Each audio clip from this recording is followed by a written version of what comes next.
8 o'clock on Today. Coming up, search for answers. New details on the Titan sub's catastrophic implosion, killing all 5 people on board. Essentially, we found 5 different major pieces of debris that told us that it was the remains of the Titan. This morning, we are live with the latest on the tragic ending and the investigation.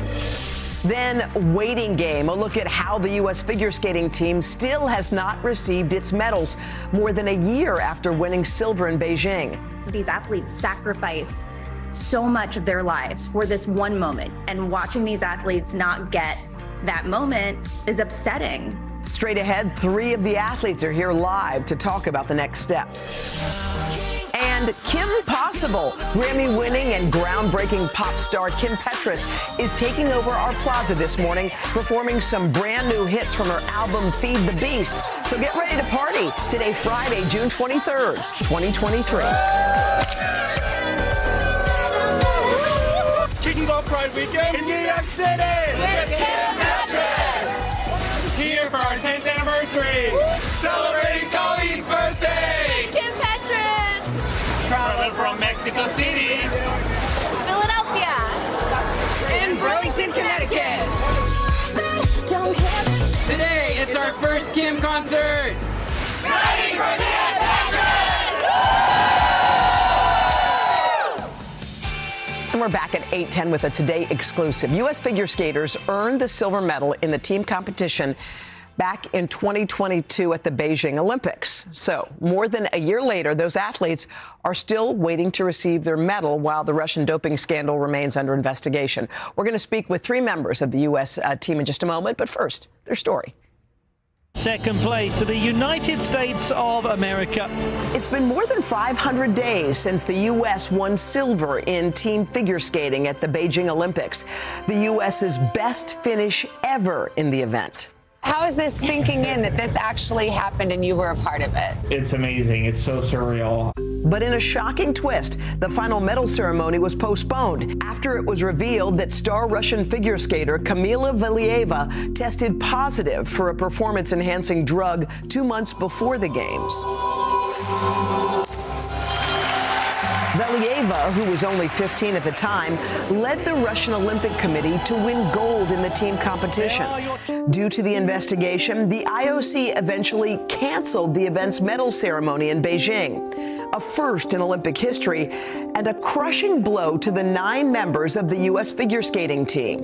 To this day, the athletes, including Vincent Joe, Alexa Knierim, and Brandon Frazier, have yet to receive their hard-earned medals. These athletes sacrifice so much of their lives for this one moment, and watching these athletes not get that moment is upsetting.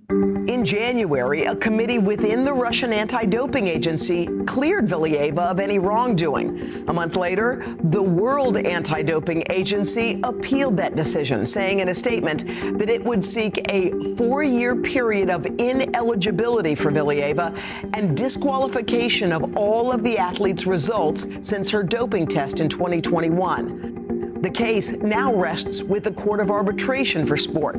If Russia is disqualified, Team USA could end up taking home the gold.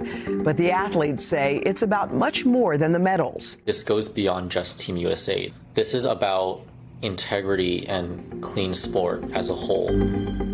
The International Skating Union and the Russian Anti-Doping Agency have each filed their own appeals in the case. A court hearing with all the parties will take place in September, but it's still unclear if there will be a decision made at that time. Now, meantime, the World Anti-Doping Agency says it will, quote, continue to push for this matter to proceed without further undue delay. Let's bring in the 3 medal winners that we have here. We've got Alexa, Brandon, and Vincent. Okay, now let's take us back to the Olympics, because I didn't know this part. So the medal ceremony is about to begin. You guys are dressed in your medal uniforms. You're supposed to wear a certain uniform to go get your medals. You're about to walk up to the podium. And then what happens, Alexa? Somebody said that the ceremony is not happening. And I thought it was a joke. Yeah. Because that's just absurd. And we were dressed, ready to go. It was like Christmas morning going to get our hardware. Yeah. And no, they're like, no, this is not happening. And then we're like, what? And then they sent us back to our rooms in the village. Okay, so they sent you guys back to your rooms. So at that point, you assumed you were getting the silver medal. Then all this business comes out about doping. So then it's like, are you going to get the silver, or are you actually gold medalists? How did that sit with you? Thinking back to it, it was just such a mix of emotions, because I was so excited for us all to be able to get our medals, and then the thought of being upgraded too. It just felt like kind of like a dream, and not sure what to expect. All I knew was I was excited for our teammates to get the medal we deserved. Well, we should put a fine point on this, because the medal ceremony matters. We've all been in the audience watching as you guys step up to the podium. There's a moment of recognition. It's like all the hard work comes down to this particular moment. What did it mean to you, Vincent, to not have had that special moment? It felt like a stain on the history of figure skating in the Olympics, and it reflects poorly on the integrity of sport in the Olympics in general. Well, it must be frustrating, because I'm sitting here thinking, what's going on? Why does it take 500 days to determine who won the gold medal? What are you being told, Vincent, about all this? We aren't being told much. There's been a shocking lack of transparency and communication, not just to the public, but to the athletes themselves. And other athletes who are still also potentially waiting on medals from Japan and Canada are also in the same situation. This young woman from Russia, it was determined initially that there had been some doping allegations. When you heard about that, Alexa, what did you think? I was shocked because it is our duty as athletes, as Olympic athletes, to compete fair and clean, and that's what my team did, and we deserve the recognition of competing clean and fairly.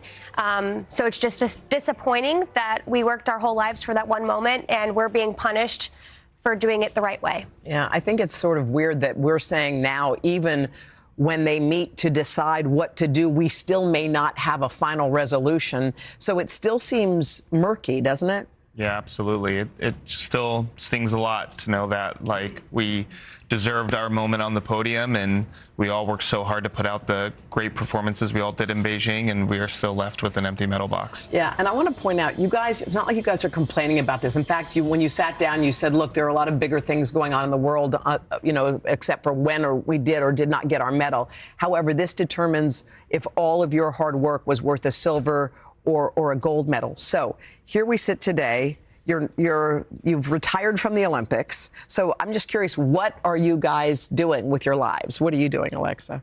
Well, I'm trying to make sure that any athlete that competes after me is able to compete in a fair and honorable way. And that's why we're here today, just to make sure that the future of sport is continued to be fair and clean.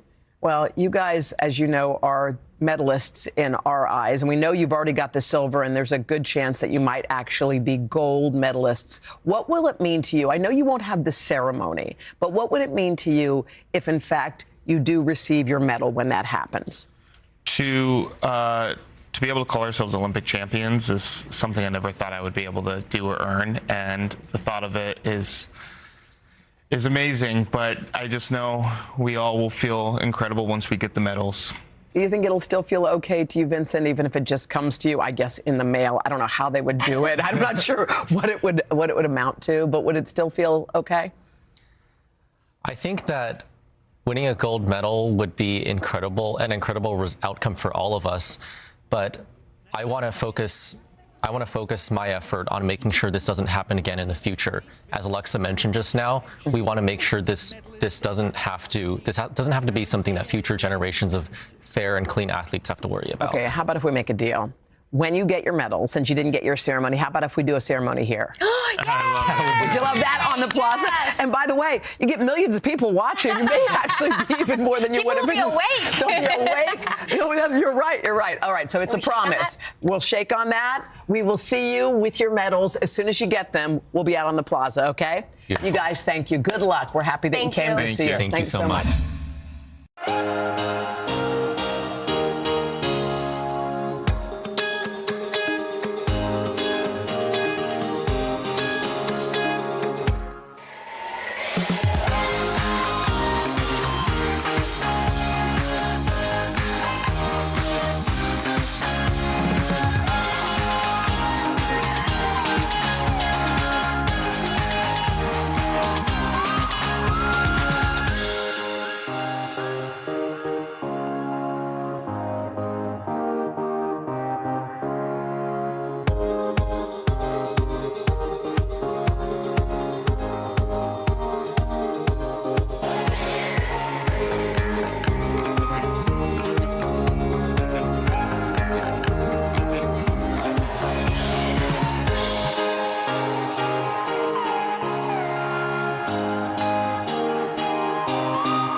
The City Concert Series on Today is proudly presented to you by City. We are back and we're so ready for our concert to start. Before Kim Petras takes our stage for the very first time, here's a look at her barrier-breaking rise to the top of the charts. Ain't nobody gonna stop me. Kim Petras has become an unstoppable force in pop music, racking up more than 2 billion streams with songs like Future Starts Now. Don't give up, the future starts now. I Don't Want It At All. I don't want it, I don't want it, I don't want it at all. And her breakout top 40 hit, Heart to Break. As a teenager, Kim Petras moved from Germany to LA to pursue a music career. Earlier this year, she made history as the first openly transgender artist to win a Grammy Award in a major category, taking home Best Pop Duo Group Performance with Sam Smith for their platinum #1 hit, Unholy. When you need it, baby, just jump under the covers. Throughout 2023, Petras has continued soaring to new heights, performing on Saturday Night Live, dazzling at the Met Gala, and most recently, gracing the cover of Sports Illustrated's swimsuit issue. I've been trying to give it to you all night. Today, Kim Petras is marking another milestone, releasing her debut full-length album, Feed the Beast, and celebrating with her Today Show debut on our City concert stage. And kicking things off with her hit, Alone, give it up for Kim Petras!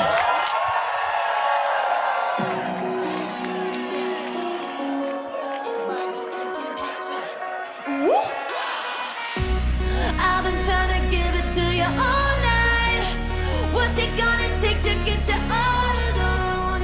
I just want you here by my side. I don't wanna be here, baby, on my own. Don't you wait, don't think about it.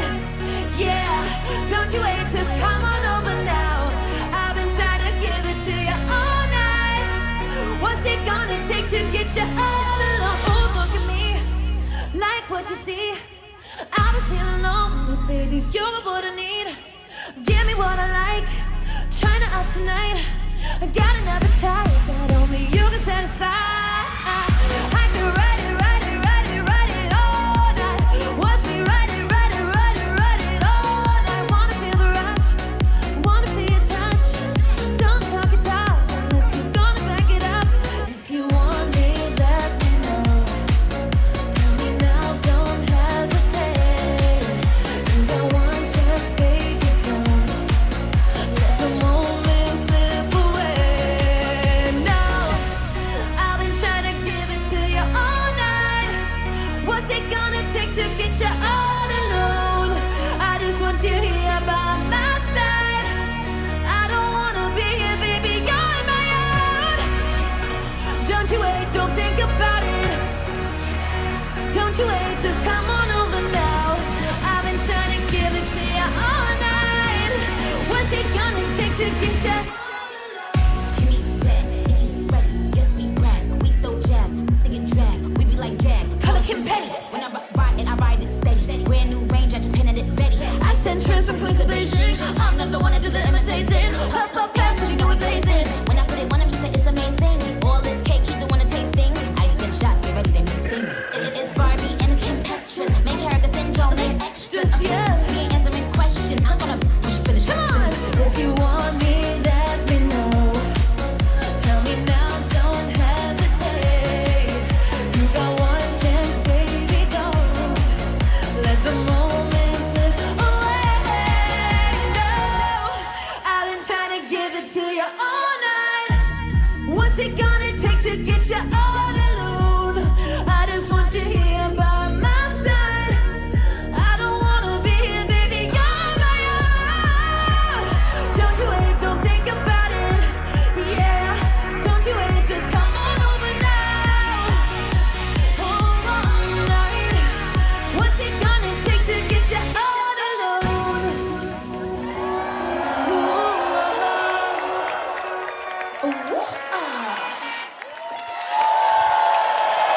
And the party's just getting started out here. Kim will treat us to even more music in a moment, but first, this is Today on NBC. What's it gonna take to get you all alone? I just want you here by my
We're back. We're in the middle of Midtown Manhattan, also in the middle of an amazing concert from Grammy-winning pop star Kim Petras.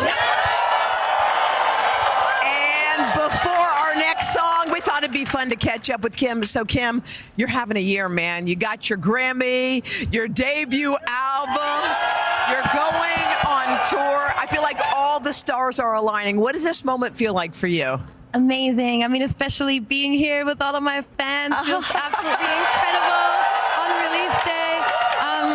Yeah, you know, I just hope that people can see if you work on something for years and years and years, you can make it, and, it'll happen at some point if you just stay positive and keep doing it, because I've been doing it for a long time and it just kind of started going. And right. It's like people think you're an overnight sensation, but you've been working and working and working, right? Yeah. It's the one thing I'm really good at is writing songs, you know? One thing. I think there's probably more. The Bunheads they are so loyal, so excited. We're kicking off Pride Weekend, of course, here in New York City. How are you going to celebrate? I'm going to celebrate with my fans. I mean, it's release week, so I'm going to have so much fun. I definitely gotta go to Bushwick and go to some clubs. I'm probably just going to go to, hang out at bars and see my friends and have the best time, because I love New York. So many cool things about you, Kim. We love you from Germany. You learned English by watching YouTube videos, right? Yeah. Who did you watch? Who did you learn English from? I watched a lot of Britney Spears. Britney? Okay. Yeah. Well, you have made quite the moment for yourself. We're so proud of you. Congratulations. What are you going to sing for us now? I'm going to sing a song called 1,000 Pieces. I'm really excited about it. It's a little slower than my usual. All right, Kim, take it away. Thank you.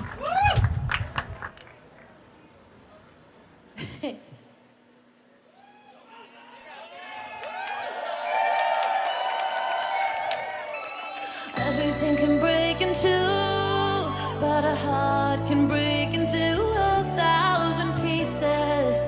It's easy, my love.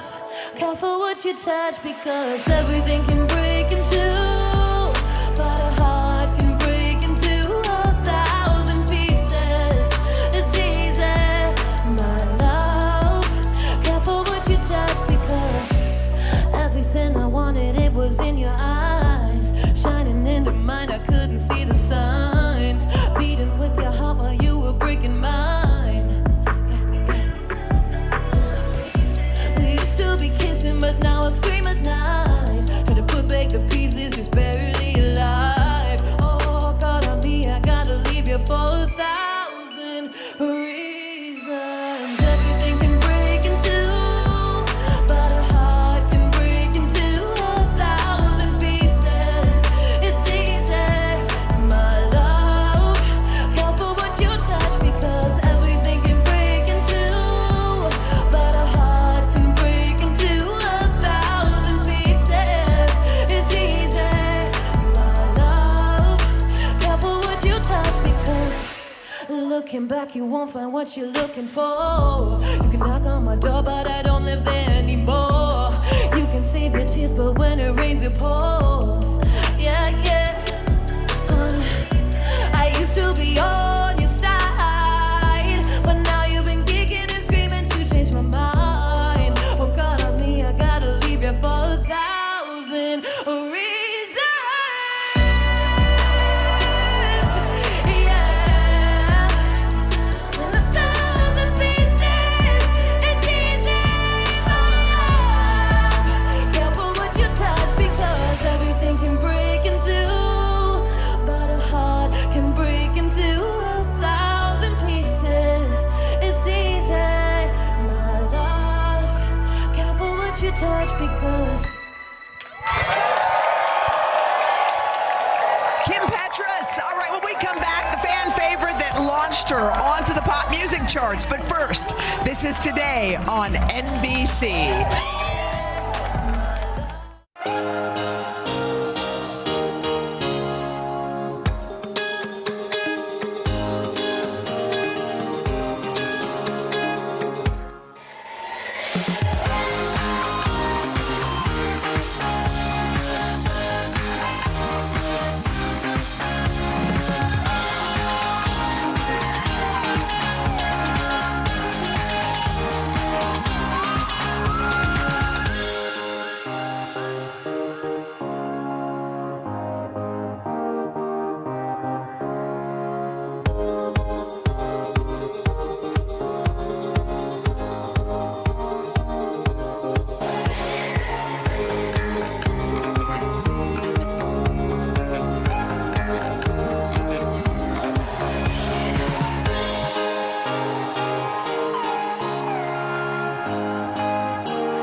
back on this extra fun Friday morning as our concert with Kim Petras rolls on. And now with Hard to Break, her very first top 40 hit. Once again, give it up for Kim Petras.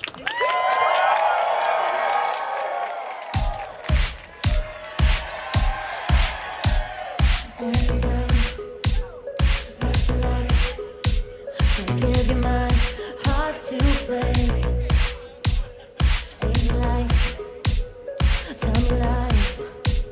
I'll give you my heart to break.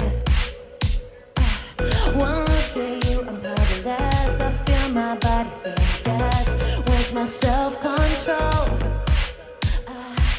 And when you touch me, I'm a fool. This game I know I'm gonna lose makes me want you more.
Touch me, I'm a fool. This game I know I'm gonna lose makes me want you more, more, more. Even if, oh yeah, my heart to break. Even if I shut eyes, oh, I'm gonna give you my heart to break. I tried to fight, yeah.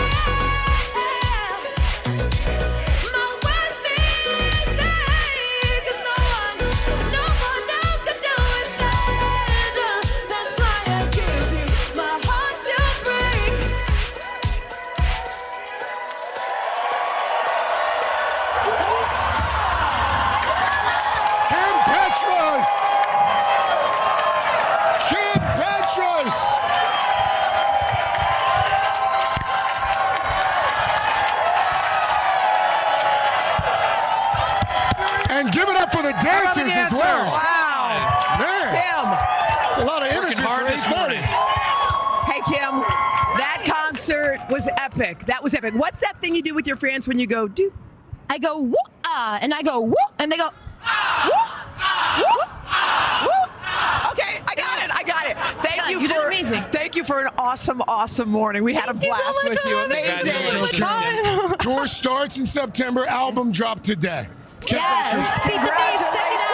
By the way, Kim's going to have much more music coming up ahead in our third hour as well. And later on the fourth hour, we're going to talk to Sex and the City star Kristin Davis about the new season of And Just Like That. One more time for Kim Petras. Yes. First, your local news and weather.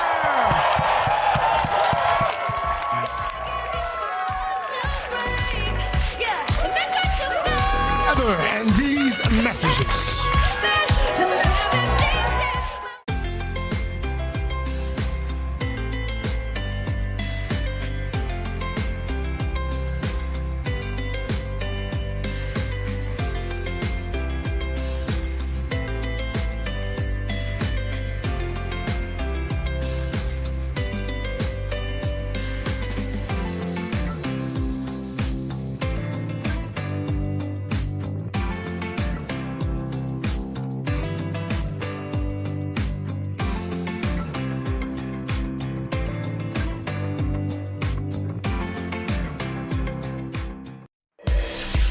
This morning on the third hour of Today, Home Sweet Home, inside this historic housing market. What to know if you're thinking of buying or selling as we head into the summer season.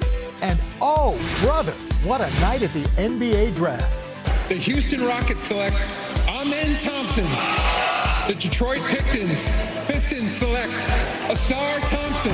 The Thompson twins making NBA history, going back to back. And we've got them live exclusively in studio talking about how it feels. Then later, Super Swap on this Superfood Friday, including Joy's healthy spin on taco night.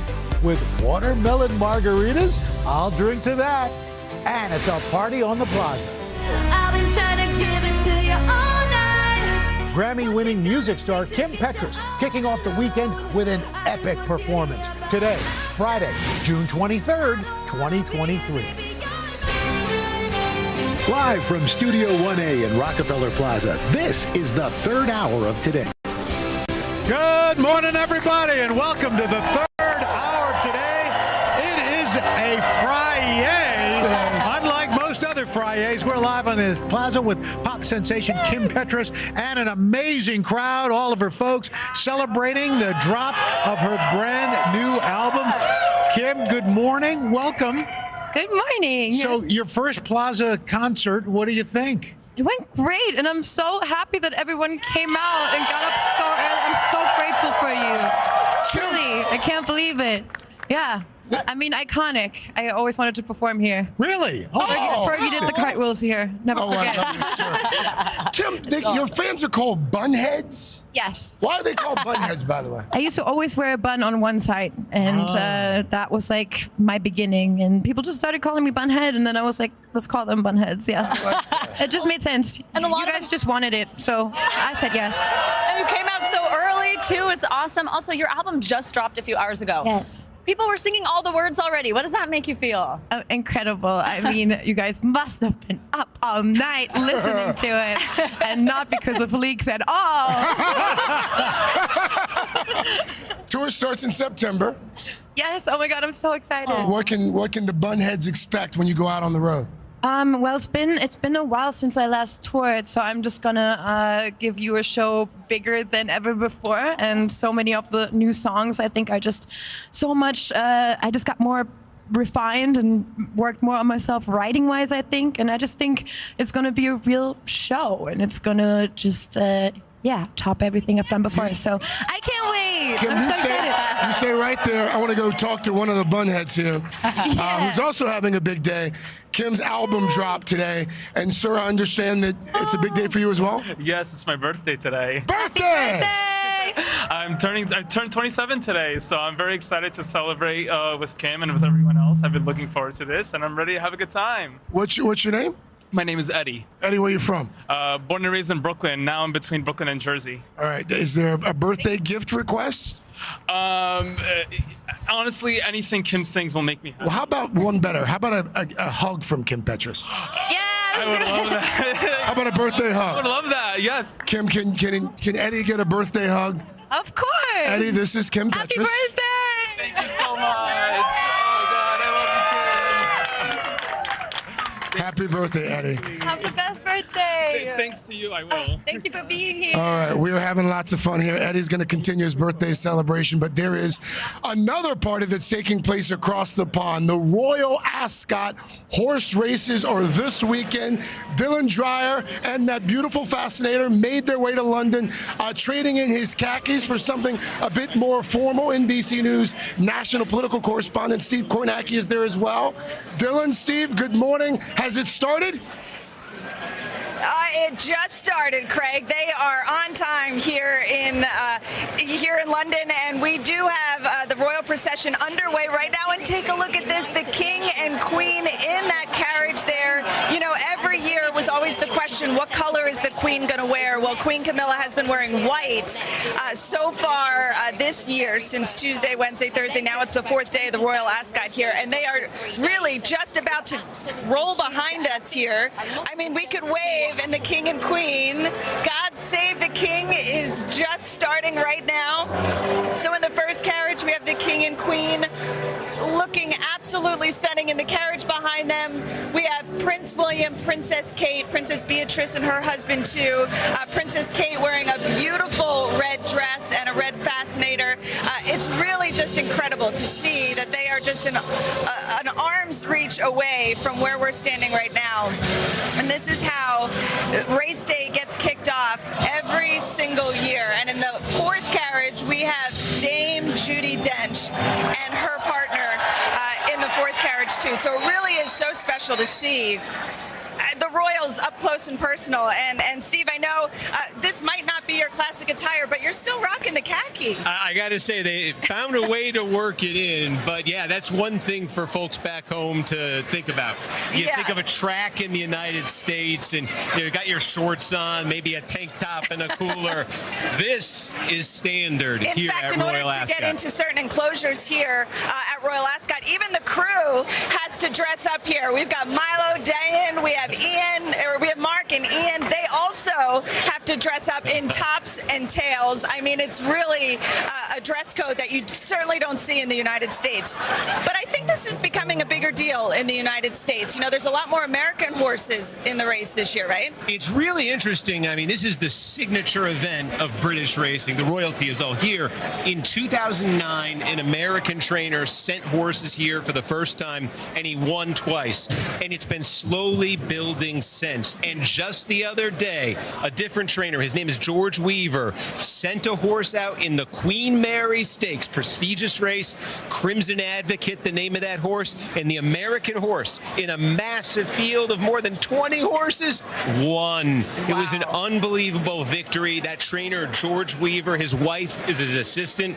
She had a near fatal accident last year while training. She's recovered. She came over with him. She got to witness their horse win at Royal Ascot. It was a tearjerker of a moment, that's honestly. Very, very special. I can't help but think, how do the horses get from the United States here? I mean, I have jet lag when I fly on a plane here. Yeah. Well, you think of a horse stall, if you ever seen one of those, and they basically have portable horse stalls that they put into the cargo bin of a plane. On a plane. There's all sorts of padding in there. Now, they can fly first class, second class. Do you share a stall? Do you have your own stalls? Right. There's classes. Whose leg gets the other side? But I think the key thing to remember, horses can sleep standing up. So they're in that standing position for a long time, but they're fast asleep. It doesn't matter to them. Yeah. It doesn't matter to them anyway. It's really such a cool event. I mean, to think about Americans getting more and more into the races here, the storylines here. I know that the king actually had a horse win yesterday? It was his mother, Queen Elizabeth II, was one of the great racing fans in the world. She had her own stable. She loved to run horses here and win. Her son inherited a bunch of them and won yesterday, his first ever Royal Ascot win. That's really special. Well, guys, I just want to show you, besides, the horses and the outfits here, we also are treated to some giant fish and chips. It's one of the things I love to see. Everybody couldn't be more dressed up, yet we're still trying to figure out how to eat this giant fish and chips. Well, I like to break off a piece. I don't think we're allowed to watch that. So Dylan and Steve, thank you so very much. A reminder, you can watch coverage of the Royal Ascot at 9 a.m. Eastern tomorrow morning on NBC and Peacock. Tally-ho. Hard to recognize, Stephen. Dark-colored pants. All right, turning now to the state of the housing market. A new report from the National Association of Realtors says home prices fell last month at the largest annual rate in more than a decade. That's right. NBC News senior consumer investigative correspondent Vicki Nguyen is here to break down what it means for buyers and also what it means for sellers as well. Let's start with the price drops. Where are we seeing the most significant price drops? All right, let's go out west, Craig. That is where they're seeing home prices down 5.7%. Wow.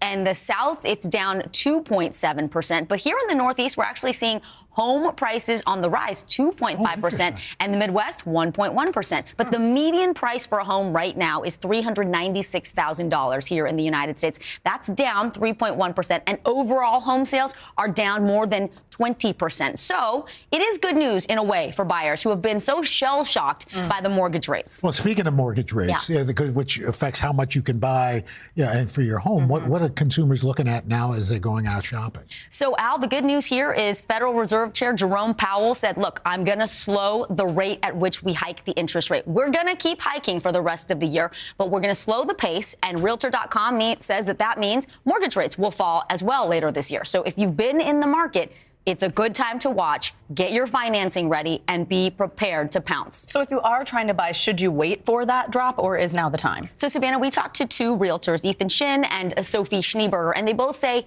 no. And here's why. It's a little tricky, but if you are able to find a home that's within your price range and you can affordably pay for it, you don't want to try to play the market. You can always buy that home and then refinance as interest rates go lower.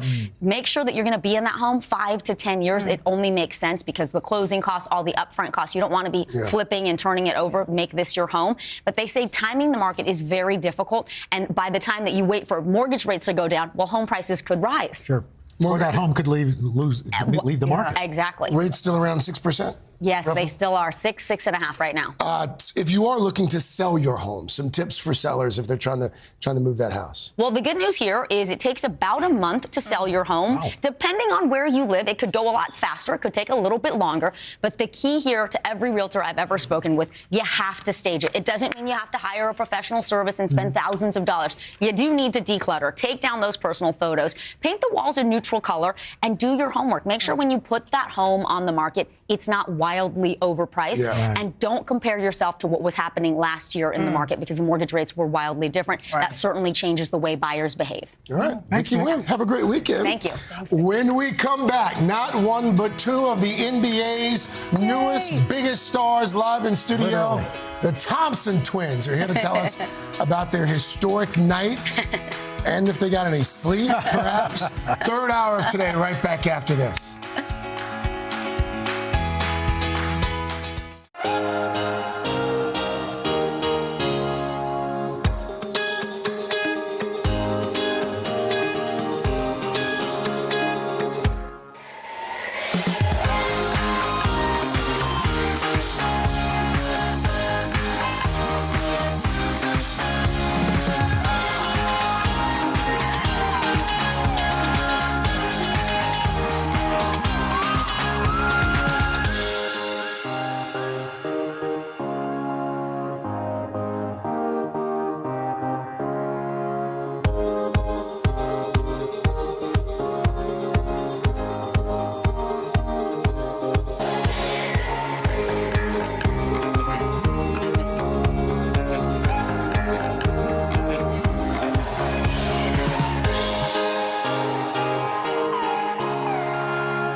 Well, lifelong dreams came true for 58 young basketball players at the NBA draft last night. The number one pick, no surprise, San Antonio Spurs choosing 7'5" French prospect Victor Wembanyama. Then a few picks later, something incredible happened yesterday. Craig introduced us to the Thompson twins, a men and a sir. Yeah, and last night, well, we found out where those phenomenal brothers are headed.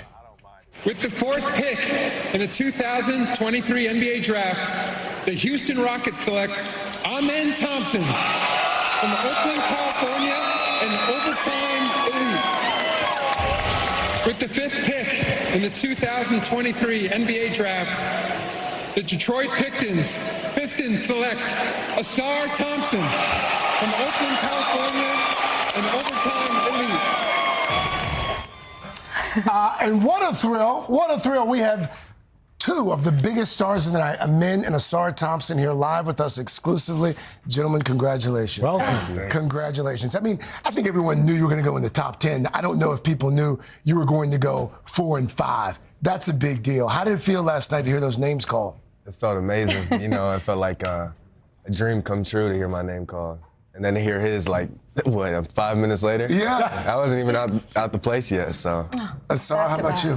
it was surreal to go back to back, you know, be the first brothers in the same draft drafted in the top 10, and we got top 5 as well. So, you know, felt like we set 2 records, so that felt great. That's pretty amazing. And to get to this point, I mean, obviously there's talent, but you also have to have a support. And you've got your support right over here. First of all, you guys introduce yourselves so we know this is your family. Maya, mom. Troy Thompson, dad. Troy Jr., brother. What was it like having them and having them witness what you saw, what happened to you guys yesterday? You know, I feel like it was very special, you know, to have the people that's been supporting me my whole life, always have my back, you know, always guided me in the right way. And it just meant, you know, a lot to have them here with me, especially because he was already gone. You had to go celebrate. How about you, man? They were there to help me come up with my dream. They were there to support me through everything. So them being there meant everything. Oh, absolutely. Mom, what was that moment like for you? It was amazing. It was amazing. I love the video, too, of you guys seeing when your mom got ready. That was so sweet. I saw the NBA post and that adorable. Well, you've accomplished so many goals now, making it, like you just said, even in the top 5 and back-to-back. So what's this going to be like now? We talked yesterday, Craig introduced us to this vision board that you guys had. What's on it now? What's on it? I got to revise it. Got to make a new one for Dream Board 2.0. I guess. I got to figure out what I got to put on it. I'm going to put it on my wall, though. Yeah. Oh, you're going to do it? Yeah, I'm going to do it again. Ah, what about you? I want to make one, too, you know, win a championship. Hopefully I get to play him. Maybe it's a rivalry. Wow. You know, hopefully I get to beat him in the championship. It would only be right. I know you guys are big-time NBA stars now, but what's with the full-time camera crew that follows you around everywhere all of a sudden? What is this? I love them, but for being honest, that's not completely my choice. But I do love them. Those been my guys for the last 2 years. You know, they gave me a platform, and they've helped me, you know, kind of blow up. I think that's the Overtime Elite doc that they're working on. Is that right? Yeah. Okay. All right. It's good to have them. Good to have mom, dad, and brother as well. Yes. Yeah. They are beaming with pride. Oh, you guys looked awesome, too. Thank you. Yes, well done. Amin, Asar, congratulations. I'm sure we'll be seeing lots more of you. Yeah, thank you. All right. Well, coming up in our series, Life Lessons, how to flip our mindsets and show ourselves some love. Then later, you are going to love Joy Bauer's Superfood Swaps, like a fun twist on tacos and watermelon margaritas. Third hour of today. I'll be right back.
We are back this morning. NBC News Now anchor Savannah Sellers is also spending the morning with us. Thank you. And this is a perfect morning for you because we've got a life lesson that we can all use. How to practice self-love. You think I really need that? No. Is that You what you love it. meant? No. I'm just Okay. You may be familiar with the concept of the 5 love languages and how we express and experience those with love around us. Well, there's such a thing as self-love languages as well. Author and psychotherapist Nero Feliciano is here to explain. Good morning, Nero. Good to see you. Welcome back. Thank you. So you talk about these 5 love languages. it seems, I guess, fairly obvious, but why is it so important for us to love ourselves? So there are specific ways we can love ourselves that help improve our mood, increase our motivation, and also help us live a fulfilling life, but they also improve our relationships. Because when we recognize we can meet some of these needs ourselves, we stop holding people hostage in relationships when they don't do it for us. So we're able to appreciate what they bring to the table. Absolutely. And what's so cool about the original ones is how much they can enhance relationships. So this hopefully enhances your relationship with yourself. If you're someone who focuses a lot on others' needs, where should you maybe start with this? Delight. We can please ourselves, not just other people. But this is what I say. Unless we make time for joy in our schedules, we're not going to make room for it in our life. So schedule something that you'd like to do more of that you know brings us joy. What is something you know you should do more of that you love but you don't have time for? Reading. Okay. Put it in your calendar like you would an appointment. Schedule intentional joy. I like that. Yeah. What about folks who turn to others for validation? Yes, we can affirm ourselves, and it's dangerous when it's based on what other people think because we don't have control over that. But what happens is we're constantly running the negative things that go through our mind, the stupid things we said at a party or a meeting or what we didn't do. Instead, let's think about the positives. Think about all the things you get done in a day that we don't even stop to consider. Let's start replaying the positives and affirm ourselves. What about, a lot of us replay the mistakes we make. Oh, yes. How do you get out of that loop? That's a love language of grace. And we so easily offer it to other people, but are very critical of ourselves. So say you forgot to pick up a kid sometime and you feel bad. Or say, like me, that you forgot sometimes that you have a kid. I often tell people I have 3 instead of 4, and I feel terrible about it. And already I'm feeling guilty, and I know I made them feel bad, or that one that I forgot. What would you say to someone else who found themselves in that situation? Say it to yourselves out loud. When we say things out loud, we receive it differently. This is why therapy can be effective as well. Absolutely. I know we're all so busy, which sometimes makes it hard to focus on working on ourselves. But how can we do that? Saying yes to us. I say boundaries is a love language. Not only does it preserve our mental, emotional, and physical energy, but it enables us to stay compassionate longer in relationships, stay more loving. So a sign that you need a boundary is, what's a situation that you felt resentful in or exhausted by? That's a place where a boundary needed to be set. I now say, if it's not a let's go, it's a big no. If it's not let's go, it's no. It's no. I wish Chanel were here. Oh, she would love that. And this last one, I mean, this is, I guess, just a reminder to set goals, set new goals. We have to keep dreaming, and often as adults, we stop. What are your dreams? What do you want to do when you really grow up? And the first thing to do is come up with that vision, and then ask yourself, what can I do in the present to get closer to that? Maybe there's a place you want to go to, research it. Maybe there's something you want to do that someone else is doing. Call, have a conversation. But taking the step to dream first then enables that fantasy to become a reality. Keep dreaming. What a great advice. Yeah. We love that. Nero, thanks so much. Thank you. Well, coming up, it is Superfood Friday. Joy is showing us some healthy swaps, of course, including a whole new way to enjoy margaritas. And then later, Grammy-winning music star Kim Petras is joining us live in studio, and she's got one more epic Plaza performance. We'll be right back. I just want you here by my side. I don't wanna be here, baby, you're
back. It's time for Superfood Friday. And this week, we are swapping it up, sharing healthier alternatives for some of our favorite foods and drinks, actually. Today, nutrition and health expert Joy Bauer is here to share her ideas. Hey, Joy. Good morning. Hey, Friday. It's Friday. It's Superfood Friday. Yes. And like I just said, super drink. All right. That's so right. you're going to help us swap out a normal margarita, up our antioxidants. Tell us about this. Now, you're not swapping out the tequila. No, so in my world, everybody loves a smooth and satisfying margarita. Sure. But I'm going to show you how to infuse a superfood so that we have more flavor and more nutrition. Are you ready? Sure. Come right over here. Okey-doke. Introducing my watermelon margarita bowls. Oh. Guys, this is the most sensational, refreshing treat at a party. So you slice a watermelon, you scoop out watermelon balls using an ice cream scooper, you put it back in the shell, and then you douse it with my lightened up margarita mix. So in here we have tequila, orange liqueur or orange juice, and some fresh lime juice. And you don't need any sugary syrup because the watermelon juice mingles and just brings the deliciousness. Joy, that's legit. That's really good. Isn't this great? That's a legit I mean, swap. everybody needs to make this at your next backyard Oh, you party. can also do it like that. Yeah, what about that? You can put the bowls in the margarita. Okay, that's next level. Al, that's amazing. Oh my goodness, that's so good. It is amazing. Well done. Next, we're talking about meatballs. So almost every meatball recipe calls for breadcrumbs. Yes. But there's a very easy way to sort of improve the nutrition of your recipe. And all you do is you swap, like a lazy Susan. swap the breadcrumbs for whole grain rolled oats. And so what I've done here is I used the oats to make my Swedish meatballs. These are my IKEA copycats. I was gonna say. Because you go to IKEA, you got to get the Swedish meatballs. Wait a minute. That's pretty good, too. Isn't that great? That's good. So you just use the rolled oats, and it just works really nice. Joy- And easier to assemble than the IKEA does. Joy, would that work with other recipes if it calls for... Every meatball recipe, whatever the amount of breadcrumbs it is, you could just swap in your oats, and it works perfectly. Now, taco night, always popular, but you've got a way to get some veggies Yeah, out. so I'm taking a bold move over here, and I'm saying instead of the traditional taco shells, you're going to build your masterpiece taco in a roasted zucchini boat. Here's the deal. Zucchini is high in fiber. It brings antioxidants, vitamins, minerals, and honestly, Al, if you slice it down the middle, you scoop out the inside, and you create this boat format. Roast it in the oven, it becomes soft and tender, and then you add in all the fixins. Seasoned meat, the lettuce, the tomato, the guac, the salsa. I mean, really? Al's going for the behind the scenes. It's Taco Tuesday for a reason, Joy. I mean, give it a try. It really does work. Yeah, it really does work. The zucchinis add a lot to it. Okay, this is a mess. It's a nice change. Yeah, because really it tastes like whatever the fixins are. And all the fixins are invited to the party. Okay. For sure. Cheesecake. Whatever floats your boat. Margarita.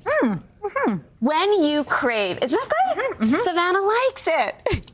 So, cheesecake, strawberry cheesecake. Yes. Let's be real. It's totally delicious, but it's also super heavy and rich. So the next time that you have a craving, you can satisfy that flavor fix with these are strawberry cheesecake stuffed dates. I like dates. And I'm telling you, it brings all the feels. I take even parts light cream cheese, mash it with chopped strawberries, and then a little sprinkling of the graham cracker because it brings the full crust experience. Isn't that nice? And I think it's actually a great first date. First date. Get it? It's a great first date because it's sweet and it's low maintenance. Oh. But Well, usually when they say they're low maintenance, they're not. No, but this one is. It's only 3 ingredients. Just saying. I like these meatballs. Yeah.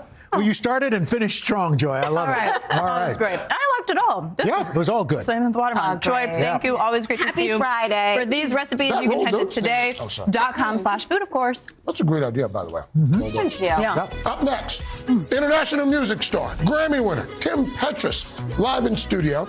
We're going to talk about her big year, her world tour, and she's got one more song for us as well. Third hour of today, right back after this.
City Concert Series on Today is proudly presented to you by City.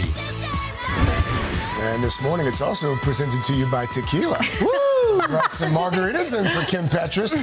We are back with an international pop star shining brighter than ever. That is right. Kim Petras, it has been a breakout year for Kim, winning her first Grammy, performing on Saturday Night Live for the first time, and gracing the cover of Sports Illustrated, the swimsuit issue. Look at that. Right. Well, now she's releasing her first full album called Feed the Beast. Kim, good morning. Good morning. Cheers. Cheers. Thanks for the margarita. This is the way we're going to do our segments from now on. I love it. Pop stars. Amazing. You hear all those accomplishments. Oh, and those, by the way, those have all happened this year alone. It feels like this is your year. Was all of this on the 2023 vision board? Yeah, I mean, I was hoping something like that would happen, but I had no idea it was going to be that for sure. I mean, the Grammy is like such a just honoring moment, and especially sharing it with Sam. I adore Sam, and yeah, it's just been really incredible, and I'm just really grateful because I've been working on this for years and years, you know, and oh no, I dropped it. But it was okay. There it went. It was okay. It's okay. No dents? Yeah, totally. I'll never touch it again. Yeah. Speaking of that Grammy, you were the first transgender artist to win in a major category. What do you hope that win means for your community? I hope it's a step towards just, I think, transgender people being generally more accepted into society. It was a really tough childhood and school experience and all that, and it still is. And I'm just really grateful, you know, to be a part of change in that regard, and I do stuff for my community and for people who are like me and who have gone through those struggles. And it definitely isn't easy, and I just hope that it makes people feel hopeful that they can do anything, no matter what they identify as or where they're from or anything, you know. Just if you're really good at something and you work really hard and you're a nice person to people, you can achieve anything. That's a great message. It really is. So tell us about the meaning of the album Feed the Beast, the title. Thank you. Well, it's kind of about the things that you might be a little bit afraid of. I think I was, as much as I've always been working towards kind of mainstream success and having a hit record, it also comes with, you know, people judging you, people having opinions, and just making music and things like that are sometimes, you know, also, you know, you invite people to, you know, also say not so nice things about you on the internet. And so it's just something that I can't help doing, music, and something that I need to constantly feed. It was originally Feed the Beat, and then I changed it to Feed the Beast. So that's where it came from, and it's just, you know, no matter if it scares you, you just have to do what your passion is. And for me, that's pop music and big pop music. So I'm not scared of the beast anymore. Because you are the beast. Yeah, because I'm kind of the beast, You mentioned Sam Smith, and but I mean, you've collaborated with Nicki Minaj on this album. My queen. You've collaborated with Paris Hilton, as I understand it, as well. Who haven't you collaborated with that you would love to work with? Ooh, a lot of people. I really love Lana Del Rey. I don't think you would think that, but I'm a huge fan of hers. I love MIA. I've always wanted to make a song with Babyface. Kenny Edmonds. Yeah. Diplo. I love Diplo. And yeah, there's so many people that I'm inspired by. I would love to hear you and Babyface. Me too. Yeah, I met him at this roundtable thing, and he was really, really nice. And he was like, if you want to make a song together, we'll do it. So I have to hit him up. Yeah, I would love to. Yeah. Follow up. That's totally. great. I'm following up right now. Katie, follow up. Come on, Babyface. Make it happen, guys. Make it happen. Yeah, that's what happens here at the Today Show. All right, it's Pride Weekend here in New York. Albums just come out. Perfect timing for the celebrations. What are your plans? What are you going to do? This is such a great place to be. Well, it's release week, so I get to see my amazing fans every single day. I have a signing of all my CDs and stuff like that at Urban Outfitters. I'm going to go to some of my favorite clubs, some of my favorite bars, and hang out with my friends that I've made here over the years, and just, you know, hang out with the club kids and have a good time. I'm really excited. Oh, you know, when we were out there during the concert, which you're still going to do one more song, but there's that whole whoop ah. You know, what's the always wanted a producer tag, kind of like the JR or Jason Derulo. Or we the best music. Yeah, we the best music. Right. Another one. Yeah, so I've just always wanted a tag like that, and I just, randomly at shows, whenever I want people to jump, I go whoop whoop whoop, and it gets them really excited, and they jump, and I just added a ah to it, and then now I'm like whoop ah whoop ah. It's a little call and response. It's kind of a call and response, yeah, and Really? it's stuck. It has. Really quickly here before we let you get out of here. I mean, 5 to 10 years from now, like where do you want Kim Petras to be 5 years from now, 10 years from now? I want to have made so much more music. I want to be performing. I think my personal goal is just to tour forever. I think that's really what I fell in love with. I feel very free on stage in a way that I don't in life. And it just, I feel like I can just be myself. And also I get to create this space for my fans where we're just all, safe and happy and just celebrating being happy and there. And that sounds great. And ourselves, yeah. Thank you, Kim. That's fantastic. Cheers. Kim's new album, Feed the Beast, out today. You can catch her on tour later this year. And up next, got a little preview of that tour, U.S. debut of one of Kim's brand new songs. Third hour today. I'll be right back with Kim Petras.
We are back with a great Plaza crowd, all here for pop superstar Kim Petras. That's right. She's been celebrating the release of her new album with us all morning, and now she's treating us to one of her brand new songs. Brand new. It's called King of Hearts. Give it up for Kim Petras.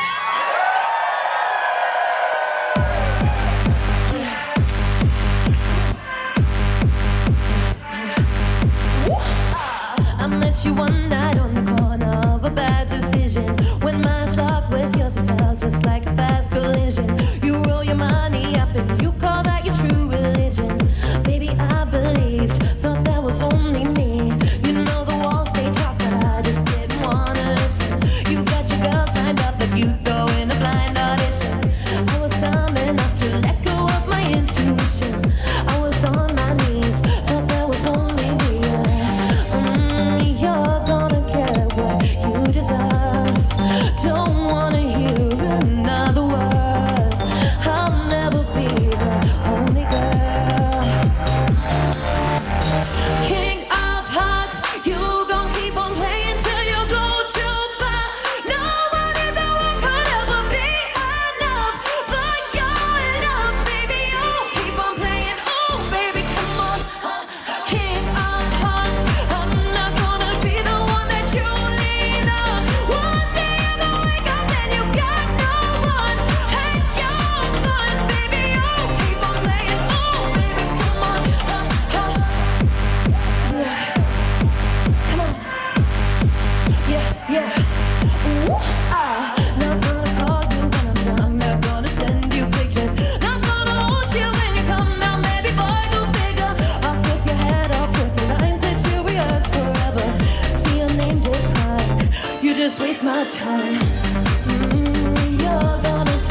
Yeah.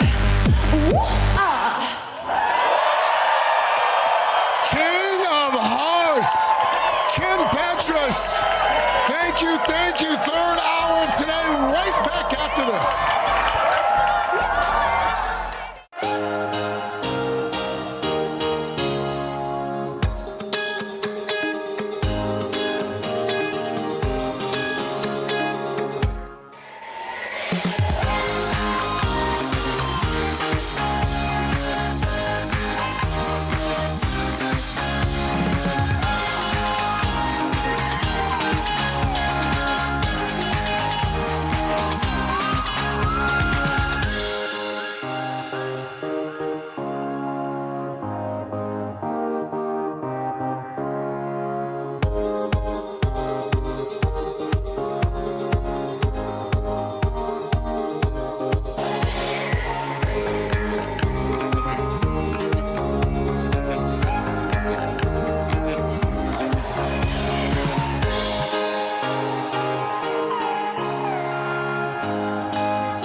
It is Friday. That means it's time to shout out some of our Start Today walkers. Okay, we got 1 week left for our Start Today June challenge, all about keeping that week walking streak going every day. I love a good margarita. Kristin in California is rocking her streak with sunglasses and a hat. Yeah, Kristin. Okay, here's another California girl, Maria, soaking up the summer sun. Maria! Jerry, not only a walker, but a passionate hula hooper. Jerry! Cynthia from Texas, walking twice a day with her dogs. Cynthia! And Carol from Florida, teaming up with her niece to keep her walking streak going strong. All right, Cynthia! Keep it up. Sign up for the walking newsletter today.com/start today. Savannah Sellers, it was a pleasure. It was a treat. That's right. Thank you for the and we got your morning buzz going. There you go. By the way, Monday on the third hour of today, Tony winner Ali Stroker. She'll be here live. Ooh, all right. Up next on Hoda and Jenna, Sex and the City star Kristin Davis. That's right. Remember, it's 5 o'clock.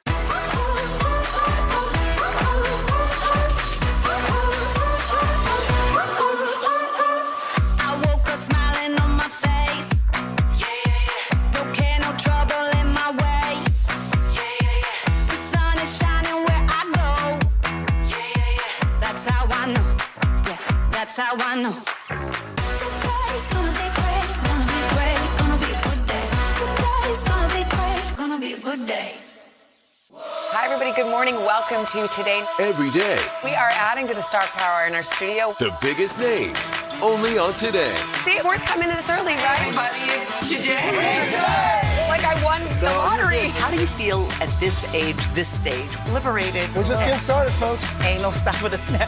The boys are back in town. Boys are back in town. It's a miracle. It's a miracle. This has been fantastic. Everything and everyone you're talking about, only on Today.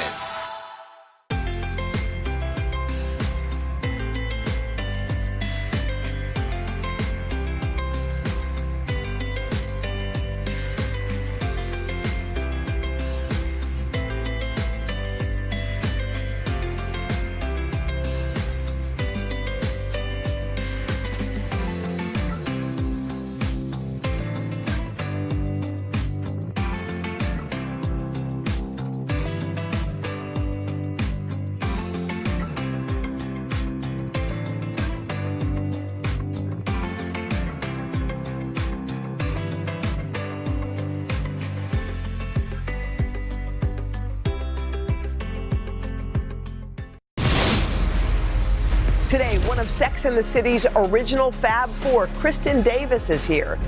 Then we'll meet the entrepreneurs behind a one-of-a-kind beauty brand who have a sweet surprise for one lucky lady. And legendary actress Jacqueline Bisset dishes on her return to the big screen. So get up. It's Today with Hoda and Jenna.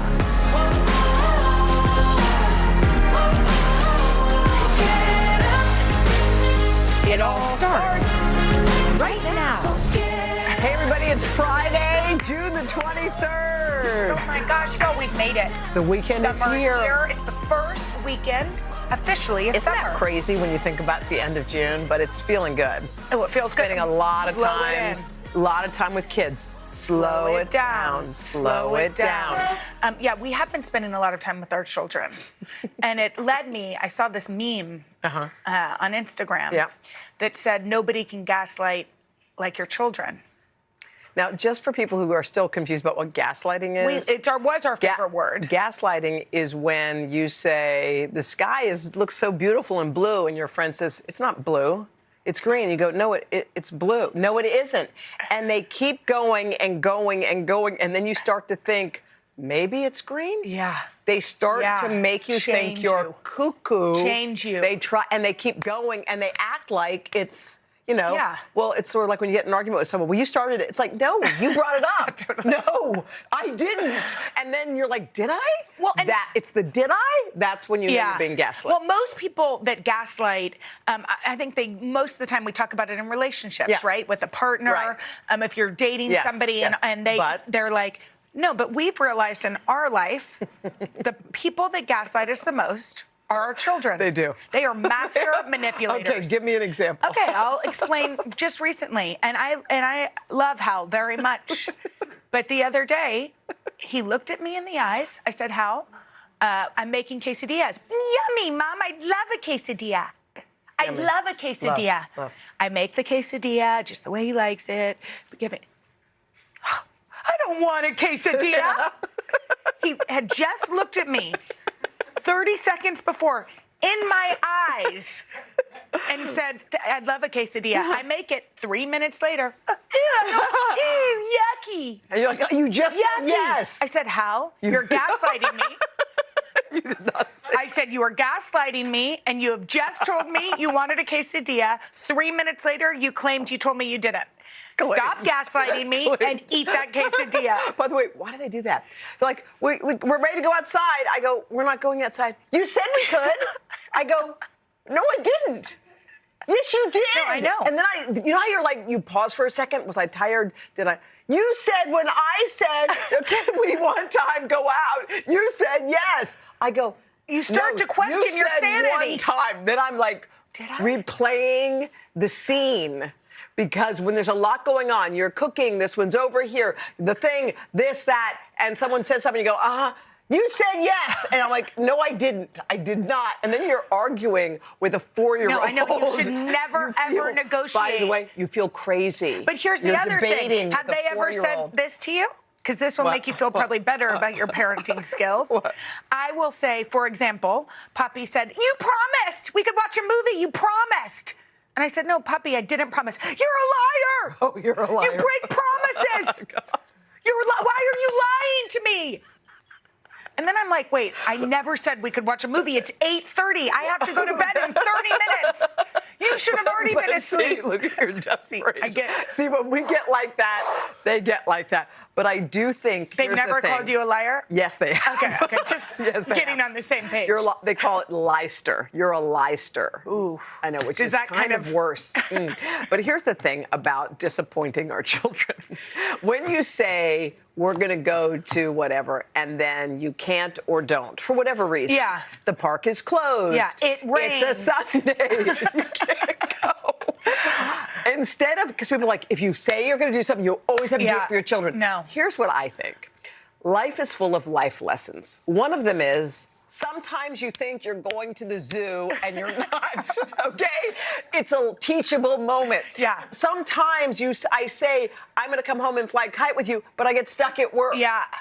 Yeah. They should learn. That's a lesson I am sorry, that's important. But we are raising the generations that think that the Taylor Swift songs can play whatever they want. Have they ever heard of the radio? What? Do you know what I mean? They think I don't like this song. Skip, Alexa, skip. Where's my song? I want my song, Mama. I'm like, listen, we just have a radio in this car, kids.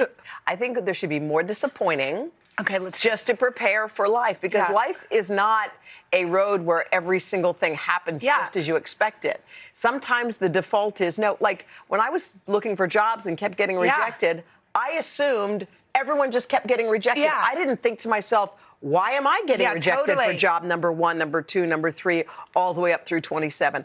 I just assumed that I wasn't getting it. And if I got it, it's a bonus. Yes, exactly. Not the other way. Like, exactly. I don't want to be devastated when you don't get something that you want. You're not going to get everything, and I think we should just start gaslighting our children back. Like when Hal says, I'm like, you just said you wanted broccoli. No, what do you mean? I heard you whisper broccoli. And he's like, huh? No, you said you wanted broccoli. I'm going to start gaslighting my kids. Oh my God, All that's right. brilliant. Okay. I love this. All right, so Ryan Reynolds has a new series, and parents are really pumped up about it. Yeah, it's called Bedtime Stories Oh with my Ryan. God, that's so good. And in each episode, he reads new and classic tales. Take a look. And I want to tell you a bedtime story. Rest your tired bones. And remember, whatever you do, don't fall asleep. Oh my God, I love that. I wonder if he could come here and read to us in person. Obviously, he shares 4 kids. I mean, and I only say obviously because I'm a huge Taylor Swift fan and they're all the inspiration. Did you know that? With his wife, Blake Lively. So he knows a bedtime story. It makes sense. So who would you choose? Well, I had originally said my mom because my mom used to read me stories when I was little. But then you and changed she your was mind. a librarian. But after I watched Ryan Reynolds, I think Matthew McConaughey. I like a Texan accent. Oh, that would be a good one. Right? That would be a good one. All right. All right. I like that. Good night. You know who I like? Who? Who I think has a very soothing voice. Who? He's also the nemesis of Ryan Reynolds. Oh. Hugh Jackman. Yes. I kind Kind of an Australian. Ooh. Wouldn't that be a good one? Yeah, it sounds awesome. All right. Coming up next, do you put on deodorant before you go to bed? Wait, find out what Hoda and I think about that and more topics that have the internet divided right after this.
All right, there are a few heated debates that are causing quite the stir on social media. So it's time for another edition of The Internet's Divided. And here to break down everyone what they're talking about is our digital director from the Today Show, Ariana Davis. Ariana. So Ariana, what has us divided? Yes, we know everyone online loves a hot debate, and the latest one is, it started on Twitter. So the internet is divided over self-checkout.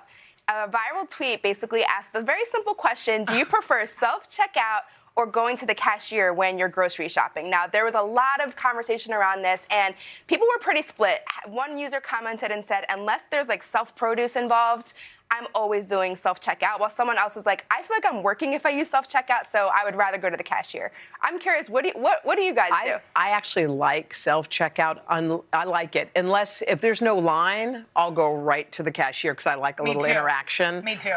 But I think if there's a long line, I kind of like the swiping thing. I'm into it. It's all about how much you're shopping for, too. If you're doing your bi-weekly stock up, That's it's a lot. hard to do the self-checkout. Right, the drugstore's easy. Right? Yeah. If you're just quicker. getting a couple things, for sure, but I also like to talk with people. Me too. I like the I conversation. feel like I'm always that person that when you're doing self-checkout, they're like, you need to call the cashier over because there's always like some kind of issue. Well, 54% of people on Today.com said that they prefer to go to the cashier. To the cashier. Which I also Yeah. like. Not everything has to be by machine. Right, I agree. Exactly. Okay. So the next topic that the internet is divided about is, this is a funny one, What is it? deodorant. Oh. So this is one that I never thought of, but another viral tweet asked another question, which is basically, y'all wear deodorant to bed? And so a lot of people had very intense thoughts about this online. Wait. Some folks say that they always, no matter what, definitely, they're applying deodorant before they go to bed, no matter what. Others are like, I never wear deodorant before bed. I may apply it earlier in the day, but not before bed. Why before bed, though? So you go to bed and you're fresh? Well, we actually did talk to experts who said that if you're wearing antiperspirant, you technically should, but because if you're sweating in your sleep, you don't want to be sweating in your sleep. But some people are doing it like I usually do because I shower before bed. So after a shower, I'll just swipe on a little deodorant. If you've just moved in with someone, then I get why people would wear deodorant to bed.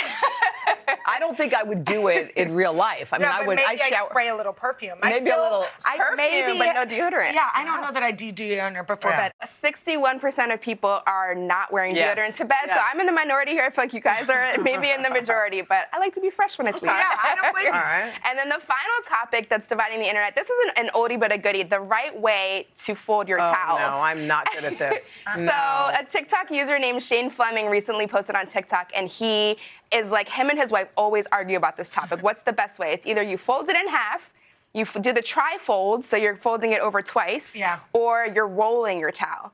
So if it, Do you think it's so bizarre that I don't do any of those? I do number one. Let's see, Bri. I would like to see how you guys are folding your towels, but a lot of people on social media had comments on this. Many said that it really comes down to the circumstance. I fold so it are like you this. Yeah, are you putting it in your closet? And I flop it over. Are you putting it in a fancy basket? I go two. What are you doing with all that? And then I go, yes, I do. You do not. I swear I do.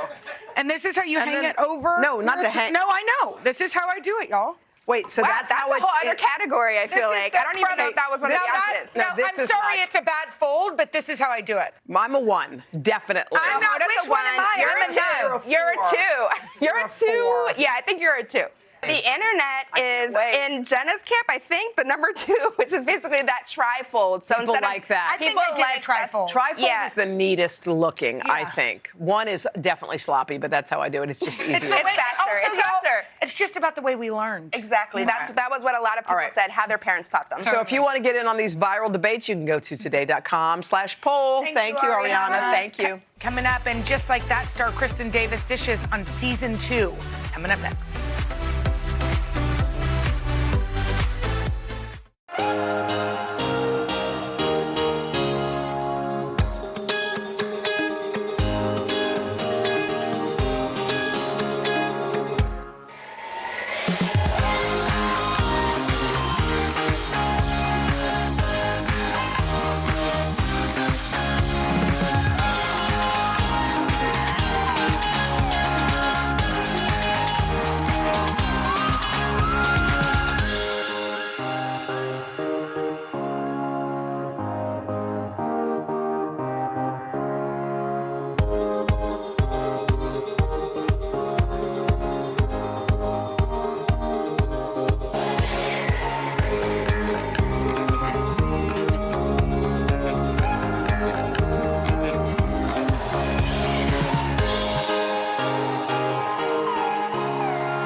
All right, it's going to be a Sex and the City kind of summer because season 2 of the spin-off series And Just Like That is back, and so is the fabulous cast. Take a look. Tighter, baby. It won't go any tighter. It has to. We've got to work on your upper body strength. Rock, please, come help your sister. I won't be party to upholding the patriarchy and the heteronormative standards of beauty. I totally understand and applaud, but just for today, come help your sister. This is hilarious. I'm in. I'm already in. It's Kristin Davis, better known to her fans as, well, or known to her fans as Miss Charlotte York Goldenblatt. Yeah. We're so happy you're here. By the way, that scene was awesome. It also tells kind of the story of where your character is. So what is your character going through? What's going to happen? Well, the thing that's awesome about the season is that, you know, for always, Charlotte has been about getting married and having her Yeah. children. That's been her dream, Yeah. and she finally has it. And even though things aren't necessarily in like the picture perfect version that she expected, she has, rolled with it and expanded to love them all. And now she realizes maybe she needs more. I feel like in real life, you're mirroring a lot of what women obviously are going through. And sometimes you do expect the perfect package. I mean, I think you and I both had kids later in life, me later than you, but we still. I think I'm right there with you, Hoda. But there's such joy Yeah. in the wait. Do you still, when you reflect on that, do you still find that? Absolutely. I mean, for me, there was no other way that Yeah. it could have happened. People sometimes say, like, oh, do you regret this or regret that? No, I don't have any Yeah. regrets because I love my kids and I don't think I was ready. Yeah. I wasn't there in my head or my heart yet. One of the things that is so beautiful about you, and we read this and marveled at it, is that you flew back and forth while you filmed this version, this season of Sex and the City. Every single weekend to be with your kids. I did. It wasn't the plan necessarily. I thought, maybe they could come to see me or maybe I could skip a weekend. But the 5-year-old, that was not. That was not going to be happening. Good enough. So, I would never say yes to a job where I was gone that long. Yeah. Unless it was this job. one. I love this job. Obviously, we've had this incredible experience of working together for 25 years now, knock on wood or whatever. It's like crazy. Whatever's around. So it was an unusual situation, and it was hard, no lie, but it's kind of a good problem to have. When we saw the picture of the four of you, Kim Cattrall involved, when people were saying that she was coming back for this season, everyone went crazy because it was like, the gang's back together. We're going to see some resolution to this whole, story. And is that the case or not the case? It's such a hard question, Hoda. So, I mean, we understand that the fans miss Samantha. She's a great, great character, obviously, and you watched us all for so long. We totally get that, and we want to respect the fans, and we want to please the fans. We do, but we can't control everything. Yeah. So we did our best, and we did not want the information out. I had this fantasy that she would just show up on the screen and everyone would be like so Freak excited, out. you know what I mean? But of course, it's not the real world, right? So it leaked out. And then I just hope that people are happy with what's there. We tried to make it make sense for the story, where like someone might move or someone might get married and have a different life, and things happen in life with your girlfriends where maybe they used to be there every day and now they're not. But that doesn't mean that you're not friends, and it doesn't mean that you don't connect. So that's what we wanted to do with the story, and I just hope it works. I bet it will. The show works. Everybody is buzzing about it. You also recently did an interview where you talked about aging in Hollywood, and it made a ton of headlines. Were you like, wait, what? Were you surprised? I mean, I kind of knew that if I said anything that it would be like, woo, but you're always surprised, I think. You never really get used to it. And I think it's odd because we're all going through it. And I don't mean just Hollywood. I mean all women, right? Like we're in our society. It's a very ageist society. We keep trying to change it. It kind of never changes, right? So there's like a lot of pressure. And then when you're on camera, there's even more pressure because you're always, for us in particular with the anniversary, we're looking at our younger selves all the time. And it's such a mind game of like, am I okay? Am I okay? Like, you have to just be like, you're okay right now. It's okay that you don't look like you did when you were 35. But it's hard, and I know it's hard for everyone. And so I felt like, well, I'm going to talk a little bit about what I've been through because I felt like people might relate or learn from it or whatever. I think the part that sort of resonated with me is that people, like, that things hurt. When people say things, they hurt. And that doesn't, not, includes Hollywood actresses, but also our teenage girls. Things online, there are real people that are reading it. 100%. You're in such a great time in your life. I feel great. And I feel the same way. It's sort of like we can take those people and put them over there. And pay attention to the things that really matter. Absolutely. But we do want to congratulate you on something This is amazing.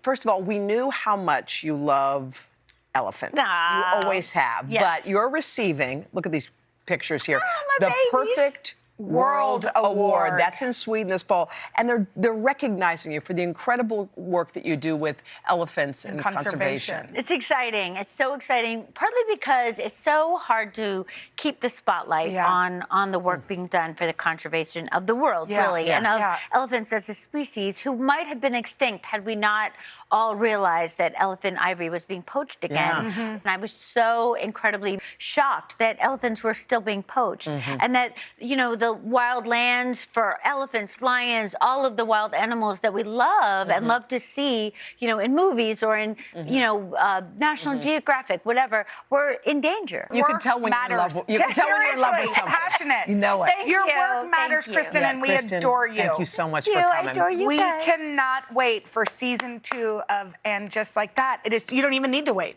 It is streaming right now on Max. All right, coming up next, the founders of an innovative beauty brand helping women look and feel their best. Yeah, don't miss the surprise they have in store for one lucky lady after this.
And now to a story that'll make you feel good today about 3 women who are revolutionizing the beauty industry. They've even caught the attention of some A-list celebs, and you're going to meet the ladies in a moment. But first, take a look at their incredible story.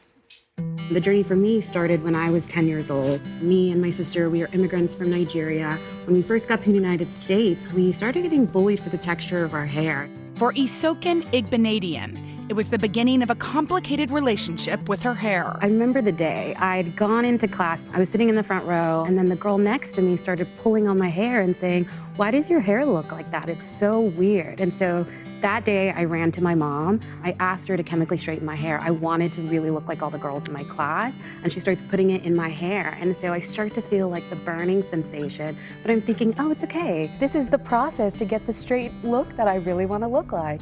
And then she starts to wash my hair out, and at first, I'm thinking, oh my God, I can feel how soft and silky my hair is. And then I start to slowly run my hands down my hair, and I start to see chunks of hair falling out. Hair is such a huge part of your identity, right? And so I felt like I lost who I was at that moment. After graduating with a degree in business administration, Isoken embarked on a successful career in the tech industry, but yearned to find a way to use her knowledge of artificial intelligence to make a bigger impact. I didn't see any projects that I could work on where AOI was improving the lives of my community, of women and people of color who often have really poor product and service outcomes. And so we're just over it as women who wear wigs and extensions. We wanted a better solution. That's really where Parfait was born. To make her dream of using AI to create high-quality custom-fitting wigs a reality, Isoken turned to her younger sister, Afueko, a computer science expert. Iso has really been my partner in crime our entire life. You know, she was the one who taught me to put on makeup when I was in middle school, you know, so I immediately said, of course, like, let's write some code. And so we kind of went through that process. Like, I am a customer going online to buy a wig. What would make this easier? To get their idea into the hands of real customers, Isoken asked her friend and fellow Wharton classmate, Simone Kendall, to join the team. We had a conversation on a Thursday. on a Tuesday, I was in a pitch, and we just have been, rolling ever since. The app they designed simplifies the complex process of creating made-to-order wigs for individual customers. It just takes 4 pictures, and then within 7 to 9 business days, you'll get a fully custom bespoke wig delivered to your door. When word of their business got out, Serena Williams and Kelly Rowland wanted in, becoming early investors in the startup. Our wigs are truly for everyone because we're building every single one to the person. And so it's for anyone who needs a wig because you're suffering from hair loss. If you have the unfortunate event of going through a cancer or a medical reason and needing that wig, we have a lot of women that come to us for alopecia. We'll look at your exact photos and make sure that you have a wig that looks like you when you go out into the world. And that's a big deal, right? The women that are going through wearing wigs never want anyone to know they're wearing a wig. But it's even more crucial for women who didn't choose to wear a wig. Parfait for me means freedom. Simply the freedom to be whoever you want to be every single day. Iso, Efueko, Simone joining us now. When you think about what you've accomplished in this moment, how do you reflect on that? Yeah, I really think more about just the impact I've been able to have to the customers who've been able to reach out to us, who've told us, we really have given them a product that has really changed their lives. It's really, really a difficult experience when you have some sort of hair loss. And so wigs and extensions are just a form and a way to express yourself, your inner confidence and your inner beauty. And so we get just so many customer reviews that say, oh my gosh, my wig is sitting with me in first class. And just the joy that it brings to the women who use these products, we're just so grateful. Efueko, I think one of the things that's most meaningful is that you get to do this with your sister. You guys have known each other since you were the little girls who said, I'm not going to do this anymore. I'm not going to stand for this. What does it feel like to get to do it with these women you love so much? I mean, it's just a dream come true, and also to be able to use something that I've studied for so long to just make a difference in people's lives, and working together with my sister to really make dreams come true. I think it's truly an unbelievable experience. Did you ever imagine that computer science would Totally. come into play in making wigs? Never. I mean, I think there's a lot of fear around tech. And when there are good people making really good algorithms that support people's problems and their experiences, we can really make tech such a positive thing. And that's what I love about Parfait. Simone, you ended the piece saying something that was so awesome, which is Parfait is freedom. Yeah, It's absolutely. choice. Yes, It's giving women choice that maybe haven't had it before. Yep. What does it feel like to be part of that? It's incredible. I think for all women, our hair is extremely intimate, but public at the same time. And so it's something that we walk into every room, every interaction with, and it's really a part of who we are. Did y'all freak out when Serena Williams and Kelly Rowland are lost her mind. What? We didn't believe it for a while. We didn't think it was real. We thought someone had put a bug on her. We're like, come on. By the way, just real quick, price point, because I think people are going to watch it and go, can I get it? Can I get it? What's the price point? Yeah, absolutely. So we start around $355, and there's different types of wigs. You can get a wig that really is just adding to your natural hair, where your natural hair is out and you add it sort of around. We have wigs that go from lace from here to here. Those are super easy to use. And then we have the lace that's like a full, 360 event. So it ranges from there, but $355 you'll get started, and it's a great wig for it. All right. Okay, awesome, you guys. And these amazing ladies are sticking around. We're going to help one young woman out with a new look. We're going to get to see it for the first time and hear her incredible story, too, right after this.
And we're back with the three founders of the new wig company. It's called Parfait, Iso, Ifuko, and Simone. They're all with us. Yeah, and these women created a business that makes ordering a custom wig easier, and they wanted to use their expertise for someone really special. Well, that's where 20-year-old Kenna Stephen comes in. Let's take a look at her amazing story.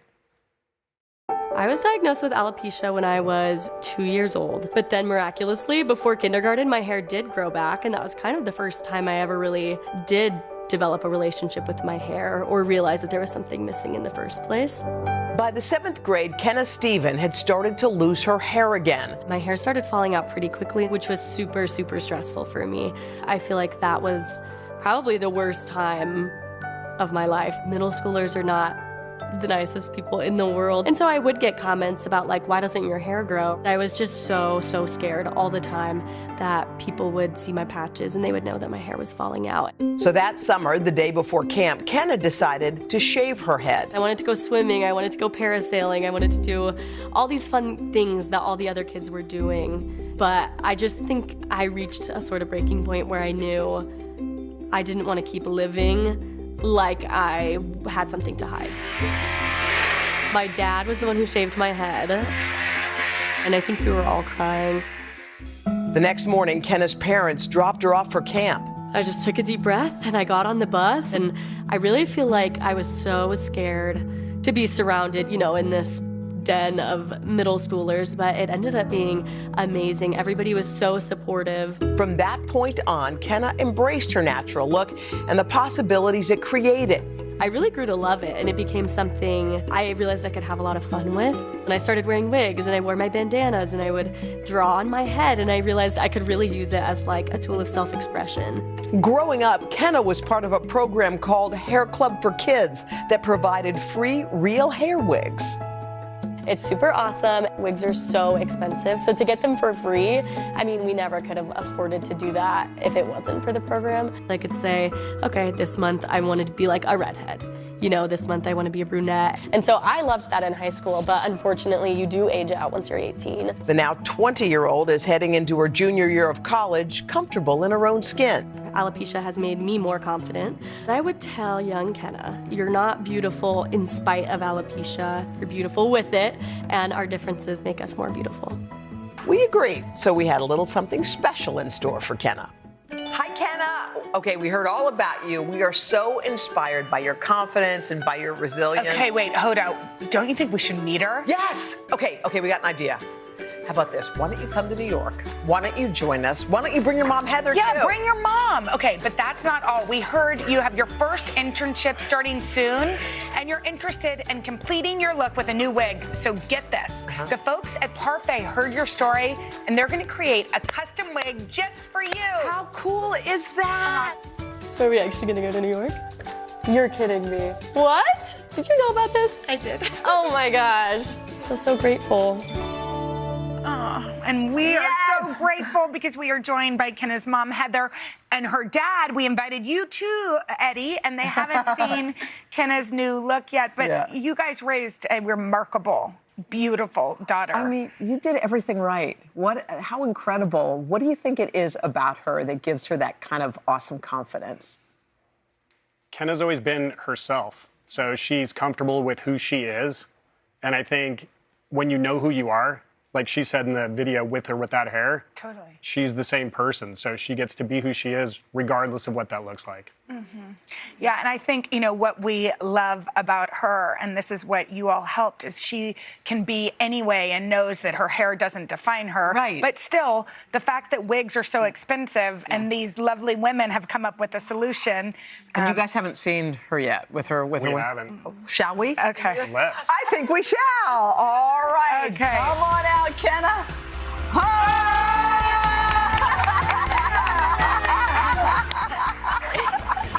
What do you guys think? That looks amazing. Kenna, what do you think?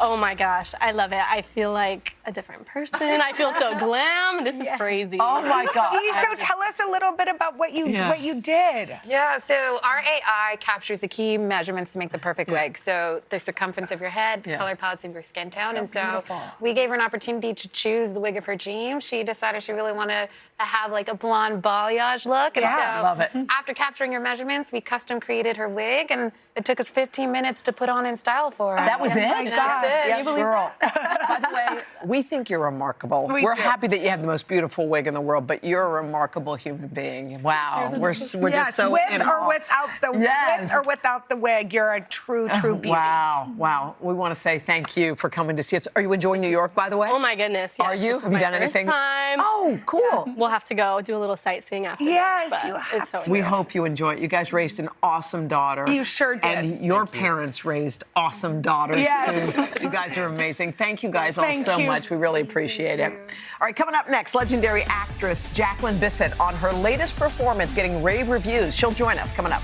right after this. Thank you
We are in the presence of Hollywood royalty right now. Actress Jacqueline Bisset has graced the big screen for almost 60 years. She has appeared in more than 47 films, classics like Bullet, The Detective, and Murder on the Orient Express, with no signs of slowing down. And in fact, she says her latest film, Lauren and Rose, is one of her favorites. Let's take a look.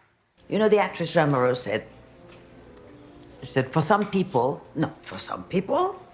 cinema means something superficial and glamorous. But I think it is the mirror of the world. And you're short. It was unusually honest in that same way. Well, she worked with the best. I'm a million miles from Truffaut or Antonioni. Well, you might be closer than you think. You've done so many films, yet this is one of your favorites. Yeah, it is one of. What makes it so? It's just so well written. Yeah? Yeah, and Russell Brown, who directed it and wrote it,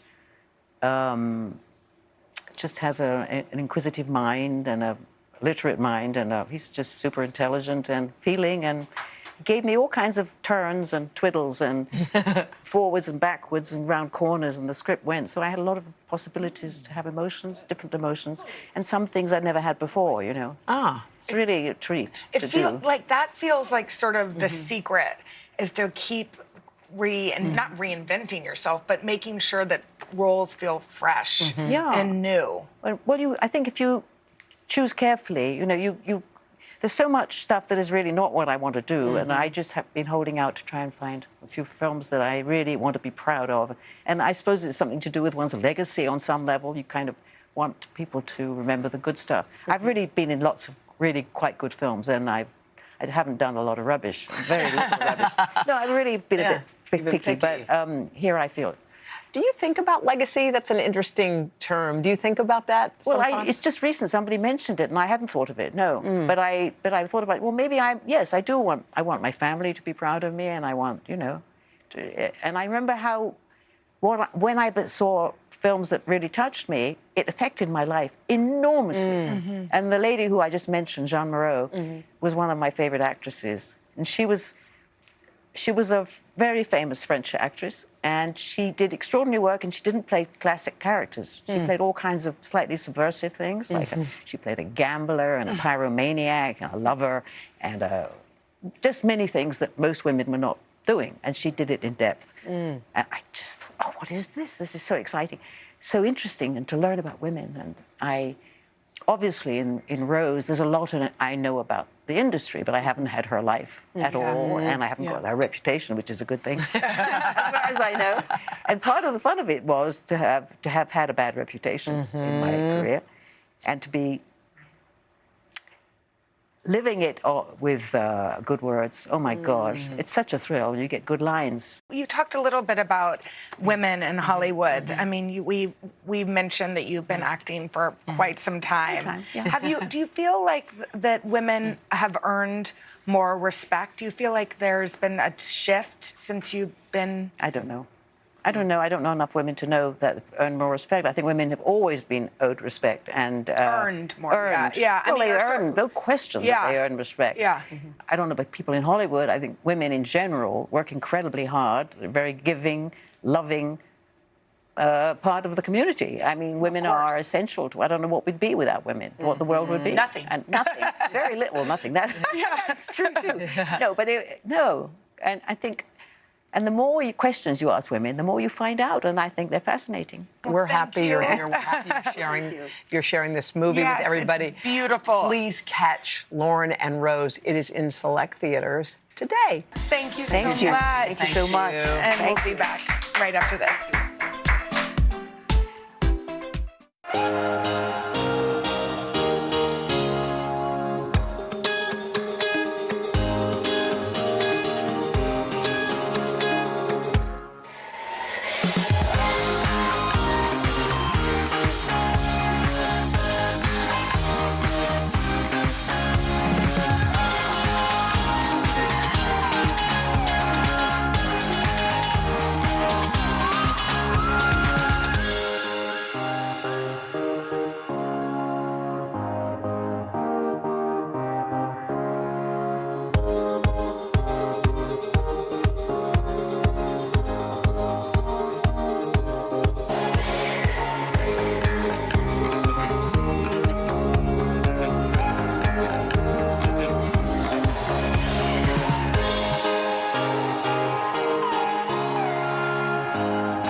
Next week, Sex and the City star Kim Petras. Plus, Sean Hayes, Eric McCormack, they reunite to celebrate a Will and Grace milestone. Also, Jason Biggs and Lana Condor stop by. Have a great weekend. Bye, y'all.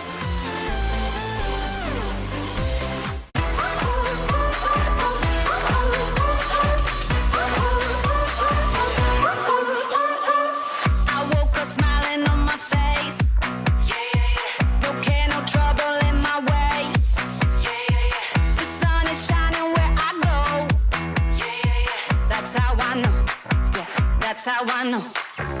Today's gonna be great, gonna be great, gonna be a good day. Today's gonna be great, gonna be a good day. Welcome to Today. So happy to see you guys. Would you like my boost? Yes. Back, here we go. Sometimes we just do things to help. That's our Hoda. Happy birthday! We got an awesome crowd, y'all.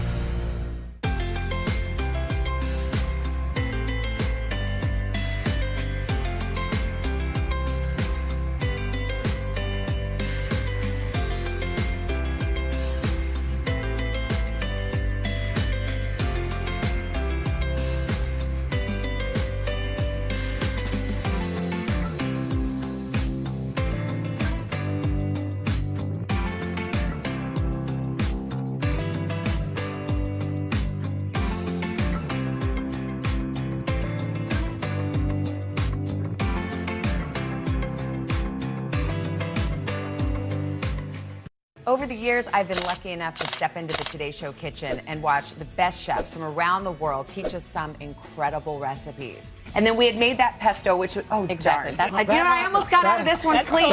Turn it down. Oh my gosh, I had one job. None of which I've mastered because, well, I actually don't know the first thing about how to cook.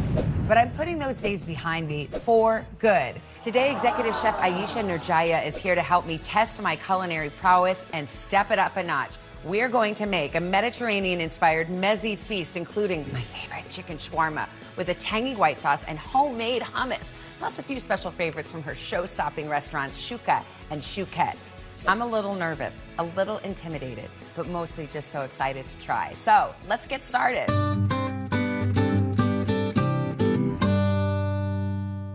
Chef Ayesha, you know I am your super fan. And I appreciate that. And now you have heard that I don't know how to cook anything, right? I've heard that, but I want to see it for myself. Let's get started. Okay, Chicken perfect. shawarma. Well, let's cheers first. Oh. Have a drink here. Oh, where's my... Oh, what is this This fancy is a gazelle. So this is like basically a fruit juice that's topped with a little bit of seltzer. And some herbs. That is delicious. So there's some blood orange in here, some cara cara, a touch of grapefruit, and seltzer. And if we're feeling like getting a little litty, we're gonna put a little tequila. I could see a little something extra in there, but I've got it. We've got knives. I have to stay sober for We're gonna this. stay focused right now. Okay. Okay. So let me look at the recipe. Sure. Because I'm a new cook, I get obsessed about the All right. recipe. But I have a plan. Our plan for today is start the chicken shawarma, make and mix the white sauce, prepare the hummus, create a pantry salad, prepare the toppings for the chicken shawarma, and serve and eat. We're gonna start with the marinade first. Okay. Okay? So right to your left, you have some lemon juice. Yes. We're gonna put that right in here. Okay. And then we're gonna use some garlic paste. Now this Okay. garlic paste, I'm gonna hand this to you. Now this is one, I'm already scared. Garlic paste. Well, Don't be first of all, I scared. gotta open it. But Okay. I'm gonna Oh, show there it you is. something. We're just gonna put a little bit of olive oil in this spoon and kind of coat it with this. Oh, you're like basically greasing your... Exactly. Wow, that is so smart. Right, so if- Cooking show over. This is incredible. This is revolutionary. Would be great if you added a little bit of that olive oil in there. How much? All of it. It's like baking, where they tell you like dry ingredients versus wet ingredients. Yes, You want to okay. kind of put either all the dry in 1st or the wet. I How like much to do whisking? the wet. No, that's fine, as long as it's combined. But right now we're gonna add a little bit of our spice blend. You have 1 tablespoon of black pepper. This is cinnamon. Okay. So Right this now- is, that was paprika, this is cumin. Cumin. And this is my favorite. Okay. It's the color of my shirt. It is. What is this? This is turmeric. I was gonna guess that. Oh, I love So it. this is really gonna give that earthy flavor to the shawarma and also that beautiful color. So we're gonna whisk that together. I'm starting to recognize beautiful this this marinade. is. I know. All right, perfect. All right, so this looks beautiful. Okay. And now we're gonna do the onion. So I'm gonna Okay, do wait. one. I know how to do this. Okay. What you wanna do is, at this point, you can cut the little piece off at the end. Here. Okay. Okay. Okay. This is off. Yes. And then you kind of want to follow the curvature of the onion with your knife. So we're not going to slice straight down. We're going to slice like this, a little bit on an angle, if you will. Yes, perfect. Like that? Yep. Perfect. Okay. There you go. But now that's done. Look how beautiful that is. Okay. So we're going to put that in there. Okay. Mm-hmm. And we're going to mix this together. Okay. Do you mind grabbing the chicken? So right now we're gonna use chicken thighs, and Okay. I love chicken thighs because I find them to be super forgiving. Yes. Actually, you know what I'm gonna do? I'm just gonna dump the chicken right onto our thing. You're a wild woman. Because we don't need all of this paper. Okay. It's like Christmas. Exactly. Christmas. Okay, so I'm gonna cut this first so I can show you. You notice my hand is like this, like doing a C, and then you're going up and down, slicing right through. How you feeling? Good. Is it like... Okay. Beautiful. Is it? Yes. Okay. It's hard to do that knuckle thing. I know Yeah. you're supposed to. You have but to practice it. Yours looks like it's easy to cut, and then when I do it, I'm like sawing like I'm Paul Bunyan in the forest. have Maybe to- I just need to be more confident. Yes, you have to be easy on yourself in the beginning. Okay, so you have one more there. Okay, here we go. Right.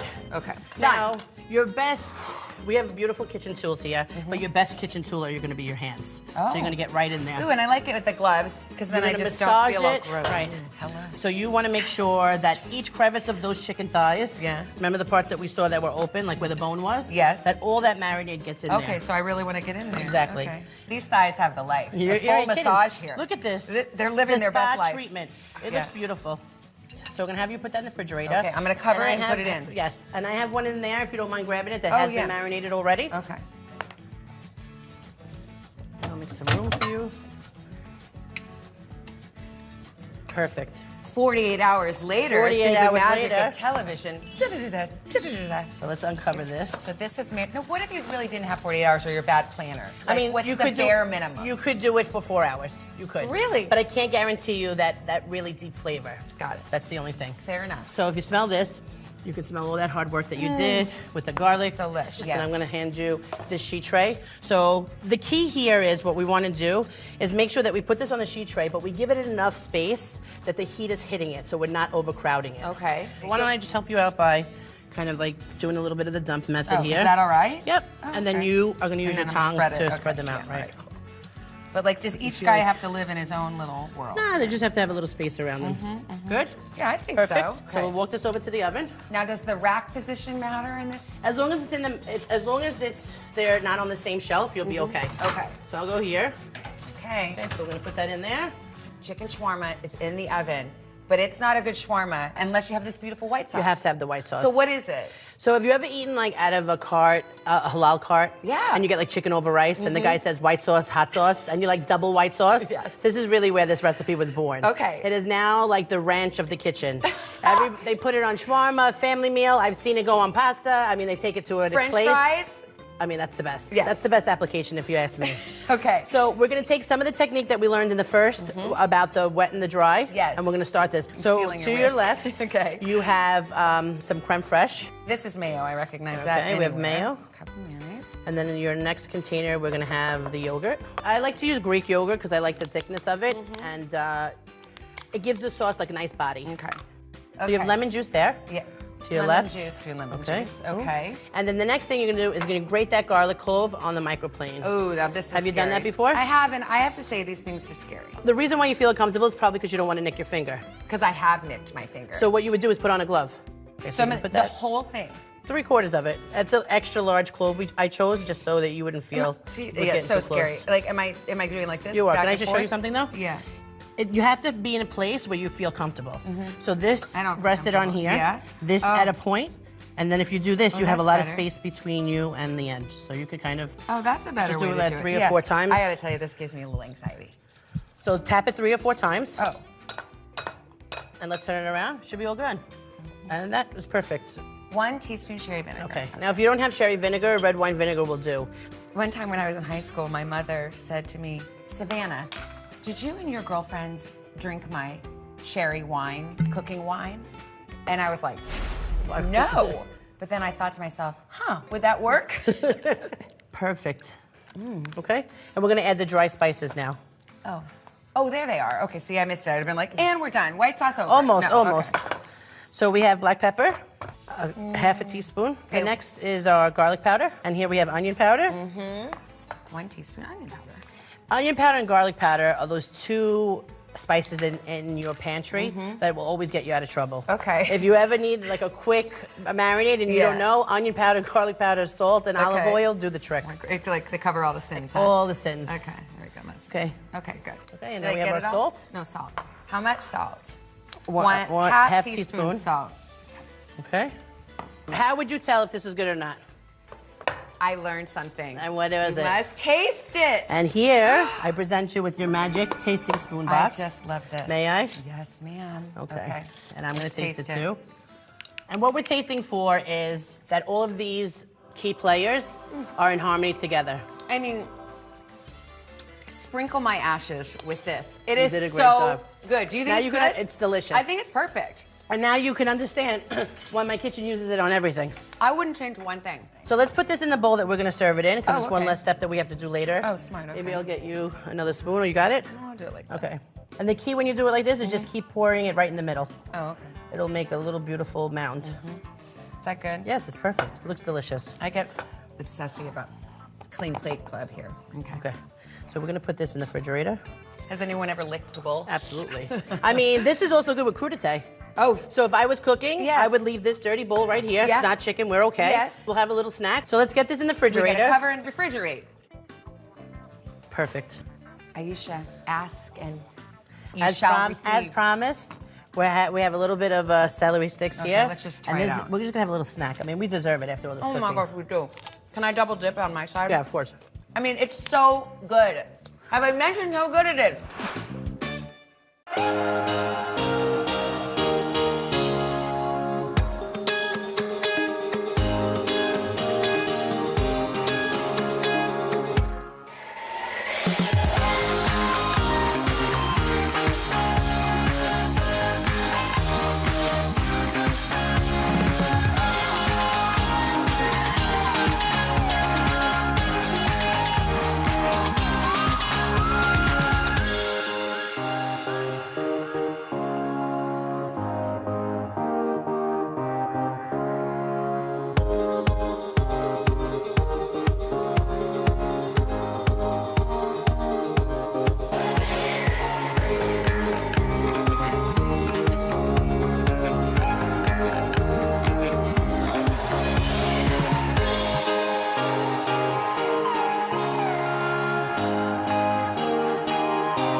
for our next trick.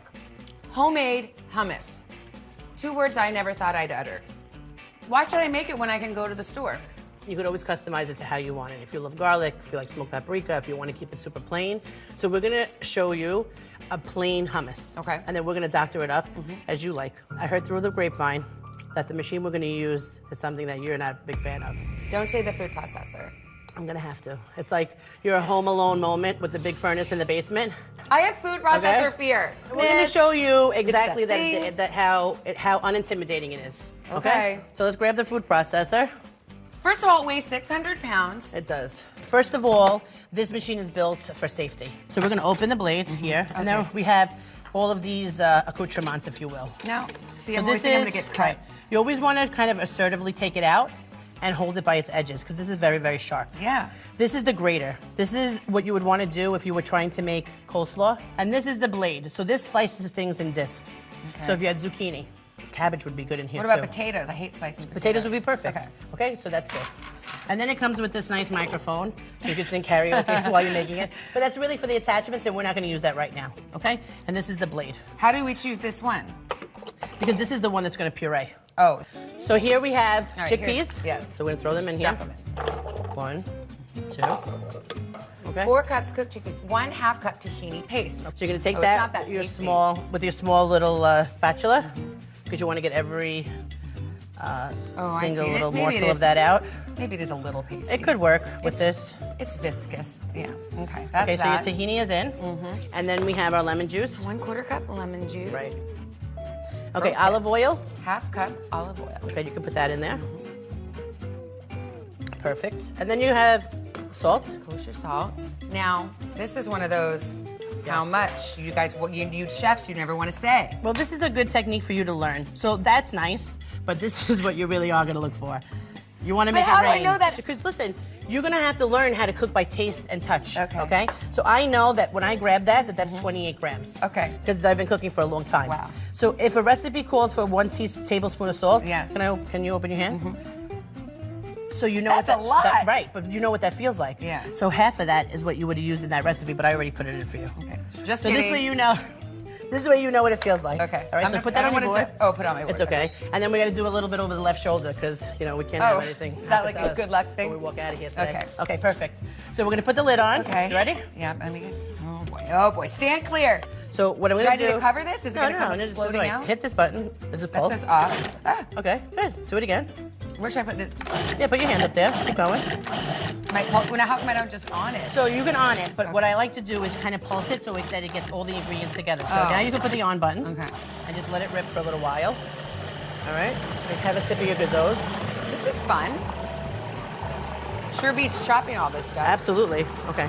And we're gonna stop this. And this is really quintessential when you're using this machine because the blade is on the bottom, right? And it's only going in one direction. What we like to do when we use this is take the top off, and we like to go around, which I'm gonna do this time, and you'll do the next, and take what's the ingredients that are on the bottom and kind of flip them on their top. Because we wanna make sure that when we're making this hummus that everything has the same I consistency, see. okay? Have to go pulse again. No, you're gonna put it on. Oh. And at this point, we're gonna stream in some of that water. All at once or? Just a little bit at a time. This is 1 cup of water. I actually think that we might use 3/4 of a cup. Now this part is not a definite in a recipe. It depends how much you dried your chickpeas and how much liquid is in there. Okay. So if you dump the whole cup of water in there, it could be too liquidy. Okay. We want something that's gonna hold its peak. Look good, you see that? It's getting smoother, Yeah. which I like it. And now you can see, if you step on my side, you see how this is really moving slowly? Yeah. That's why you have to stop. All right, so time to stop and, Right? You're gonna and open have it? an intervention. Right? Perfect. Here you are. Okay, so now I'm just like kind of going around the sides. Let's Yes. get everybody in there. Oh, Okay, yes, so let's taste it.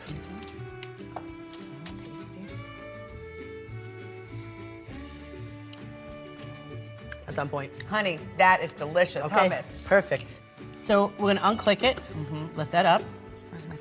Now, how long can I keep this in my refrigerator? 3 to 4 days. Okay. Okay. And now And the I'm just same gonna- thing, you're gonna spoon it directly in the middle. I mean, this looks delish. And at Shuka and Shuket, we do the swoosh, and in the swoosh, we usually fill it with lots of nice things. So I do the spice first? Yep, let's do the all spice over first. Or just in my little... Whatever you like. Well, I think it looks kind of fancy when it's like, is that good or is Yeah, that it's too beautiful. heavy? No, keep going. Okay. And you're gonna fill that pool and all the little divots here. Oh, I love it. This looks like professional. I mean, you're killing it. Come on. I'm coming over when you're making this. Seriously. How beautiful oh my gosh, is that? That is gorgeous. All right. So we have some pita chips here. We could have had some crudité. Mm-hmm. I mean, listen, this is another one of those things. Why don't you take your little celery stick? Oh, yeah. You do a little dip. Exactly. And we'll make you like the little chef tasting. Oh, yes. Do Oh, that? I love that. And then we'll put that a little much, bit. huh? Oh, my Yeah, gosh. Yeah, why not? Look at this. If we're going to do I it. mean, come to Go mama. ahead. Okay, oh, there we go. What do you think? I mean, it's so good. Awesome. So good. All right. Oh, my gosh.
If there is one thing I love at Shuka, Aisha, it's your salads. I love salad because it really represents the bounty of what is being grown. We're kind of Fancy. doing a pantry salad, if you will. Okay. So I found these things in the refrigerator. Okay. Okay. And we have some romaine that I've just roughly chopped up here. Great. And what I'm going to do is show you how to cut some of these tomatoes. Oh yeah, Okay. that's not a strong suit So of mine. these are baby cherry tomatoes. So we're gonna actually use the serrated knife for this. This knife. You're gonna pinch the tomato a little bit, and you're gonna make it taut, so that when you go right through the serrated knife and come back around, that it splits in half. Okay, wow. Okay. So I'm So you're gonna pinch it. You feel it's tight. I do. Right. Put your knife and Oh, go right through. okay, great. Okay. We're gonna add it to here. And then here we have our Persian cucumbers. I love to leave the skin on because they're so small. Oh, interesting. This- I always take the skin Really? off, but yeah, but that's just, I don't know. Well, they're super healthy. Yes. The cucumber itself. Okay. And I think it adds some color and texture. Yeah. So because that's pretty small, I'm gonna cut this into quarters. Again, I cut it in half. Those little. Perfect. And then I would just cut them into half-inch little pieces. Now, would you do it like that, or is that I a bad think idea? that's a little aggressive because again, we want to be safe and we want to make it to the dinner table. Now I think So I'm Julia Child. So you want them cut side down because now they're not going to roll away from you. Oh, right, okay. And we're going to add these straight away to here. Okay, we're going to add some pine nuts. Do you Okay. like pine nuts? I do. I love pine nuts. I like pine nuts because they actually have really good fat content, and they add like this luxurious feel when you bite into them. Okay. And then last but not least would be our feta. Okay. Okay. Perfect. Yeah. So we have everything in the bowl here. Yes. And now let's talk dressing. Okay. My favorite go-to dressing is lemon juice, olive oil, honey, and salt. Okay. Can I ask your tossing technique? Sure. This is what I would do. I go from the bottom up. It's the Okay. same thing like when you were marinating the chicken, from the bottom up. Okay. Let me And try I it. personally don't like a lot of dressing. Yeah. So I would just like do a once around. That's what I kind of figure people can add more if they so Right. desire. How's that? Perfect, Good? perfect, Okay. that's good. And then just. And then same thing, bottom up. Maybe I'll put a little more feta because those nice little chunks are now nestled at the bottom. This looks delicious. Yes. Oh. So if you just want to put that to the Okay. side, we have a few finishing touches before we eat. Okay. I thought we were done. What's this guy coming here for? Since you did such an amazing job and we've conquered your fears, we're gonna bring him out again so that you could show him who's boss. The food processor? You know it, you know it. And this guy? Yes. Ah. But before we do that, I'm gonna show you how to break this down. Okay. Okay? So this is red cabbage. Yeah. So we're gonna cut a little bit of the bottom off, like that. Mm-hmm. And then you just wanna remove the outer leaves. See what I mean? You got it, you got it. There you go. I guess I just got to be a So little more aggressive. You could use a little force. Yeah. We're gonna cut this in half. You're gonna take your knife, you're gonna put it in as much as you can, right? In the beginning. Got it? Okay. Yeah. Good, good. See, now I'm like Okay, stuck hold and on. this guy's All sticking right. out. Okay. So yeah. keep your hand flat. Okay. Okay. All right. Yeah, yep, so put yep. your hand flat, and now push all the way down. It might take 3 or 4 saws, but just keep your hand flat. Go ahead. You almost got it. Where's the chainsaw? Can I just Okay, hold saw it hold on the other side? Okay, let me help you for a second. Because what happened is that your knife is now in here, not the blade. Oh. So we're gonna take that out, Okay. okay? And then when you get to this point, you're gonna take your knife, you're gonna go straight down on this side, flip it, and straight down on the that's other what side. I would want to do. Okay. I'd want to be like, shoot, like this. You know the other thing that's, oh, ouch, darn it. What happened? I've never gotten through a segment without, no, it's just a little tap. Okay. Just a little So wait, left hold tap. on, but let's do it together so you don't have a tapping problem again. Ooh, okay, great. Hold on, put it down, put it down. Starting to see We're what gonna this- go down here, okay? And then you gotta be assertive and go down here. Okay. Now Practice. what are we doing? Just cut it in half again so that I know that you can do it. God. Okay, good. See, you did it. Who'd think this would be the hardest part? Okay. So let's get the machine. You don't need all of that because we're gonna Okay, all right. buzz it 1, 2, 3. Okay. Okay. You want to get the Where's bottom? my friend? Okay, here we go. There's your friend. Jeez. Okay. Now this part is a little more complicated than the other one. Oh, now we So I'm have going to these show you how to blades. use these guys. All right. Okay. One is that you should always know that they're super sharp. Okay. So you only want to touch the edges. This part you want to hold down. You see how that little piece goes down? Yes. And you are going to turn it just like this was, on an angle, and then slide it in. So on an angle and slide Can it I in. try it? Of course. I don't Easier, know. no? Okay. There. Okay. All right. That's it. Boy, I never knew that. Okay. So it's locked in here, right? You Yes. heard it snap. Oh. We're going to put that in here. I would have put it together. Okay. I just spun it because you need the bottom to that's probably. You're going to turn this on. Oh, already? Okay. Yep. Okay. So now it's spinning. So now you're going to take the cabbage. My heart is racing. And you're going to put pieces of it in. Okay. And then you're going to put that in there. There you go. Look at Oh! this. There you are. This is fun. Get in here. There you go. Get in here. Yeah, go ahead. So we're going to shut the machine now. Go ahead. Okay. And we're going to wait for the blade to completely stop Yeah. spinning. Right. And we're going to open this. And you see that inside? I mean, that looks incredible. Right? Okay, now I get it. I So get now it. We're The going food to take, processor. if you would, please, take this out. Is that okay? What's this for anyway? For the shawarma. We need a fresh crunch Okay. front top, okay? Yes, we do. Okay, so we have that in here. You're going to take the top out. All right, let's go. All right. So this is going to give you more of like a slice of Okay. cabbage. I like this way better, personally, because I like a lot of texture. As you can see in this bowl, it's kind of like confetti. I like that, actually. Perfect. We'll do one more little piece, and then I think we'll be ready What to did we go. do in the olden days before food processors? Oh, actually, you have some tongs there. I'm gonna, Just put a little Yeah, on just put a each? little bit of yours on that half. Come over to my way, the minced Little bit. cabbage There way. you go. Look at, isn't that friendly? Okay. Perfect. Okay. Yum. We have one more thing, the star of the show, the chicken shawarma. Oh my gosh. Oh Hello. my God. Here. Okay. Wow, look at this. Man. Smells delicious. Come to mama. Take that one, Okay, and I'll take this yeah. one. No, we never In here. looked at it. Should I have been checking it? How do I know it's done? It's pretty foolproof, the recipe, when it comes to cooking. If you want, if you touch this piece right here, see how it gives you like almost zero resistance? That means that it's cooked. And same way you've been doing it. Just gonna load it put up? right in the middle. Yeah. Wow, that looks good. All right, perfect. So let's get this, and can you grab the salad? Yes, ma'am. And we'll get to the table.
I can't believe we did this. I mean, I can believe you did this. I You can't know, believe I did you this. nailed it. You have to stop telling people that you know how to cook. Look at this spread. How do you eat your chicken shawarma? How do you Okay, prepare it? perfect. Okay, I'm gonna show you. I want to see. So I can't help but make a sandwich because how could I not?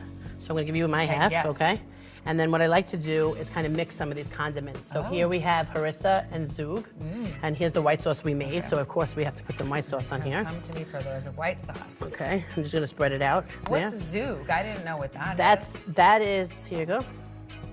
And then you wanna spread some of that in there. This is cilantro, serrano chilies, and cardamom. I want to get some of these onions and that. stuff in there, right? Yeah. And then I love to eat with fresh herbs. I'm gonna give you some. Are you okay with mint and cilantro? Do I just shove it in Just there? shove it in there. Okay. And then, of course, we have to bring over our cabbage. Let me turn this around so you could have your Do my- half. I'll just do my And I'll have mine, yeah. We'll just kind of sprinkle It's it the in rip there. and dip, you know? I mean, it's beautiful. You know how to do that. And then I'm gonna take this. Do you like spice? Yeah. Okay, so we're gonna do a little baby drizzle. How about Okay. that? There.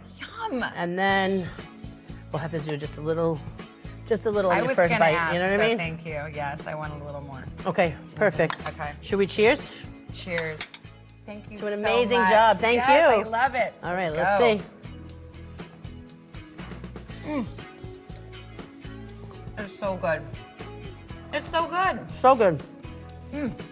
Delicious. I'm going in for more. You ever put hummus in it? Of course. And that's the beauty of the sandwich. Like as you're eating, you kind of just like put a little bit more of something else on top. I know. Don't mind me if I just lick my fingers here. It's supposed to be messy. Dragon swirl. I love it. For me, this is kind of fancy and fun food, but this is a classic family meal. Absolutely. The reason why I love like the Middle Eastern Mediterranean style of eating is because it's all of these little small plates. And you could really rip and dip and match. And no two flavors on this table don't go well together. There's something for everyone. Absolutely. Even my kids. Even the kids. Delicious. Thank you so much. Mom said don't talk with your mouth full. But sometimes you can't help it. I truly am. Thank you for showing me this. My pleasure. It was an honor to be cooking with you, and I'll do it anytime. You mastered all of the food processor, your knife skills. I think you're gonna nail it. Well, cheers. Cheers. Thank you. Thank you.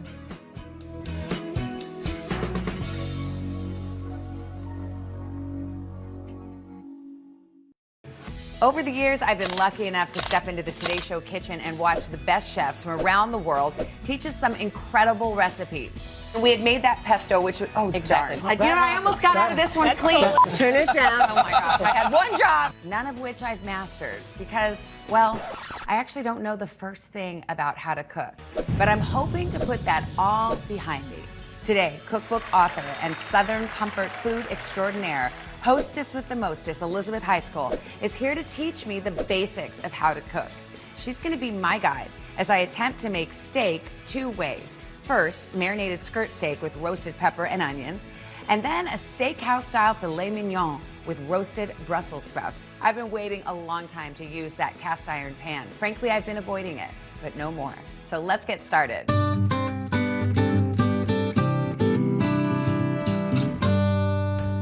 Again. I know, I'm so excited. You are my Obi-Wan This to my is Luke it. Skywalker. This is it, honey. I promise we're gonna make it happen. And I mean, honestly, who does not love a perfectly cooked steak? I love a steak. Everybody does. And I swear, it's so much easier than you could ever imagine, okay? This is our plan. Marinate the skirt steak, cut and prep the vegetables, grill the skirt steak, sear, baste, and finish the filet mignon. Let the meat rest. Cut and serve. All right, so here is our marinated skirt steak. Go ahead and get this out. Do I just go to the butcher and say I want skirt steak? Exactly. They won't laugh at me. No, let's unfold him. Why do we call it skirt steak? It's just that cut of meat. It goes actually under the abdomen. That is yes, it's exactly like- where it goes goes. like it fits you, All the right, now, waist. Okay. Yes, if you have a piece of meat that is as big as your waist, Yes. you're gonna wanna cut it, Yes. okay? So we're gonna cut this into 4 pieces so that we can manage it in our skillet. Now, okay? is this one of those against the grain things? Not right now. After we cook it, Yeah. yes, Okay. absolutely. But right now, I just need you to cut this into Cut in 4 fours. pieces. Okay, I got it. Yep, yeah, nice, long, good.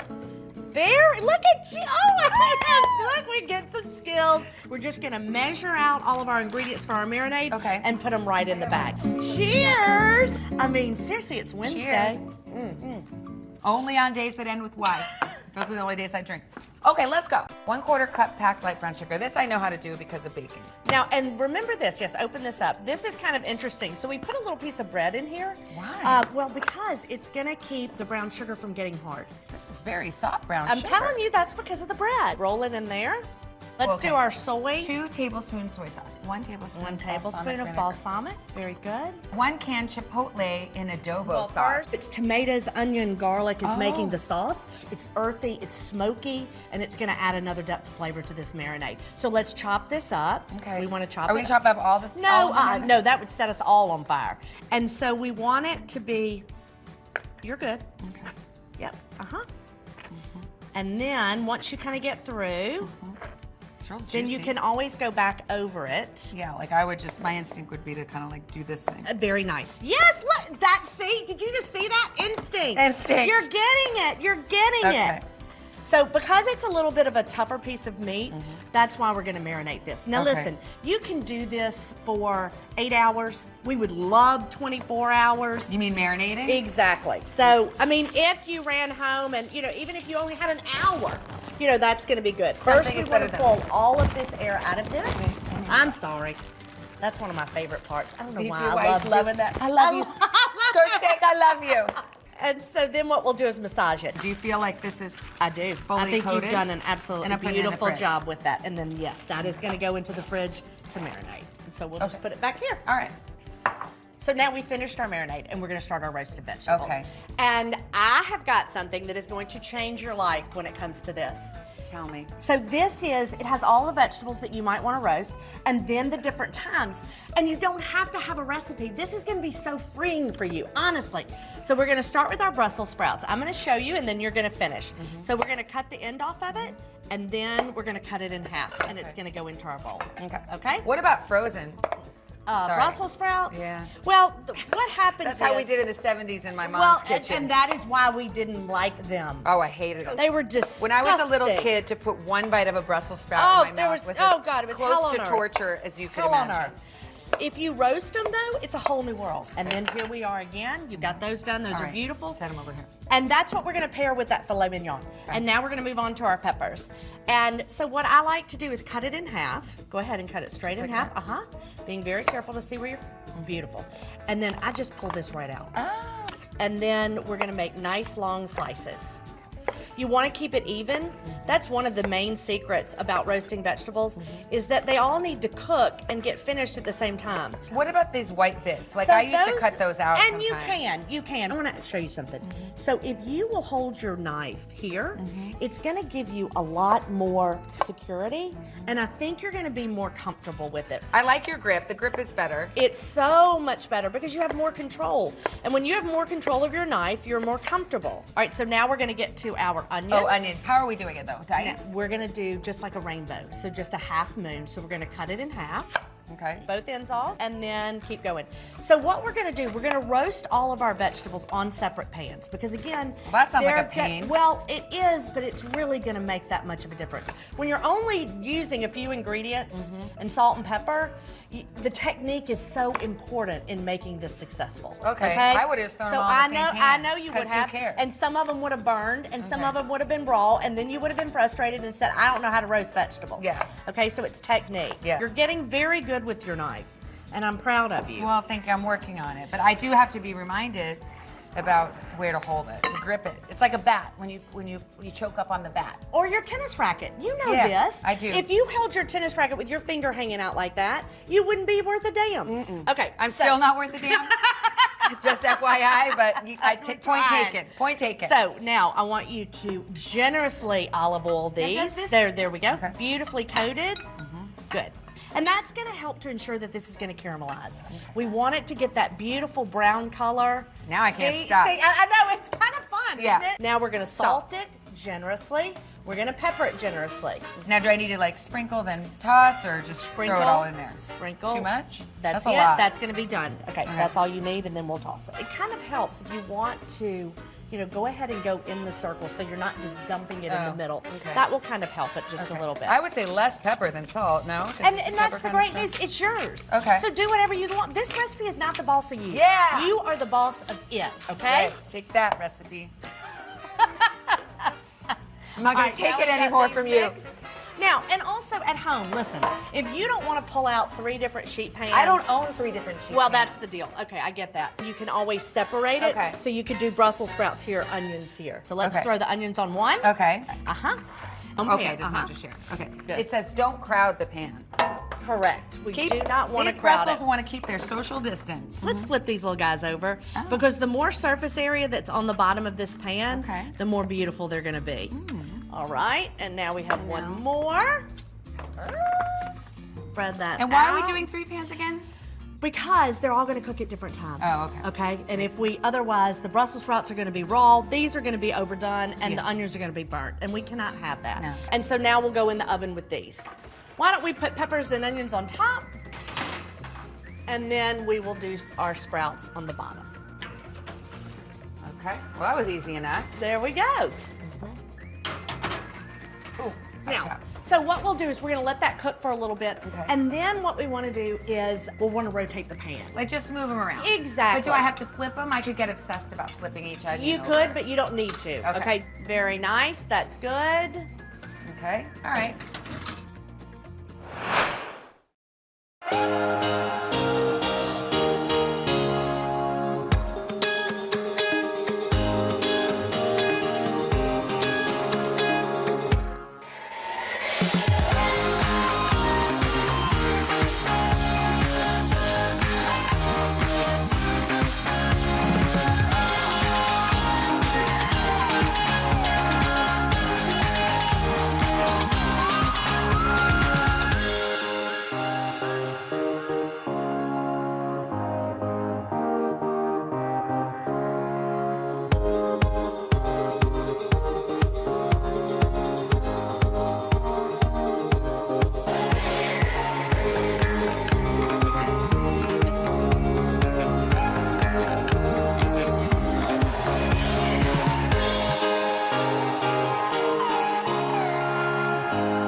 All right, so now our vegetables are roasting in the oven. You just gave them a nice toss, so we're gonna leave those alone for a minute, and we are gonna get ready to cook that beautiful skirt steak. Okay.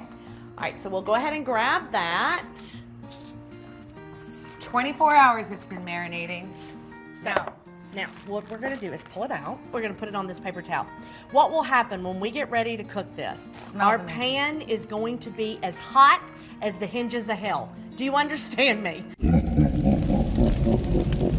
Okay. And if this marinade is still on here. Like that was no, drippy. you're good. We're Okay. gonna pat it. I mean, we're about to get serious with this. Okay. Because it will end up just steaming it and almost boiling it. Oh. And that's not what we want. We want that beautiful caramelized crust. So we are really gonna get all the moisture out of it. Okay. So we are gonna press on this. We're soaking it up. Now let's come over here. I want you to. Okay, just a question. Is this pan hot? Hot as the hinges of hell, honey. It is hot. Do not touch it. Brush it with the canola oil, and that will help it not stick. When we did that marinade, you have to remember that we added a little bit of sugar. We've also got balsamic that has sugar in it. It's going to smoke a little bit, okay? Smoking now. Yes, because it's hot. So let's turn our vent on, which is that little button right over there, and that's gonna pull the smoke up. Okay. That vent's over there. How's that gonna help? It will. Okay. All right, let's Okay. put that down. Doesn't matter which side? No, just put it down. Woo! Very good.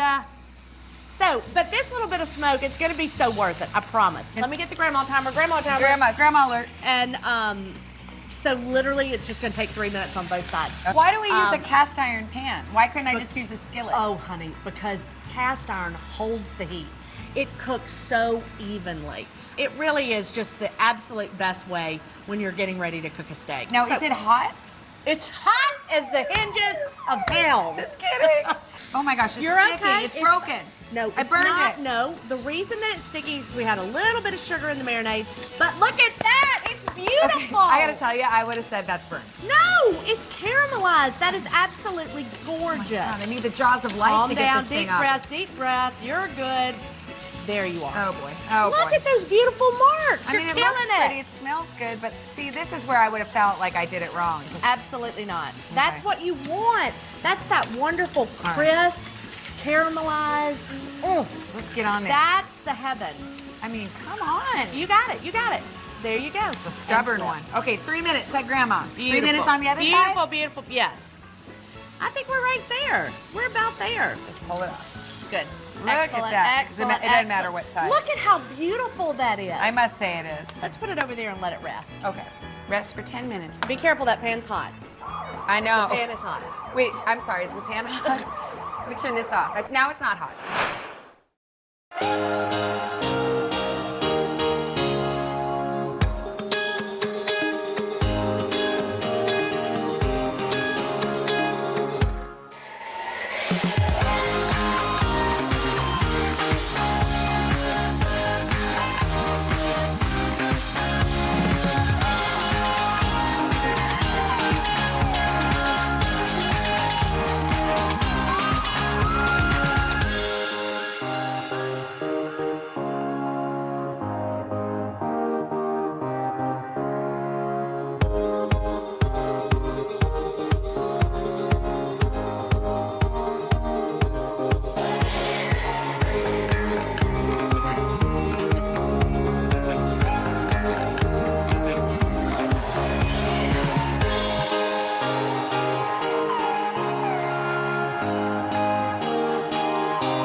All right, let's get these veggies out of the oven before I burn them. Oh, they look good. I think they do. And now we've got our onions and then our peppers. Should those have been browner, or does that look good to you? I think that's nice. I think that's really good. We're gonna use these for fajitas after we slice that skirt steak up, and then the Brussels sprouts, we'll have that with our beautiful filet This mignon. is a fajita seed. You are absolutely right.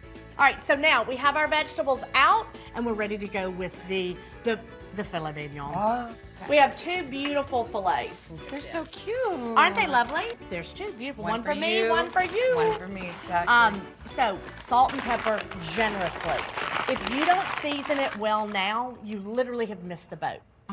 You said generous. Generously. Sides? Absolutely. If you're gonna eat the sides, you want it to be seasoned, right? Okay. Just there. Good. Very nice. Let's do that on both fillets. And then we'll do the same thing with the pepper. Do you know if I served filet mignon to my husband? Oh, he'd lose his mind. I was gonna say he'd have a heart attack, not because of the red meat, but because I had actually I'm telling you, cooked something. He'll just be like, "Where's and Savannah I love how you just did that. That was a Oh. pro thing. Woo, dang that it. was pro. You know what? I don't like things to go to waste. And there you are. Okay, how do you think? Good? It's perfect. Okay, Absolutely great, perfect. great. I want you to go ahead and at least smash your garlic, and let's go ahead and pull our rosemary off. Use the side of this. Hold on. Let's Like do this? one clove at a time. Oh. And let's turn the knife away from us. Okay. Oh, okay. Good. And then, but I'm gonna smash and then it. you're gonna use Should your I cut hand. these tips off before or no? Oh no, it ain't gonna do a damn. It ain't gonna do anything. Okay. Perfect. Good. Now, is that smashed enough? Well, I mean, I would have put a little mean, more that doesn't effort seem into that more it. smashed. Let's Okay. do it. Come on. Okay, good. Very That's nice. good, but That's they're still big old. Well, if you It's want okay. to cut it up, you can. Oh, I It's do. not necessary. It It's says more smash. just. I want to be smashed. Okay, smash it. Smash it. And Smash not it, just with the smash it, margaritas. And not just with the margaritas. And That's smashed enough, you're saying. You're beautiful. It's just a quick, easy. You know, it's just a throw in, just a little flavor. Okay. And then we have our rosemary. Leaves from one sprig. Is this the pull-off deal? Is taught me that it? before. Is it? I think it is. Okay. So we'll start at the top, and then you're going to start at pull the top. back. Good. And now you can do it. And doesn't that make it so much easier? And then just pick off the little ones on the end. I enjoy brushing oil. Now, before we go, we're already starting to smoke. Let's get that vent on, okay? Oh, the let's vent. turn the vent on. Hey, Okay. Whew. So should we go for it? we're ready. Let's do it. Okay. All right, so here we are. Oh, and hear that? So that's nice. That sizzle was ready. How long does it do? I think it's probably going to take about, 2 to 3 minutes. We just want to get that beautiful caramelization. We want to lock in all of those juices. This is about like the crust, basically. Very much so. Should I be doing something with this butter to get ready for this whole scene? Well, I mean, you could go ahead and cut it. You think that's 3 tablespoons? No, that's not. Like there. Right there. That's right. I And know a that little from more baking. isn't going to hurt this. Correct. And just know, Savannah, that smoke is normal. All right. All right? Oh, that's nice. That's very, very good. Isn't it? And now we want to go side, side, side. Okay, so that's how it should look. I love it. I love it. All right, so now this seems like Side. a tricky little thing here. Why? Is You've it 3 got it. Okay, is it 3 minutes on each side? Do you want to go ahead and do Oh, the yes, other one do. too? Yeah. Beautiful. Are you just not concerned about my steak, I don't. Savannah? As long as yours is What about perfect. me? Okay, yeah. Does So let's do a flip. Does each side, like, oh, jeez. Oh, boy. You can do it. Let it go. Canada. All right, and then your guy goes over. I swear it is just like Mr. Miyagi and the Karate Kid. I'm so proud. It really is. I'm so proud Look of at you. Elizabeth, But I mean, that Savannah. was beautiful the way you just flipped Oh, that. thank you. You're getting this. There's nothing like low expectations, Elizabeth. This is fun. All right, and let's get that side right there. I'm getting the bottom, right? We're still doing sides, and Yeah, then we're gonna sides. Okay. And I still have this too. One more little side there. Very This one nice. doesn't have another side, interestingly. Okay, so then we have the bottom. Like some people. But wait, now should we do the other, this is still a rare side. And Should so I do now that? we'll put that one down.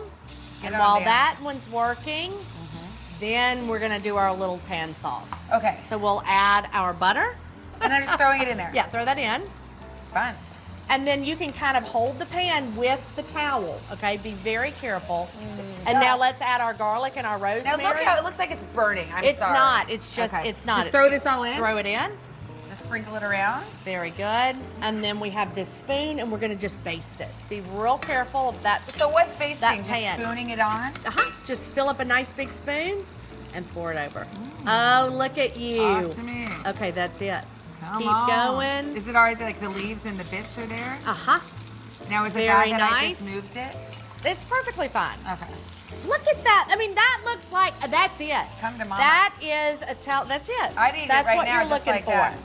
Keep basting? Uh-huh. And now we're getting ready. One more baste. When we put our thermometer in, you want to be really careful that we go right into the middle of this steak, okay? If you go all the way to the bottom, it's going to give us a false read. It'll be too hot. Oh. So just stick it in. Let's go all the way to the middle. Right now, we're at 74 degrees on this Okay. thermometer. I want to go like in the middle. Uh-huh. Are you in the middle? I feel like I am. Okay, good. So this is going to be a team effort. Look at how it's coming up. I'm going to hold this. You're going to put one hand here and one pan there. Yeah. And then we're going to take it to the oven. Oh, but we didn't check the other one. Do you want me to take this out? No, it's fine. They're same size. They're going to Okay. cook just about Do you the want me to same. take this out now? No, it's going to go into the oven with the thermometer. It's an oven read. Isn't can that go fancy? into the oven? Well, this is going to stay out. That's going to stay in. Wow, And we're okay. going to do this together. How we- now which the wrap? oven's hot. Go on in. So if you were at home by yourself, Yeah. yay! You would wait and you would put your thermometer in now, and then you would shut it. And look at it here. Look at there. Wow! Isn't that fun? And then we could even turn on an oven light if we want to look at it in here. So we want to get up to about, 127. Okay. Because once it comes out, the temperature's going to raise a few more degrees. Okay. 130 is going to be a perfect medium rare. Okay. So we'll just sit here and let this So you do come up. 127, figuring it's going to continue to cook when it's out on the. Correct. How long in the oven is That's it? why, I mean, it's like, what, 4 minutes, Yeah, 3 minutes? so it's quickie. Okay. It is quick, and that is the thing that's a little unnerving because it's not hard, it's just fast. You just gotta be so ready to rock. those sides and ready to roll. I mean, seriously, would your husband not die? And you can do this at home. He'd be dead. I'd have to step over his dead body. He died of shock, and I'm like, excuse me. Well, I made Hold two on, steaks, we but had now you died of steaks. shock. So I'll have to eat both steaks myself. Or 1 degree. Okay, there we go, go, go, go, go, go. Okay, now where do I put it though? All right, we're gonna put it back on our induction. Okay? Oh, jeez. It's It's I would okay. be like, it's Be dead. I careful. died Wait, let's here. focus. Focus. Deep crap. breath, and we're gonna focus. Oh, jeez. This is terrifying. Ah! Shoot. That one's on you. Okay. Where do I put it? Right there. It looks incredible. Please, would you just look at that? It's absolutely beautiful. Remember that time you burned me with the thermometer? No, I don't. It's a Savannah, hot I pan. don't remember that. So where do I put these? I should take them off Yes, this hot take pan. it off the hot pan. These look delicious. And then let me grab our sprouts, and we'll scrape them on, and then this one is gonna be done. We'll grab our vegetables. Okay. Is it okay that they've just been sitting on those? They haven't like continued to burn or anything? No, Yeah, not at okay. all, not at all. Just kind of add those to this. Teamwork makes the dream work. That's it. So now let's grab our beautiful skirt steak. It's been resting, so now all of those juices have reabsorbed into the fibers. Let's move this here. We can still use those Should I tongs. serve it, or should no, I we're put it on gonna the cut cutting? it. We're Oh, gonna okay. thinly slice it. And this, without a doubt, is probably one of the most important things. We are gonna cut this across the grain. So do you see these long fibers that are going this way? Yeah, I guess. All right, so if we were to cut it with those, Yeah, I would have followed the then, line. I mean, if we did this, it is going to be so tough in your mouth, you're not gonna be able to chew it. Really? So then we will cut this way. And you wanna kind of do it on the bias. So just a little bit of a angle, okay? Okay. All right, now I know you can do this. Very Okay, nice, Yoda. very nice. There is no try, there is only do, But says look, Yoda. and there you are. I do. I mean, Figure that out. Like, this is you just have- wonderful. Like, isn't that funny that like someone figured out at some point That we need to go across the Yeah. grain. And now you know what they're talking so this about. is this, and now I'll go like this. Perfect, Right? across the grain. And that is gonna make sure that every single bite is so tender and so delicious and so flavorful, you're not even gonna believe it. It's taking all of my self-control not to just start eating this. Always remember though, Savannah, that since you're the chef, you get to have the chef special. What's that? You know, which is just like one little piece, like before it goes. Well, you gotta make sure it's amazing, Taste you know? test? Okay, let me finish this and I'm gonna do Oh, it is, I'm sorry, I'm making you do all the work and I'm just sitting over here enjoying Oh, I myself. love it. Oh, Is it really good? It's absolutely I delicious. hate these last little bits. That's where it's like the risk of blood is high. Okay, I'm gonna take a little chef's special. But because we did that marinade, the caramelization, you know, it's got that little bit of crunch, that beautiful Real nice. depth of flavor, that little bit of sweetness. So let's add it to our tray Okay. here. Tongs? What? Yeah, let's do Okay. tongs. Tongs are gonna be perfect. Best steak I ever made. Only steak I ever made, but. Is still. it really? You should be very, very proud of yourself. Is this it? Is it dinner This served? is it, honey. I mean, we can go ahead and take this over to the table. Okay, yay. And I'll grab these beautiful steaks.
can't believe it. Yeah, it doesn't get any better. Absolutely does not get any better. It looks incredible. And the margarita. But so see, you could serve this with the flour tortillas and the pico de gallo and cheese, or you could do that with the mashed potatoes and maybe some roasted carrots. Whatever your kids love, now you know how to roast every vegetable that there is. This is the first time I've made a steak and the first time I've roasted a vegetable. Cheers!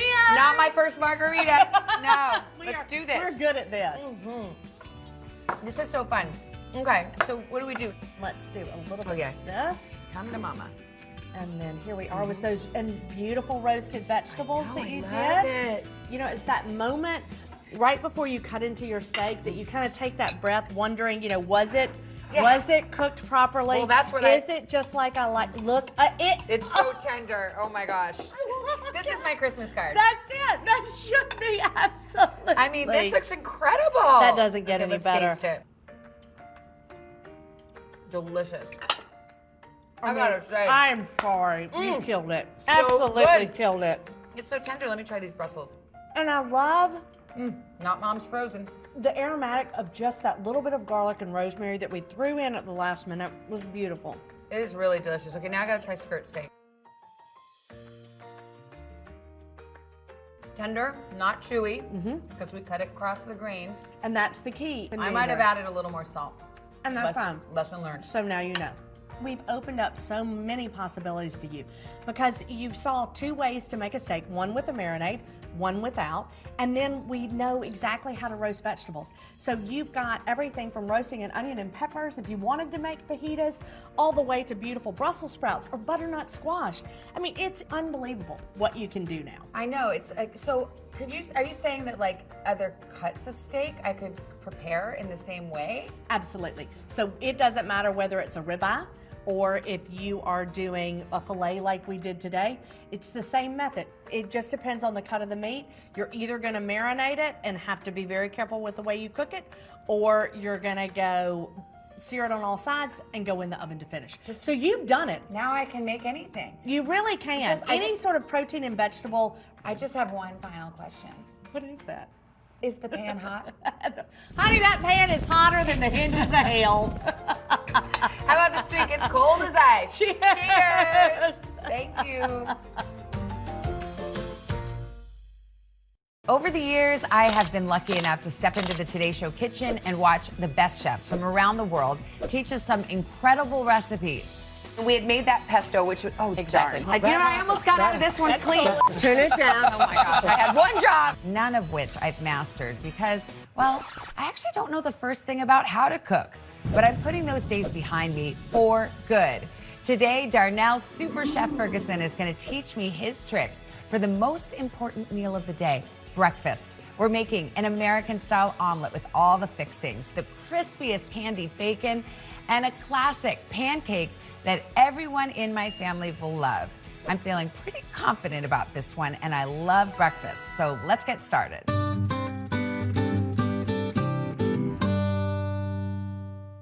Darnell Ferguson, thank you for coming all this way. I really love breakfast. I even like breakfast for dinner. Do you ever do that? See, that's what I was gonna say. You know, we're gonna do breakfast, brunch, and some Brenner. Okay, you know? exactly. I love Brenner. Our plan for today is 1, Savannah will learn how to cook a flawless sunny side up egg. 2, we'll cook an American-style omelet. 3, sprinkle brown sugar and grind pepper for candied bacon. 4, make the pancake batter. 5, use the griddle to make the pancakes. 6, plate and serve. This is probably gonna make you laugh. I don't really know how to fry an egg. I mean, I've tried it before. I don't know. I don't know how to flip it over. Could we just learn that basic thing first? Yeah, so since you don't know how to flip it over, let's start with sunny side up. Okay. Which is my favorite style of eggs. All right. The least cooked egg is a sunny side up egg. Then you have over easy, you have over medium, and every egg keeps getting cooked more. We have our eggs right here. Okay. Little 101 for cracking eggs is never crack it on the corner. Okay. Do you crack it on the corner at home? Yeah. From here on out, you're not going to, okay? Yeah. So we're gonna crack it on a flat surface. Well, but then see, that wasn't very good. See, that was easy. Should I try it again? Yeah, try another one. There Just you go. let me try. Okay. This is the only way to learn, I You were think. strong, so yeah, there you go. Okay, that was Perfect. better. See? Round 2 is there now. Practice makes Yep. perfect. Okay, So now. we're gonna lightly just let that egg just fall right into the pan. I see you just did yolk last. Was that on purpose? Oh, no, I don't have a choice. The egg is in control of this Okay, show. It's going to do what it wants to do. I'm just here as a bystander. Okay, the egg is driving. I'd be worried. I'm already feeling a little stressed like it's gonna burn. No, it's not going to burn. It's Okay. very low temperatures. Okay. Very low. So you don't have to worry about that. And it shouldn't stick because it's non-stick pan. Yours looks like something that is not a true like egg, how perfect that looks. I mean, it really does. It kind of does. looks fake. Yeah, it does. Like yours doesn't seem like a real egg. That's how good you are. You see, that's the confidence you need. So now you're good for my confidence. Okay, so we're gonna get a little bit of butter, Okay. right? And then what? And then once it melts down, we're gonna take our spoon and we're gonna just put the butter over the egg whites. Okay, And that's gonna help cook it. That's cool. So you're taking a hot liquid Yes. and you're putting it over your undercooked eggs. But not on the yolk, just on the whites. Just on the whites. Okay. Here you go. I'll show you this perfect egg, which is almost done, only Yes. has about another 30 seconds. How do you know it's almost done? It'll be firm. Okay. So now it's finished. Okay. Now our sunny side up egg, you've done this. Easy, just like a pro. Now we Okay. can put it on our plates. Wow. You grab your toast plate. Okay. Making eggs is one of the easiest things, but I will tell you this. If you ever want to know how great a chef is, Yes. tell them to make you eggs. Really? Why? It takes time, it takes a lot of skill, and How do you get it off the pan? so it just want to fall right on off. Oh, you're just It'll gonna kind of like Yep. slide it. Just slide it right on off. We have Okay. a little flaky sea salt. Okay, yes. This looks incredible, by the way. Well, you did it. See? Wow. Look at this. Okay. And then we got a little black pepper if you like it. How do you know, though? I guess I'm still obsessed with this, like the yolk. How do I know if it's like runny or thick enough? The yolk is the easy part. Okay. You want it runny. It's Right. it's the whites Okay. that you want cooked. Okay. So the whites are cooked, the yolk is runny, that's sunny side up. Look at us. Toast. Just two chefs Yep. making eggs. Cheers. Yes. You want to try it out? This is what everybody wants. Oh in my here. gosh, so good. And of course, I like to mop it up with the toast. Yes. Mm, That's delicious. so good. Darnell, I think we're ready to graduate to something even trickier. So you ready to go into omelet making? I am. So let's have a good toast to those sunny side up eggs that we made. We always have a cocktail on the show. I love it. I think we're mimosing today. Let me see. That's delicious. Ease up on the orange juice. Omelets are fun. There's not a lot of things you cook that are fun to cook, but omelets are fun to do. Okay, I'm into this. They're fast. It'll make you feel like you're in the NBA for a little bit because you can do it and you'll get your confidence up. The first thing you want to do is what we call mise en place. We have everything laid out first, and then we want to make sure our knife skills are perfect. So the first thing we're going to actually do is the ham. I've learned a couple things about knives. You're doing great. Okay. There you go. I worry about your hands being out like that. I know. Actually, when I took piano lessons when I was 6, Mr. Cloret made us do the piano like this. You know, you're supposed to have curved fingers. That's Yeah. I need to remember that. It's a great way. So just small pieces, consistent sizes. That way the omelet is pretty smooth. Okay. There we go. This looks so good. Okay. All right, chopped enough. We got plenty of ham. Yes. Ham Right. is my favorite, though. So good. Ham, wait till you try the candied bacon. Oh, It's gonna be your new favorite. I know All your right. kids are gonna love it, by the way. Let's do our eggs. now. Eggs, okay. I Crack 2 learned from a eggs. very wise chef. Never on the corner, always here. Now So we we're gonna whisk. whisk it? Okay. I know this from scrambling. Yes. I usually do it with a fork. Does it matter? No. Okay. Whisk is, we're gonna put more air into it. So, a little salt and pepper in here. Okay. Oh, yes. Always salt and pepper. Okay. Go. Like this much salt, or is that too much? No, that's great. Like what about? Remember, you can always add more later. Okay, I know. I tend to undersalt, but now I've been told by so many of you chefs to put more salt that I might be over-salting. How's that? Good? That looks great. Looks great. We'll whisk that together. Do you ever put milk in it or no? Scrambled eggs, I like to put the fat in there. I like to put the milk in there. And it stretches out your eggs so you got a lot of kids to cook for at home. Yeah. So I have 8 kids.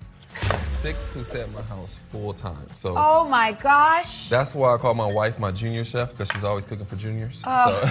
So That's amazing. Wow. Okay. before, we're gonna put a little butter in here. We're gonna let it Yes. foam up a little bit. This is my big question about omelet making. When do you put the toppings in? So there's no right answer to that. You Okay. can put it in before, like we're gonna do today, Yeah. and let them cook a little bit. You mean you put the, wait a minute. Mhm.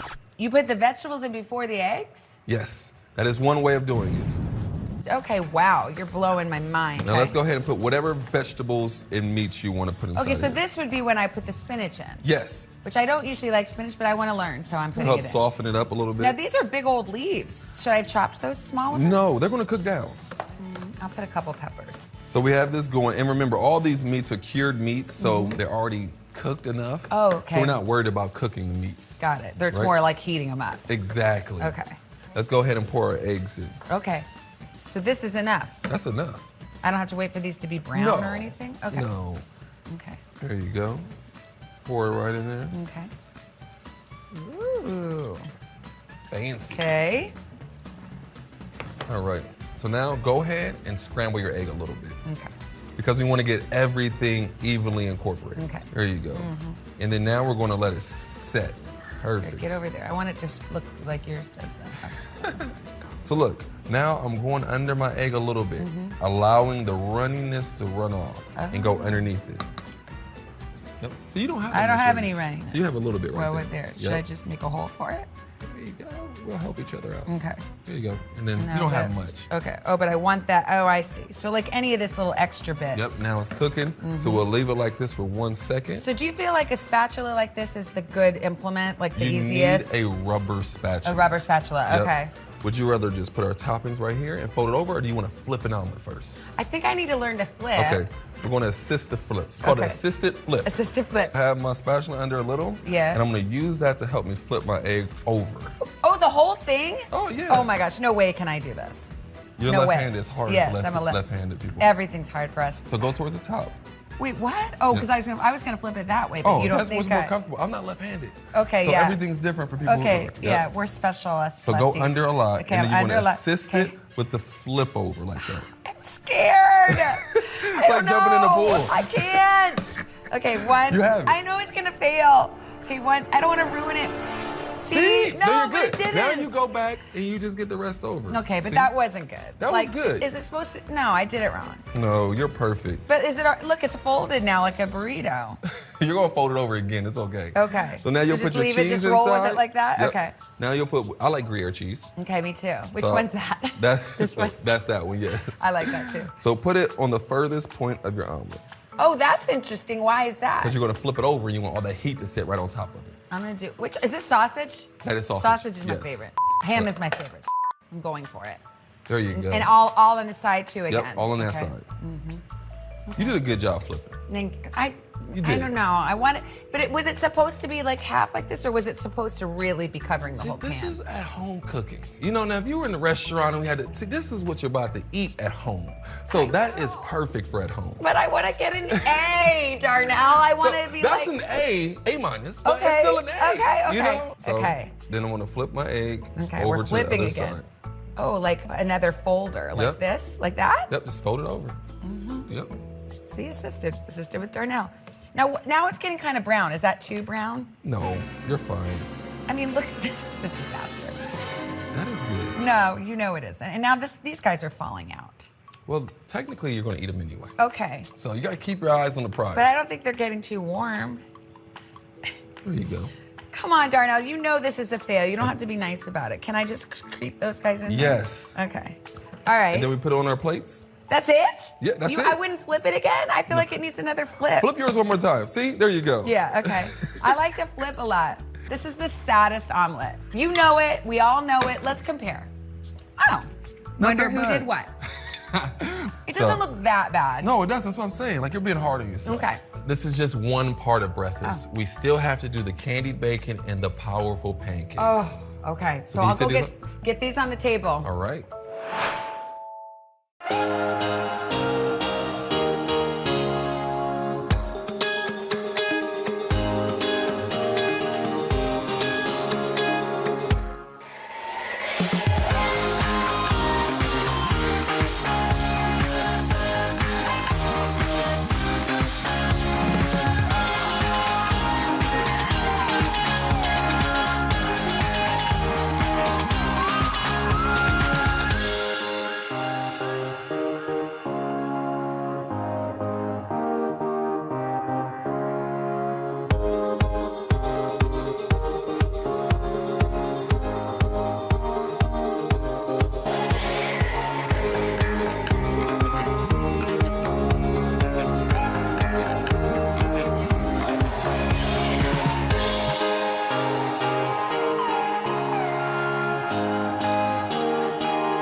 everybody loves bacon. No, everyone loves candied bacon. I was gonna say, usually if I make bacon, I just put it in the microwave. Can we still be friends? We can be friends, because if you're cooking, that means I'm eating. Okay. Yes. But candied bacon seems intimidating. Yes. Super Chefs, our restaurants, are the home of the candied bacon. Okay. This is our specialty. You cannot even come in and ask for regular bacon. We don't offer it. How do we do it? So I'm gonna open up the pack. Okay. I'll open it for you. You Yeah. can get us a half cup of brown sugar in that bowl for me. All right. Like just pack it a little? Yeah, pack it down. We're gonna lay our bacon Okay. sideways.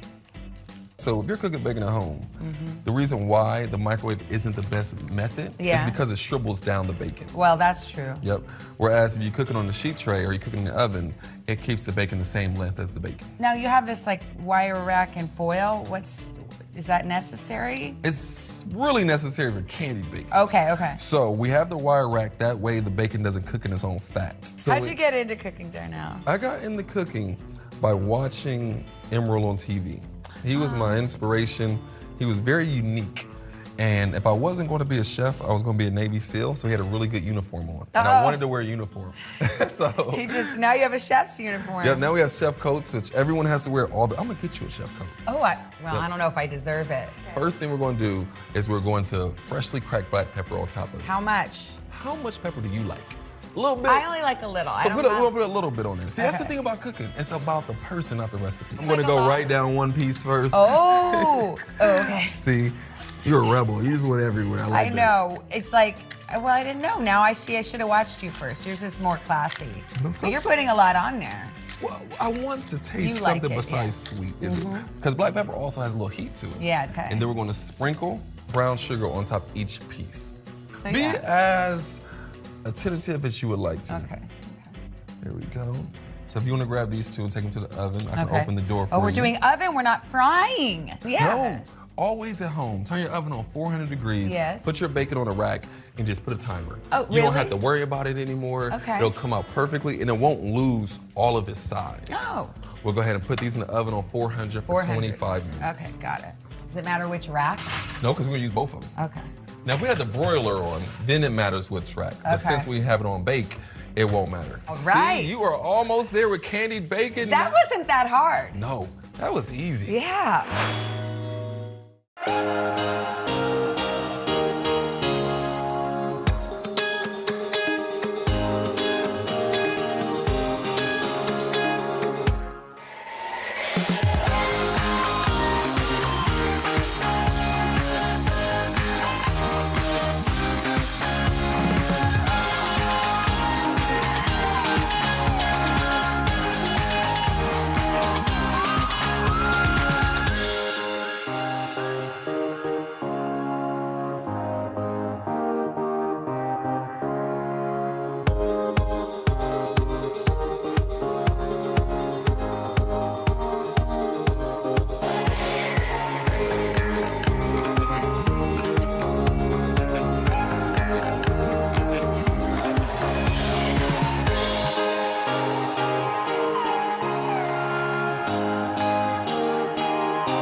It's pancake time. Okay. So I gave you a personal recipe of mine. You know, I worked on this for years to perfect it. This is the Darnell Ferguson perfect pancake right Yes, here. this is it right here. So we're gonna start with the batter first. Bye-bye Bisquick. Yeah. Yes, bye-bye. Okay. So what we're gonna do first is our wet mix. We're Okay. gonna start with our version, well, my version of buttermilk. Okay, 2 cups, which you can see. Now, why not just use old buttermilk? Like, why are we using our own? Okay, so this is what happened. In the restaurants, buttermilk is so expensive Yeah. compared to regular milk Mhm. that I could not feasibly charge people what I had to for how much the buttermilk was costing me. So I figured out how to make the same exact thing happen. So milk plus, oh, this looks like a 1/4 cup of Yep, the distilled vinegar, yep. Okay, and am I just stirring this up? Nope, just let it sit. Oh, okay. Let it sit, the curdle a little bit. You see it's getting a little thicker Oh, up I top. do see that. See? Oh, Like okay. buttermilk would get. Interesting. Yep, so we have that going on. Now let's go ahead and crack 3 eggs inside of here. Okay. There we go. There for your shells. Okay, yeah, all right. Thank you. You wanted to use the side of this at first, I can tell. I did, but I fought the urge because you taught me, and I don't want you to think I'm not listening. I am definitely Thank you. listening. Yeah. Let's try this last egg one-handed. So the key with one-handed eggs is you just want to separate it like this. That way when you crack it right in the middle, you're just pulling it apart. Okay, I don't know how this is gonna go. It was a little nervous when I had to learn it my first time. There you go. Now you just pull it. There you go. Look. Stop! Oh my Good gosh, job. I did. I would high five you, but I'm all yolky. Okay, now am I whisking these? Yep, you're gonna go ahead and whisk them together. Am I trying to get air like I was for the other? Nope, for the just omelet? incorporating. Okay, There you go, so perfect. is that good? Yep. All right. So let's go ahead and add our vanilla to our eggs. Okay, let me see. It says I'm obsessed with 1 teaspoon vanilla. Okay. 1 teaspoon of vanilla going right in there. This is our wet mix. That's it? So you can go ahead and pour this inside of here if you like. Okay. See that? That's what we want right Wow, there. look at that. How interesting. It's all lumpy. Yep, just like buttermilk. Yeah, okay. Yep, so it's mixed. So, Now this is where I could get kind of messy. so we'll move that to the side now because you have it done and it's perfect. Is it You know- whisked enough? Oh, it's going to be whisked up now. So now we have our dry mix. We have our flour here. Yes. We're going to add sugar. We are adding 3/4 3/4 cup. cup sugar. Okay. This says 1 teaspoon baking soda. Then 2 baking powder. Okay. Yep. You need twice as much baking powder than you do baking soda when you're making this batter. Okay, good to know. There you go. So we got a little salt going in there too. How much? 1 teaspoon. I hate it when they don't tell me how much, you know? I want to know. Yeah. It's always like, you chefs, it's always like, a sprinkle of this, a dash of that. Like, well, what about us mortals? We don't know what to do. Okay, now, do I stir it? There you go. Okay. Now I'm just kind of mixing it Yep, about. incorporating it in before we mix everything at one time. Okay. Flour is so messy. This is where you put the apron on in the restaurant. Yes. You put it on at home. I really should. But I wanted to wear this sweater because we're going to make magic. Abracadabra. A little bit in. And start stirring. Yep. Now, is this one of those things where you don't want to, like, oh, shoot, overmix? This is that thing. Okay. That you don't want to overmix. How's my whisking technique? Like, You is- whisk with your shoulders. You want to whisk with your like wrist. what? Like that? Yep. So more like Like, this. show me. You see less. So when you're doing it, your whole arm is into it. That's right. Yeah. You just want to. I'm whisking. Yep. Okay. There you go. It already looks You like see your nice air bubbles and thick. starting Yes. to form. And air bubbles are okay, right? Air That's what- bubbles are what's gonna make it rise. Oh. You know, it's gonna be those little pockets of air that's gonna form. So you're perfect right there. You don't have to mix. Look at you. Clean whisk. Clean I was whisk. never worried. So All right. now we're gonna move over to this contraption here. Okay, this is our flat top griddle, which is also my favorite cooking utensil in the kitchen. So we have it turned on 300 degrees. Okay. Look how much fat is on there. That's all you need. Okay, wow. So we're gonna get one ladle right there. Does this look? That looks great. Okay. Do it right in the middle of that. Ooh. There you go. Okay. Do you want me to do I'm gonna put yours? another. Yep, do one for me. Now, big question would be, when do you put the toppings in? Like when it's almost cooked? Do I do it now? Always put the toppings in before you're gonna flip it. Okay. Because what happens is, if you put them in now, imagine you put these big old chips inside Yes. of it now. It's gonna weight down the batter Yeah. from rising. We want it to rise, right? Yeah. When do you flip the pancake? So you'll see the bubbles starting to form. Mhm. You'll see the outside of it starting to not break over. Now, I shouldn't be like messing with it, No, right? you should. You like to touch your food I when do. you're I cooking want it. to see what's happening. I get antsy. The goal is when you flip it, you don't want to flip it and the batter runs everywhere. Why is it already smelling so good? Because I did the recipe. It has So- a little Darnell magic. About 2 minutes, 2.5 minutes Okay. on each side. Okay. We're Okay. ready to flip Now, some we'll wait. pancakes. All right, let's watch the flip. We already had, okay. See, I'm going under 1st. Make sure I got enough underneath it. God, the pressure. And then just Go a on. good flip. Mine's bigger. This is This is like, okay, come on, Confidence. See, confidence. Do it. 1, 2, ready, go. Yes! Perfect. Look at that. Yeah, and that's perfect. And I see you want to smash it I down. do. I wanted to Don't so do it. bad. I see I wanted to- you wanted to smash it down I so did. bad. I could What? tell. No, because you want it to rise. Okay. You know, allow the baking powder, baking soda, and the vinegar to do what they were created to do. Wow, you really get me. So let's toast to Okay. your pancake flipping, your omelet half flipping. Half flipping. You I'm know, working on that. But you're doing a great job. What about egg cracking? Oh, the egg was 100%. One hand. One-handed egg cracking. So we're ready to go have the plate here, and then Okay. our next go around, we're going to just get creative. Ooh. There you go. Yum. And let's drop some more Now, pancakes do I need to down. respray? Well, I'm gonna wipe it down first because you can Okay. see the oil now Yeah. has started to burn. Yeah. I'm gonna spray it up. Yep. I'm gonna do yours too. Okay. Perfect. Now, let's see if I've learned this at all. How's that look to you? Enough? Great. Okay. Now, wait 10 years while it cooks on each side. It does take some time. I will give you that. Now, because the previous Savannah that had not been personally trained by Darnell would have probably flipped it right then. Because I'm like, oh, bubbles. But now I know, kind of wait. Even bubbles. Patience, grasshopper. So what kind of toppings are you gonna, what kind of filling are you gonna put in these? I'm going I- funfetti for sure. Yeah, I think if my kids were here, they would definitely not pick the blueberries because it seems healthy and close to the earth. They'd go more for this. Yeah, so you're gonna do chocolate and I peanut think butter? I'm gonna do chocolate and funfetti. Is that crazy? Or chocolate and peanut butter? Now that sounds like a Chocolate peanut butter Snickers made sounds in good. heaven. Yeah, that does. Okay, you're right. Chocolate peanut butter. So go ahead, now it's time. Oh Look yeah, at it's that time. pancake. Okay, so now I'm gonna see how you just spread throughout or only in the middle. Oh, all So- throughout. My kids would die over that. That's so fun. Now look, I want to flip it, Now but you're now ready. am I? Because then this is gonna be right against the hot stove. That's okay? Oh, that's what we want. Oh, okay. Same time, okay? Oh, God. One, Oh boy. There Oh you go. boy. Stressed out. 1, 2, ready, go. Yes. Perfect. Okay. That's a oh, perfect look pancake. at You want- almost smushed it down.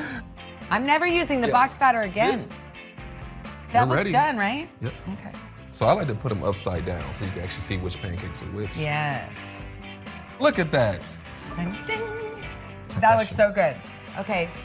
Bacon's almost done. Should we do a couple more, I guess? Yes, let's drop a couple more while we get the bacon out the oven. Can you save this batter, by the way? You can use that batter for the next 5 days. No. So make it one time, cook a little bit that day, the next morning you wake up. That's how people cook pancakes every morning. Oh my gosh. It is that time to get this bacon. Okay. There you go, so you don't burn yourself. Yeah. Oh, you've heard about me. Ooh, it smells so good. Oh my gosh, this looks incredible. Shut up.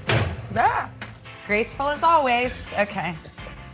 There we go. Man, that looks good. Look at that bacon. Oh my gosh. Yum, this is perfect. It seriously Oh. looks so pro. Now I'm just trying I'm to. extremely hungry. I know, me too, me So too. one thing you want to do is Yeah. while the bacon's still hot, Yes. you want to move it off the tray. Okay, Because so- if you let the bacon sit, then it has that chance that it's hardening from Oh. the candy. Hardening, okay, Yep. yeah. Okay, so move that, yeah. Perfect gloss on top of the bacon. I mean, it looks See little perfect. specks of brown sugar. I imagine this is the one you made because it has less brown sugar Yeah. on it. I'll take the It's little true, but that's bits good and to pieces. know. I'm starving now. Okay. All right, shall we? Want to grab the pancakes? Yes, let's go eat.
Breakfast with the Breakfast King. Let's go. Oh, and now the breakfast queen.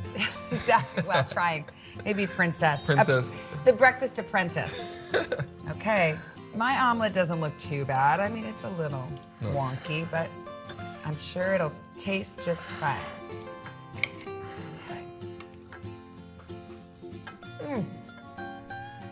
Pretty good if I do say so myself. How's yours? Whoever made this knew what they were doing. I gotta eat the pancakes. I mean, come on. That's good. That is so delicious. It's Oh my nice, gosh. it's light. It's light, it's fluffy. Goodbye, boxed mix. Yes. Hello, Darnell. A couple more Oh my gosh. ingredients to buy at the grocery store, but it's worth it. It's worth it. It doesn't take that much longer. Now you have to That try is- the bacon too. Okay. Oh yeah, the bacon. You forgot all about the I bacon. know, I did actually. That is delicious. I'm glad you like it. We love to have people over. I love to cook a big old breakfast. This is a good time to kind of show off and make it seem like you got skills. Yep, and all it takes is a little sprinkles, some chocolates, chips, and some peanut butter chips. Oh yeah. Takes it to a whole nother level. And the candied bacon. That will be the star of your house if you have a party or brunch and you have that. I mean, people will never leave. Well, now you gotta put it in to-go boxes. Yeah. That way they know it's not for here forever. Thank you so much for teaching me. No, thanks for allowing me being easy, understanding, and not touching the food so much. Well, I feel like you gave me some really good secrets, like some special just Darnell stuff, and I'm so honored. Thank you. Oh, you're welcome. Things I've just been working on for about 10 to 12 years. you know? Yeah. Gave them to you in 10 to 12 minutes. I know. It's like all this heart. I'm really excited to Oh. try it. You did a great job. Thank you. Cheers. Yes. That's right.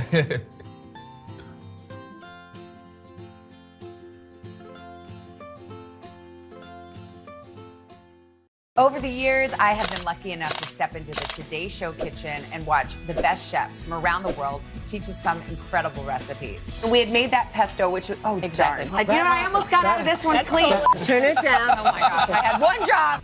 None of which I've mastered because, well, I actually don't know the first thing about how to cook. But I'm putting those days behind me for good. And I'm starting to find a little confidence in the kitchen. Today, Chef Jet Tila is going to bring the heat and teach me a few tricks for an easy at-home barbecue. We'll be making pulled pork sandwiches with an Asian apple slaw, plus a side of hearty cornbread. I am feeling ready to tackle this one, so let's get started.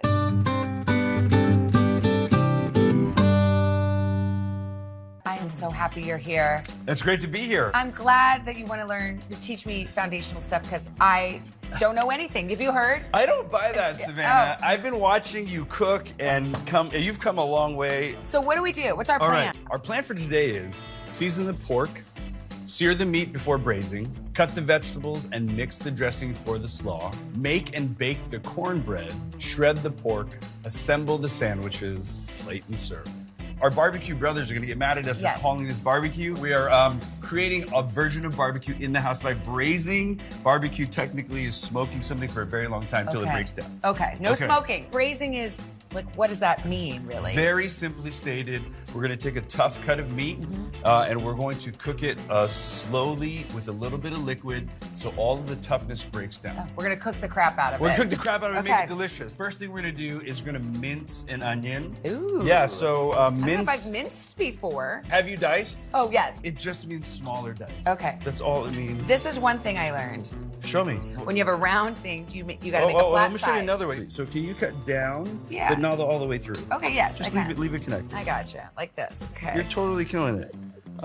My, what a sharp knife this is. Isn't that sharp though? For Yeah, real. it does make it easier, assuming you don't cut yourself. Now we're gonna come inwards now. You see, we're gonna follow the lines. Yeah, okay. You lead with the tip down, and then rock. You know that rocking Oh, motion? yeah, See? okay. Oh, See how that yeah, feels? I do.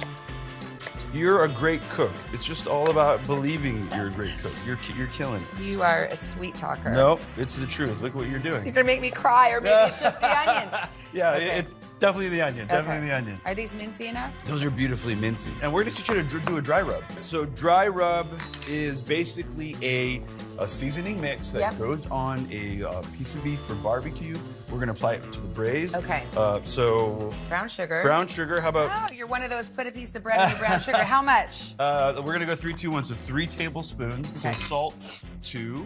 Okay. And again, that you can. That's a lot of salt. And this is coarse salt, I see. I mean, I know it seems like a lot of salt, but it is for 4 pounds of pork butt. I like paprika. That was coriander. Okay. That was ground coriander. This is looks like garlic powder, yeah. The 1 pepper. 1 pepper, yeah. You can either whisk it or stir it or whatever you want. Look at that. You just made a driver, so you gotta taste everything. Even the rye. Go easy. You can go easy if you want.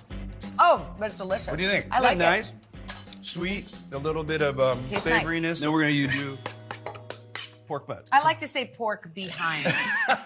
You know, my mother watches this show. That's right. That's right. There, Here, okay. grab it. You grab it. Open it. We'll talk about the actual muscle. Pork Yeah, I don't booty. want to- pork booty. All right. So Pork rear end. There are so many words for that part of the Isn't anatomy. there? Pork- Derriere. pork tushy. The irony is, it doesn't even come from that part of the pork. It doesn't? No. Well, why do we call it pork tuchus? So if you look at the shoulder here, right, of the fore, the Yeah. fore end, the fore is shoulder. 2 hoofs Two here. hoofs right here. So this is there's 2 pork shoulders, Mm-hmm. right? The lower part is called the picnic, which is more the upper arm. Okay. Right, and this is actually up here. It's the most versatile, in my opinion, cut of the pork because it's got the perfect fat ratio. It's got perfect connective tissue. It's great for this. Okay. And what we're gonna do is cut it into 6 equal pieces. Okay, so I'm gonna take my butt right here. Take that butt. Oh wait, we haven't had a sip. We always drink on starting from scratch. Cheers. Cheers to you. Cheers to you. We're drinking a French 75. This is my wife's play on it. It's a Nice. hibiscus flower. So gin, honey, hibiscus, and champagne. That is Cheers to you. delicious. Cheers. And to Mrs. Tila. To all family. Yes. Yeah, those will get you in trouble. Woo! Super easy to drink. All right, we're liquored up. Let's get the knives and the Yeah, pork let's out. do So I'm just really. gonna cut 6 equal Yeah, pieces. you can do it that way. You can do it this way. Well, what go would you 3. do? So in my mind, I'm always thinking a tile becomes a slice becomes a dice. That's like my overarching guidelines. So it's a tile right now, right? And the Okay. tile becomes a slice, which is all 2 long pieces, and then the slice becomes a dice. And look at you. You got 6 pieces right there. Even knife cuts are critical for even cooking. The Tile bottom becomes a slice. Yup. Which then becomes line. And a then the dice. slice becomes a dice. And do it thrice. There 1, you go. 2, 3. See, look at that. Okay. And that way, you kind of, it's a regiment to tell yourself how to cut things. That's gorgeous. Is this good? Yeah, that's These perfect. guys aren't too big? Okay. Nope, not at all. I'm following your lines, but okay. This Yeah. is fun. So now the spice rub. I like to kind of season in this tray. Show me your technique. I'll do one. So I'm not being shy. Like you can use all All this. There's one way. sides. Here's another way to do it. Let's go to town. Can I ask a dumb question? There's no such thing, Oh, Savannah. sorry, another We're not dumb gonna- question. Dumb question alert. There Dumb you go. question alert. Well, like, could you ever? It's so tasty. Could I put it on a vegetable? 1000%. Okay. Now, would you like sprinkle the rest? You wouldn't want Go. to. Yeah, I like go. to sprinkle. Get in See? there. It's about feeling your way through it. And if you didn't taste that rub, Yeah. you'd be a little nervous to apply something. Right. Here, Okay. Like we can wash hands. Wash Since we hands. touched raw pork, Yeah. I will Let's- clear and wash hands. Raw How's that pork, sound? rub. We're Okay. doing great. And I'm gonna crank up your Dutch oven Mm-hmm. and get that going. Let's talk about braising really quick. First thing we're gonna do, all right, don't leave me hanging, girl, here. Cheers. Do Sorry. this together. I just want to celebrate every step. Perfect. Okay. First step is always gonna be browning your protein. Okay. Right? Hot pan. This is not a there- cast iron. This is a Oh no. Dutch Say it. oven. It is. So put those two together. It is a cast iron Dutch oven. Oh, okay. How's great. that sound? Lovely. Yeah. Enough oil. You can measure if you want, but for me today, we're gonna cook by feel. Okay. I like that. Now, it's hot. Do I wait for the oil to get hot and start bubbling or anything? You know, you can always wait for a little bit of white smoke. Yeah. You can actually do a test. So why don't you take a piece and kind of touch it? Mm-hmm. And if you hear the we're in good shape. It's not a very wide tongue. Right? Okay. Here, you hear the I hear it. I So totally now, how hear many? it. Like, is this a don't crowd the pan situation? This is cold, this is hot. It's always don't crowd a pan situation when you're browning something. Let's talk about some basics while we're waiting for the brown. Number one, we don't mess with it. Another thing we're building, a concept of fond. Have any of your chefs talked Fond? about F-O-N-D, fond? No, fun. but not Yeah, fond. fond is fun. Fun. It's a fabulous. What is it? If you lift that piece up and we look into the pan, you see the bits that are sticking? Yes. Those are going to become beautiful crispy bits that later we're going to pull up and incorporate into the sauce. Okay. Think about fond as foundation of flavor. Girls just want to have fun. That's exactly right. Now, is this one of those deals where That's you gorgeous. sear on all sides? You want Then I'm gonna have full to prop it up? coverage. Yep. Okay. Look at that. Look at that guy. That's Now we're talking. exactly what we want. Let's get the next Let's do it. contestants up. Absolutely. Can I put it right back on I here? totally think you can. I think that's going to be somewhat controversial out in the world. Okay. But remember, team, at 165 degrees, Yeah. everything is And sanitized. just relax, everybody. It's Yeah. Chef Tila. I I like think he knows that. what he's doing, See? okay? So don't get all worked up Trust about it. us. Don't trust me. No, but trust him. Savannah. Okay, these look good. Let's start building flavor. So Okay. how about a little bit of that onion Okay. first? Now you can start scraping that fond. Scraping up the bits is releasing of the There you fond. go. It sounds sexier, doesn't it? Release the hounds. Release the hounds. Okay. We're gonna make the braising liquid now. Okay. And now we're gonna do red wine. Okay. Okay.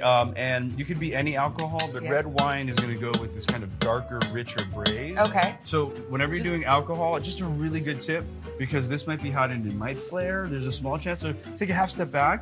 I like to just put the lip of the bottle here and just pour away. I don't know what it Enough cup to is. kind of coat the bottom. Like, see how we're almost is to the that bottom? good? Now we coat to the bottom. That's it. Good? See how Okay. easy that I is? do. Yeah. Okay. And now you can scrape, use that. Now you've deglazed. You're officially deglazing. Deglazing Yeah. all the day long. Once you feel this pan smooth, Yes. you've done a great job releasing the fond. You're done. Okay. Okay. Now we're gonna build liquid more. Okay. All right. And This is fun. is that fun? Yeah. Cola is excellent for braising. I will stand on that. So is that next? Yeah, Cola? that's next. Yeah. Crack that can Okay. and give us about a half cup or a cup. The carbonation, the caramel, the sugar, the phosphates. I mean, that's so interesting. Isn't that fun? Think A little that's more? enough? Beautiful, right there. How fun. Right? And now. Did you just make that up? No. I use cola to braise carnitas, to braise short ribs. Wow. Yeah, I mean, you think about the flavor of the cola. Yeah. Now, all right. Now we're gonna add the pork back in, and we're gonna add more liquid. Okay. But we need a visual cue. We need to know Okay. how much. So now, am I going to put all of these guys Now in all here? of it goes in now. It does, Because we're okay. not worrying about crowding the pan. See the rate of boil? Yes. I want to simmer. There's hardly One any room more. for this big old That's, piece of butt. That's perfect. Okay. Fundamentals of braising: liquid can never be higher than halfway up the protein. Okay. Okay, so knowing that, we need barbecue sauce. Am I All right. tasting the barbecue? I think, remember, Jacqueline says taste every Taste layer. everything, okay. Yeah, taste everything. So knowing, I'll get rid of that. I like that. And am I going to stir it around so it's Yeah, everywhere? perfect right there. Do you think we're halfway up the biggest pieces of protein yet?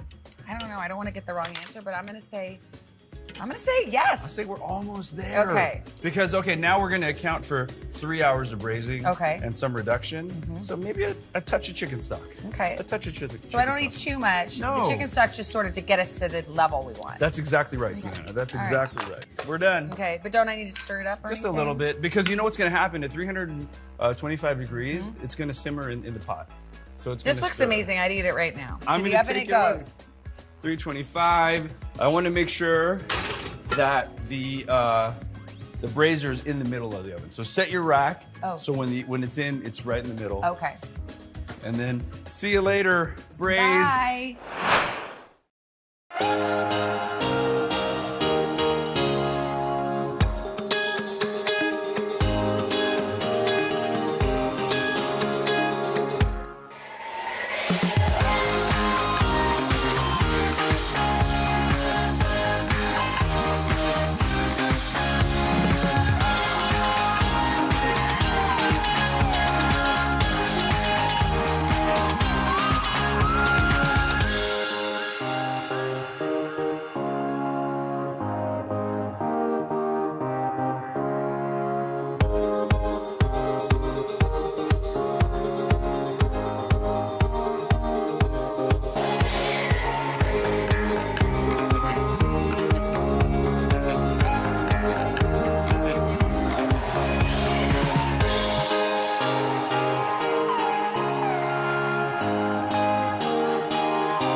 We got Smelling 3 good. hours to kill. What should we do? I think we need to make the Asian apple slaw. Okay. Which are basically in a cook's mind just how to make coleslaw. Okay. But we're gonna start with about a cup of mayonnaise. Okay. All right. What does slaw taste like to you? Flavor, yeah. Like the Hot, little- sour, salty, sweet, or little savory? acidy, yeah, like acidy. yes, yeah. Why don't we Right. start with sweet? Okay. And again, we're So you gonna put be a little using, honey. How much? I'm gonna go 2 tablespoons here. Do you know your conversions yet? How many teas into a table? Of course I don't. No And- big deal. We're just gonna learn one today. I think 3 teas to the table. Oh, you know what? I never knew that, and I've always wanted to know that. There you go.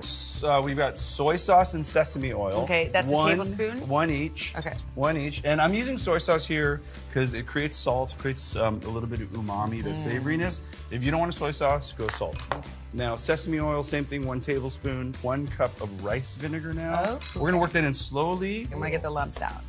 That's wow, dressing. that's nice. Should All we right. taste it? But it's so Ooh, important. I love that. Is that nice? Toasty, yummy. Oh my Good. gosh, I love that. Okay. Mhm. If you wanted more sweet, you know where to go. If you want more salt, you know where to go. Yes. Again, intuitive cooking.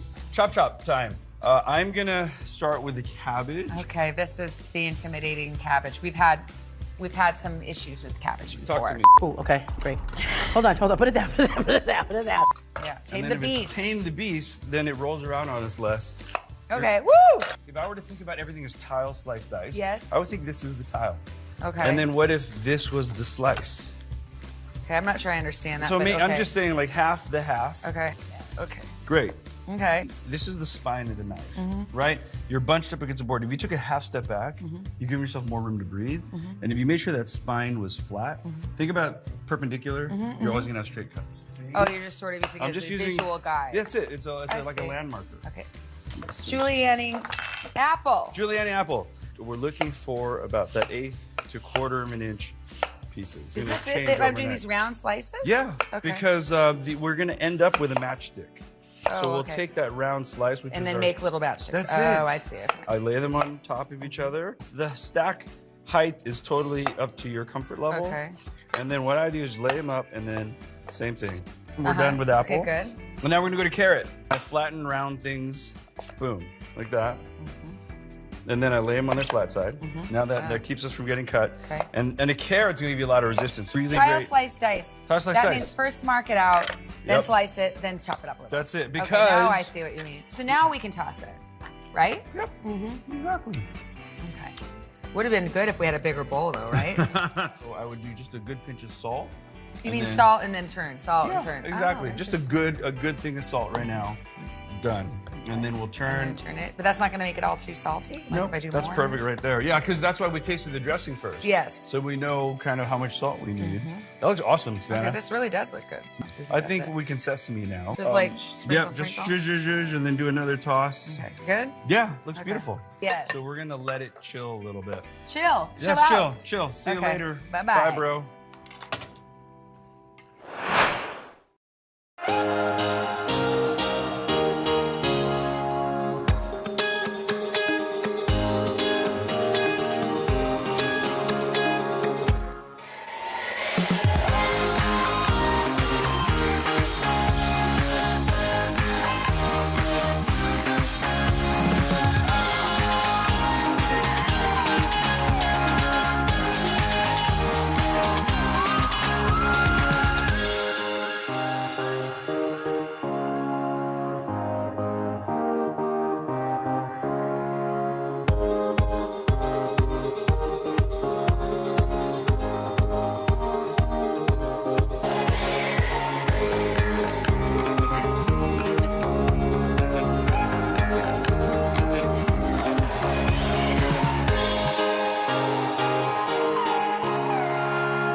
Pulled pork's braising. Yep. We're almost there. The slaw is relaxing. And then we're gonna get to cornbread. I like to break it into different components. So we're gonna do dry, wet, cream butter. We got the flour. Yeah, so why don't you throw in a cup of cornmeal? Yeah. Here you do wanna measure. Yes. Right? And that's one thing I do know from baking. Yeah. You kind of have to be on it. there you go. 4.5 teaspoons of baking powder. You got it. And I usually consider salt a dry.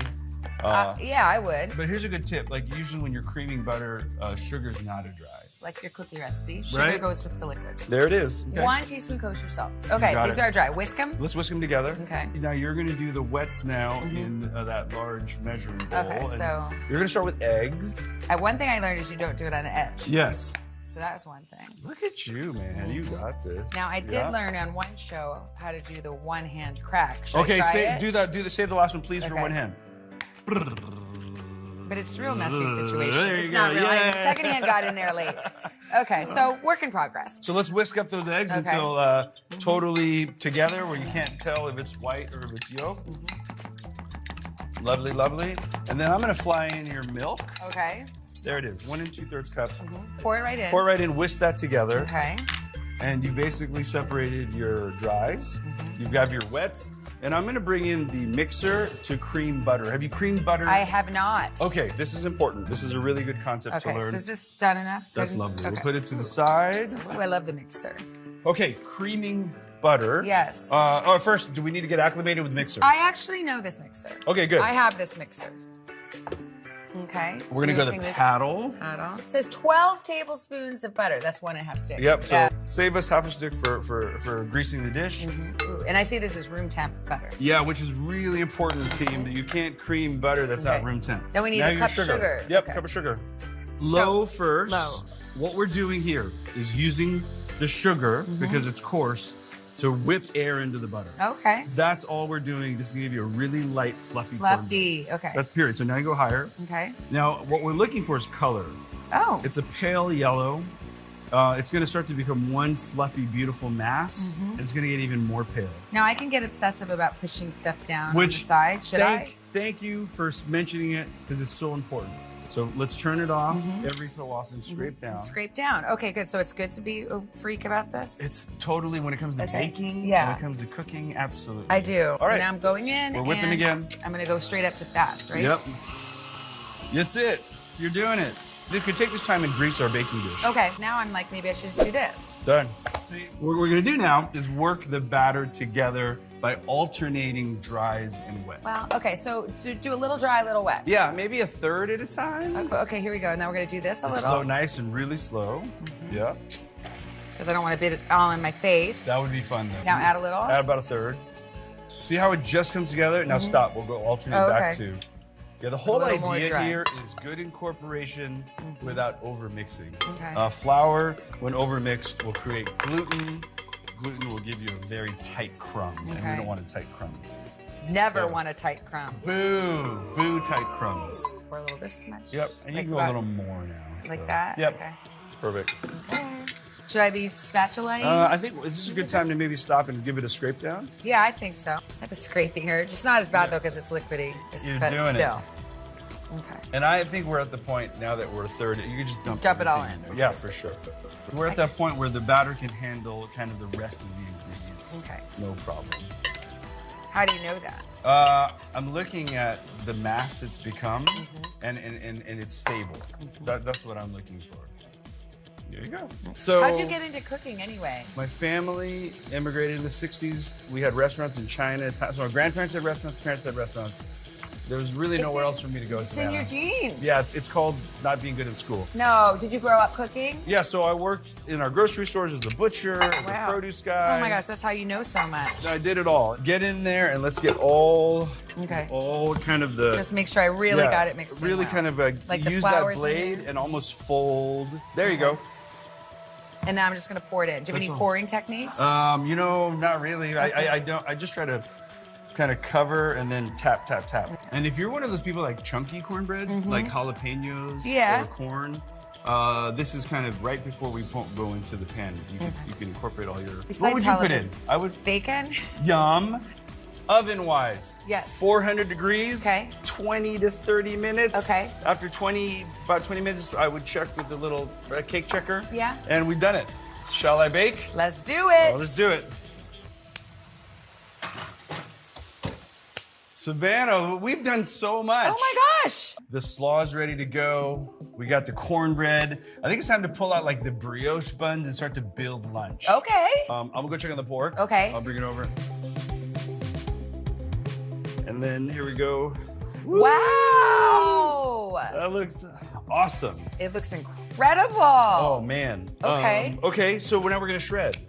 Shred, okay. Yeah, do you allow? Yeah, And I'm cool. putting on my plate. Just put it right on your sheet pan there. All of them are, you take 3, I'll take 3. Whatever you want to do. Whatever you want to do. Oh, geez, it's falling apart. Yeah, isn't that, well, first, Is that a good thing? Let's just enjoy how I mean, soft and tender that is. Oh my gosh, it's like That melt in your mouth. Man, this is what braising does. It Okay. takes a tough piece of meat and turns it into something that feels and tastes really expensive. Okay. Okay, lots of options here. The double fork thing. Just show me. So It's weird. literally just shredding, Okay. and Oh my gosh. it's personal preference. I like kind of a chunkier pulled pork. Mhm. Allie likes kind of a very fine pulled pork. Okay. So that's house rules, what I call Okay. house rules. So what is Savannah's The house rules are what Allie says. Yeah, there you go. Whatever your wife says, I agree with. I just want to eat it right now.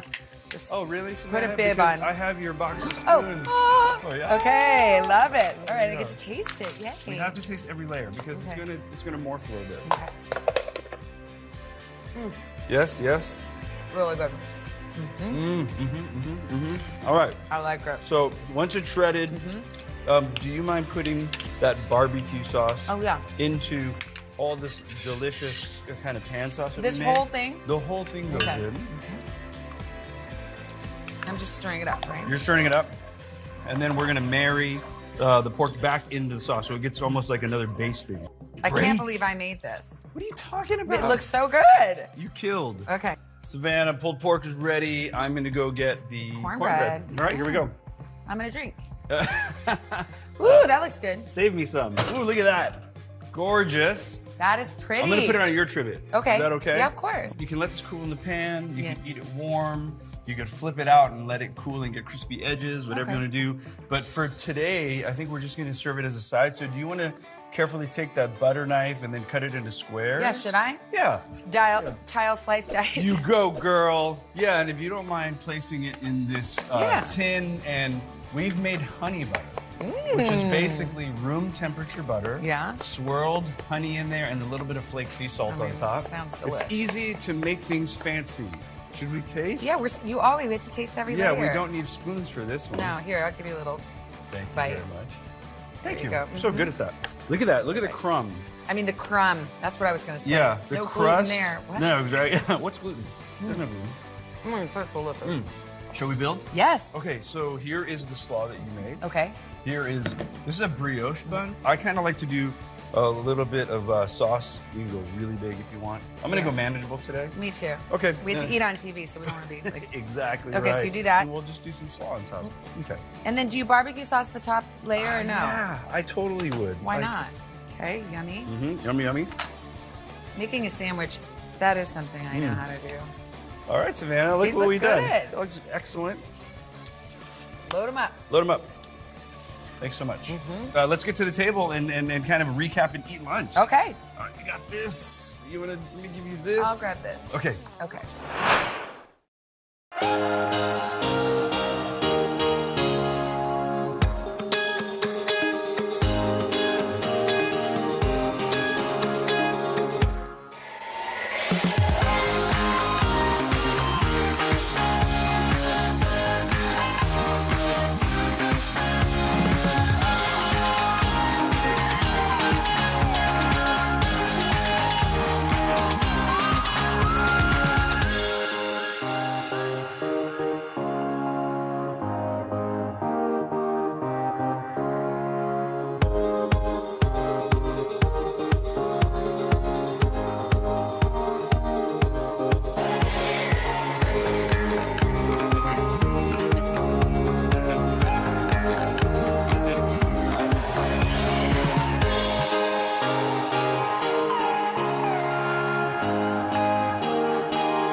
Oh, here we go. Come on. Oh. Let's go.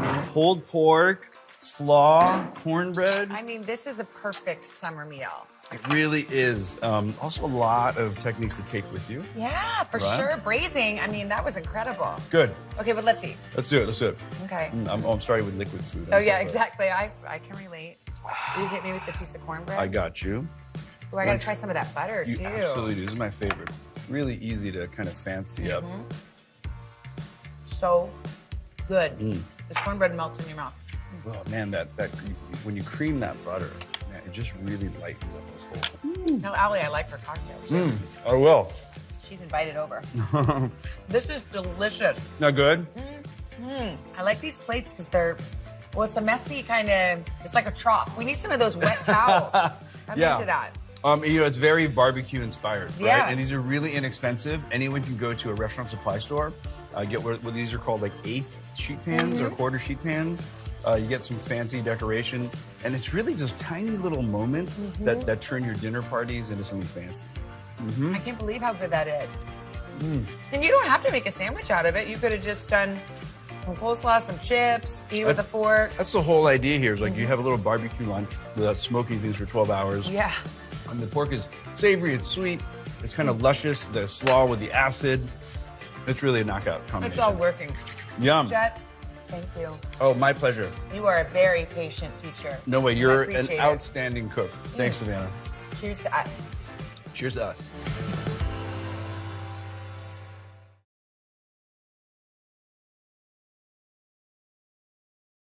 Over the years, I've been lucky enough to step into the Today Show kitchen and watch the best chefs from around the world teach us some incredible recipes. And then we had made that pesto, which was, oh, Exactly. darn. That's- I almost got out of this one clean. Turn it down. Oh my gosh, I had one job. None of which I've mastered because, well, I actually don't know the first thing about how to cook. But I'm putting those days behind me for good. Today, Executive Chef Ayesha Nurjaya is here to help me test my culinary prowess and step it up a notch. We're going to make a Mediterranean-inspired mezzi feast, including my favorite chicken shawarma with a tangy white sauce and homemade hummus, plus a few special favorites from her show-stopping restaurants, Shuka and Shuket.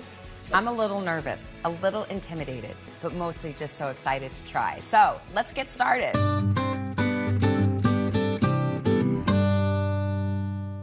Chef Ayesha, you know I am your super fan. And I appreciate that. And now you have heard that I don't know how to cook anything, right? I've heard that, but I want to see it for myself. Let's get started. Okay, Chicken perfect. shawarma. Well, let's cheers first. Oh. Have a drink here. Oh, where's my... Oh, what is this This fancy is a gazelle. So this is like basically a fruit juice that's topped with a little bit of seltzer. And some herbs. That is delicious. So there's some blood orange in here, some cara cara, a touch of grapefruit, and seltzer. And if we're feeling like getting a little litty, we're gonna put a little tequila. I could see a little something extra in there, but I've got it. We've got knives. I have to stay sober for We're gonna this. stay focused right now. Okay. Okay. So let me look at the recipe. Sure. Because I'm a new cook, I get obsessed about the All right. recipe. But I have a plan. Our plan for today is start the chicken shawarma, make and mix the white sauce, prepare the hummus, create a pantry salad, prepare the toppings for the chicken shawarma, and serve and eat. We're gonna start with the marinade first. Okay. Okay? So right to your left, you have some lemon juice. Yes. We're gonna put that right in here. Okay. And then we're gonna use some garlic paste. Now this Okay. garlic paste, I'm gonna hand this to you. Now this is one, I'm already scared. Garlic paste. Well, Don't be first of all, I scared. gotta open it. But Okay. I'm gonna Oh, show there it you is. something. We're just gonna put a little bit of olive oil in this spoon and kind of coat it with this. Oh, you're like basically greasing your... Exactly. Wow, that is so smart. Right, so if- Cooking show over. This is incredible. This is revolutionary. Would be great if you added a little bit of that olive oil in there. How much? All of it. It's like baking, where they tell you like dry ingredients versus wet ingredients. Yes, You want to okay. kind of put either all the dry in 1st or the wet. I How like much to do whisking? the wet. No, that's fine, as long as it's combined. But right now we're gonna add a little bit of our spice blend. You have 1 tablespoon of black pepper. This is cinnamon. Okay. So right this now, is, that was paprika, this is cumin. cumin. And this is my favorite. Okay. It's the color of my shirt. It is. What is this? This is turmeric. I was gonna guess that. Oh, I love So it. this is really gonna give that earthy flavor to the shawarma and also that beautiful color. So we're gonna whisk that together. I'm starting to recognize beautiful this this marinade. is. I know. All right, perfect. All right, so this looks beautiful. Okay. And now we're gonna do the onion. So I'm gonna Okay, do wait. one. I know how to do this. Okay. What you wanna do is, at this point, you can cut the little piece off at the end. Here. Okay. Okay. Okay. This is off. Yes. And then you kind of want to follow the curvature of the onion with your knife. So we're not going to slice straight down. We're going to slice like this, a little bit on an angle, if you will. Yes, perfect. Like that? Yep. Perfect. Okay. There you go. But now that's done. Look how beautiful that is. Okay. So we're going to put that in there. Okay. Okay. And we're going to mix this together. Okay. Do you mind grabbing the chicken? So right now we're going to use chicken thighs, and I Okay. love chicken thighs because I find them to be super forgiving. Yes. Actually, you know what I'm going to do? I'm just going to dump the chicken right onto our thing. You're a wild woman. Because we don't need all of this paper. Okay. It's like Christmas. Exactly. Christmas. Okay, so I'm going to cut this first so I can show you. You notice my hand is like this, like doing a C, and then you're going up and down, slicing right through. How you feeling? Good. Is it like, okay. Beautiful. Is it? Yes. Okay. It's hard to do that knuckle thing. I know Yeah. you're supposed to. You have but to practice it. Yours looks like it's easy to cut, and then when I do it, I'm like sawing like I'm Paul Bunyan in the forest. have Maybe to- I just need to be more confident. Yes, you have to be easy on yourself in the beginning. Okay, so you have one more there. Okay, here we go. Right. Okay. Now, your best, we have beautiful kitchen tools here, but your best kitchen tool are going to be your hands. So you're going to get right in there. Ooh, and I like it with the gloves, because then You're I gonna just don't massage feel all it. gross. Right. Hello. So you want to make sure that each crevice of those chicken thighs, remember the parts that we saw that were open, like where the bone was? Yes. That all that marinade gets in there. Okay, so I really want to get in there. Exactly. Okay. These thighs have the life. You're a full kidding. massage here. Look at this. They're living The their best spa life. treatment. It Yeah. looks beautiful. So we're gonna have you put that in the refrigerator. Okay, I'm gonna cover it and I put it in. Yes, and I have one in there if you don't mind grabbing it that Oh, has yeah. been marinated already. Okay. I'll make some room for you.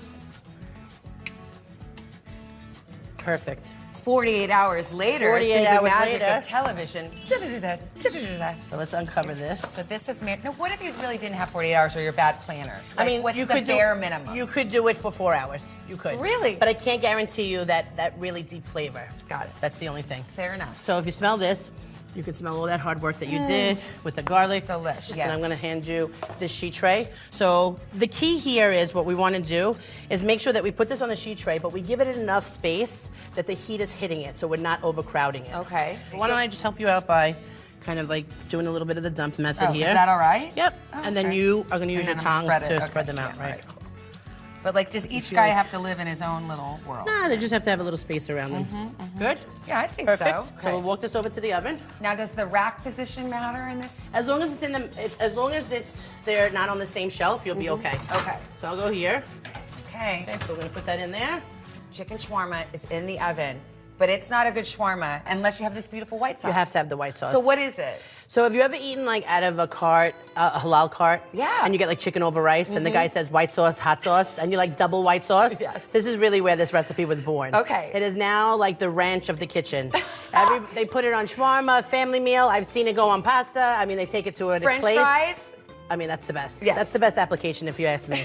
Okay. So we're gonna take some of the technique that we learned in the first about the wet and the dry. Yes. And we're gonna start this. So stealing to your your whisk. left, Okay. you have some creme fraiche. This is mayo. I recognize that. Okay, we have anywhere. mayo. A couple mayonnaise. And then in your next container, we're gonna have the yogurt. I like to use Greek yogurt because I like the thickness of it, and it gives the sauce like a nice body. Okay. So you have lemon juice there. Yeah.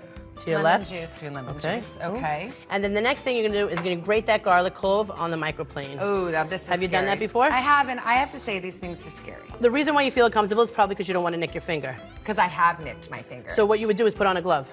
Okay, So I'm you gonna, put the that whole thing. 3/4 of it. It's an extra large clove I chose just so that you wouldn't feel. See, we're yeah, it's so getting too close. scary. Like, am I doing like this? You are. back Can I and just show you forth? something though? Yeah. You have to be in a place where you feel comfortable. So this I don't feel rested on comfortable. here. Yeah. This Oh. at a point, and then if you do this, Oh, you have a that's lot of better. space between you and the edge. So you could kind of. Oh, that's a better Just way do to that do it. 3 or Yeah. 4 times. I gotta tell you, this gives me a little anxiety. So tap it 3 or 4 times. Oh. And let's turn it around. Should be all good.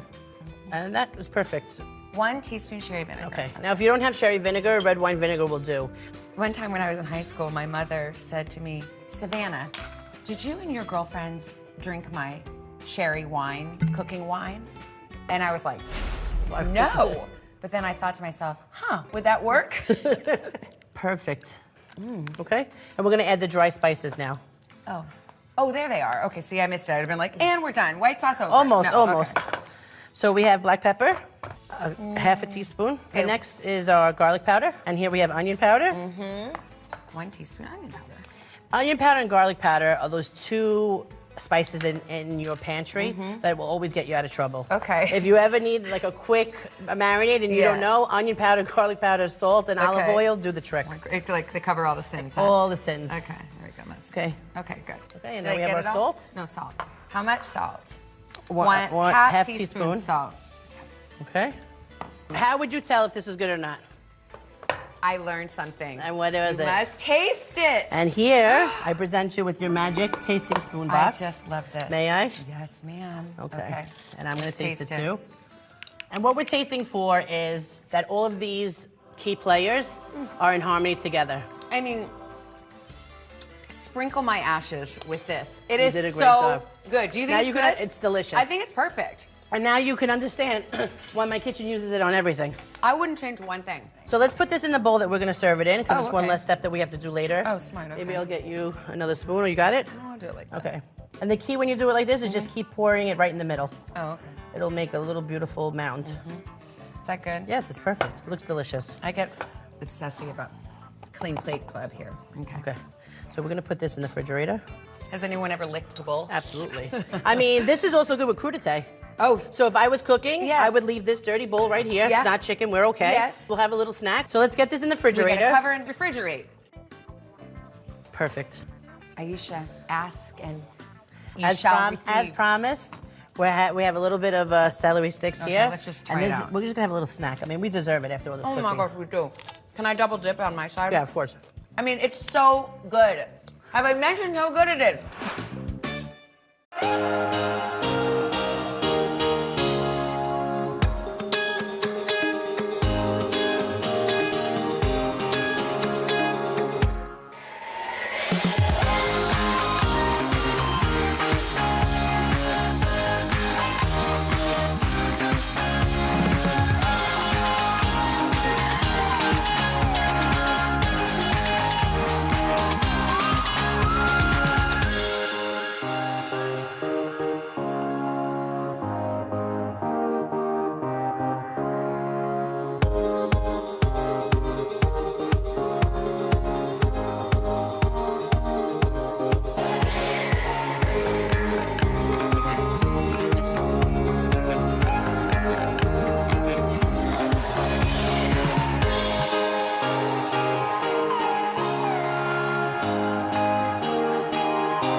For our next trick, homemade hummus. 2 words I never thought I'd utter. Why should I make it when I can go to the store? You could always customize it to how you want it. If you love garlic, if you like smoked paprika, if you want to keep it super plain.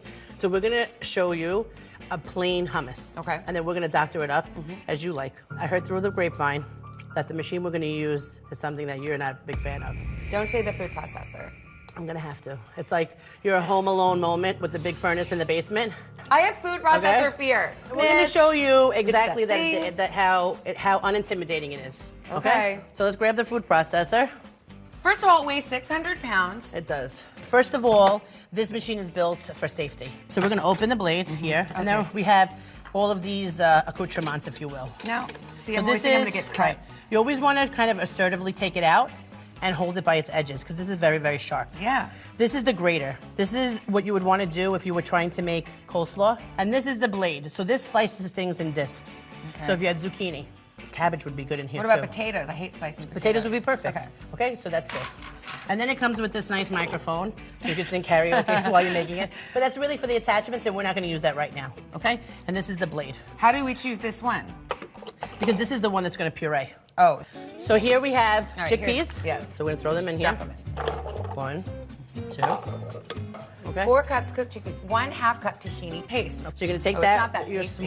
with your small little spatula, because you want to get every I single see. little Maybe it morsel of is. that out. Maybe it is a little pasty. It could work with this. It's viscous. Yeah. Okay. That's Okay, so that. your tahini is in. And then we have our lemon juice. 1/4 cup lemon juice. Right. Okay, Pro tip. olive oil. 1/2 cup olive oil. Okay, you can put that in there. Perfect. And then you have salt. Kosher salt. Now, this is one of those, how much? You guys, you chefs, you never want to say. Well, this is a good technique for you to learn. So that's nice, but this is what you really are gonna look for. You wanna make it rain. But how do I know that? Because listen, you're gonna have to learn how to cook by taste and touch, okay? So I know that when I grab that's 28 grams. Okay. Because I've been cooking for a long time. Wow. So if a recipe calls for 1 tablespoon of salt, yes. Can you open your hand? So you know That's a lot. right, but you know what that feels like. Yeah. So half of that is what you would have used in that recipe, but I already put it in for you. Okay. Just So this way you know.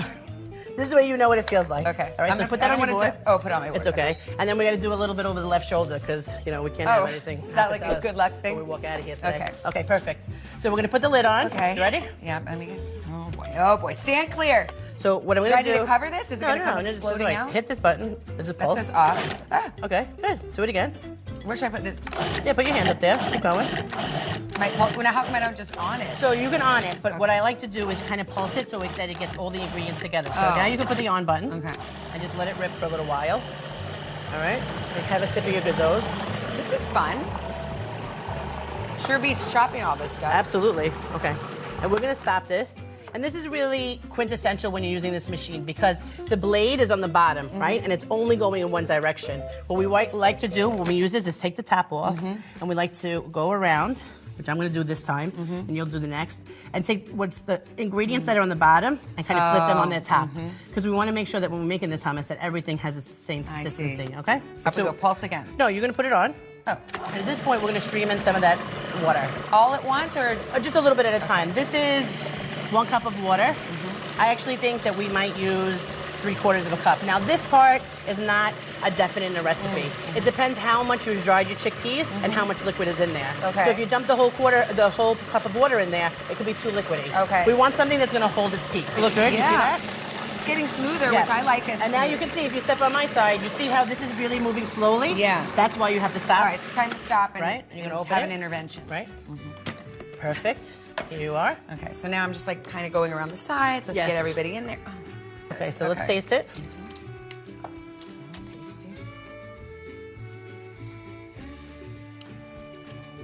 That's on point. Honey, that is delicious Okay, hummus. perfect. So we're gonna unclick it, lift that up. Now, how long can I keep this in my refrigerator? 3 to 4 days. Okay. Okay. And now And the I'm just same gonna- thing, you're gonna spoon it directly in the middle. I mean, this looks delish. And at Shuka and Shuket, we do the swoosh, and in the swoosh, we usually fill it with lots of nice things. So I do the spice first? Yep, let's do the all spice over first. Or just in my little... Whatever you like. Well, I think it looks kind of fancy when it's like... Is that good or is Yeah, that it's too beautiful. heavy? Too No, heavy-handed? keep going. Okay. And you're gonna fill that pool and all the little divots here. Oh, I love it. This looks like professional. I mean, you're killing it. Come on. I'm coming over when you're making this. Seriously. How beautiful oh my gosh, is that? That is gorge. All right. So we have some pita chips here. We could have had some crudité. I mean, listen, this is another one of those things. Why don't you take your little celery stick? Oh, yeah. You do a little dip. Exactly. And we'll make you like the little chef tasting. Oh, yes. Do Oh, that? I love that. And then we'll put that a little much, bit. huh? Oh, my Yeah, gosh. Yeah, why not? Look at this. If we're gonna do I it. mean, come to Go mama. ahead. Okay, oh, there we go. What do you think? I mean, it's so good. Awesome. So good. All right. Oh, my gosh.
If there is one thing I love at Shuka, Aisha, it's your salads. I love salad because it really represents the bounty of what is being grown. We're kind of doing a pantry salad, if you will. Okay. So I found these things in the refrigerator. Okay. Okay. And we have some romaine that I've just roughly chopped up here. Great. And what I'm going to do is show you how to cut some of these tomatoes. Oh yeah, Okay. that's not a strong suit So of mine. these are baby cherry tomatoes. So we're gonna actually use the serrated knife for this. This knife. You're gonna pinch the tomato a little bit, and you're gonna make it taut, so that when you go right through the serrated knife and come back around, that it splits in half. Okay, wow. Okay. So I'm So you're gonna pinch it. You feel it's tight. I do. Right. Put your knife and Oh, go right through. okay, great. Okay. We're gonna add it to here.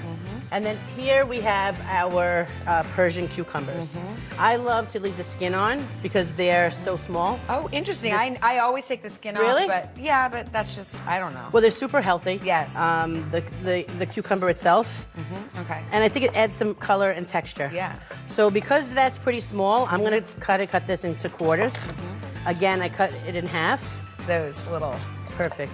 And then I would just cut them into half-inch little pieces. Now, would you do it like that, or is that I a bad think idea? that's a little aggressive because again, we want to be safe and we want to make it to the dinner table. Now I think I'm just- Julia Child. So you want them cut side down because now they're not going to roll away from you. Oh, right, okay. And we're going to add these straight away to here.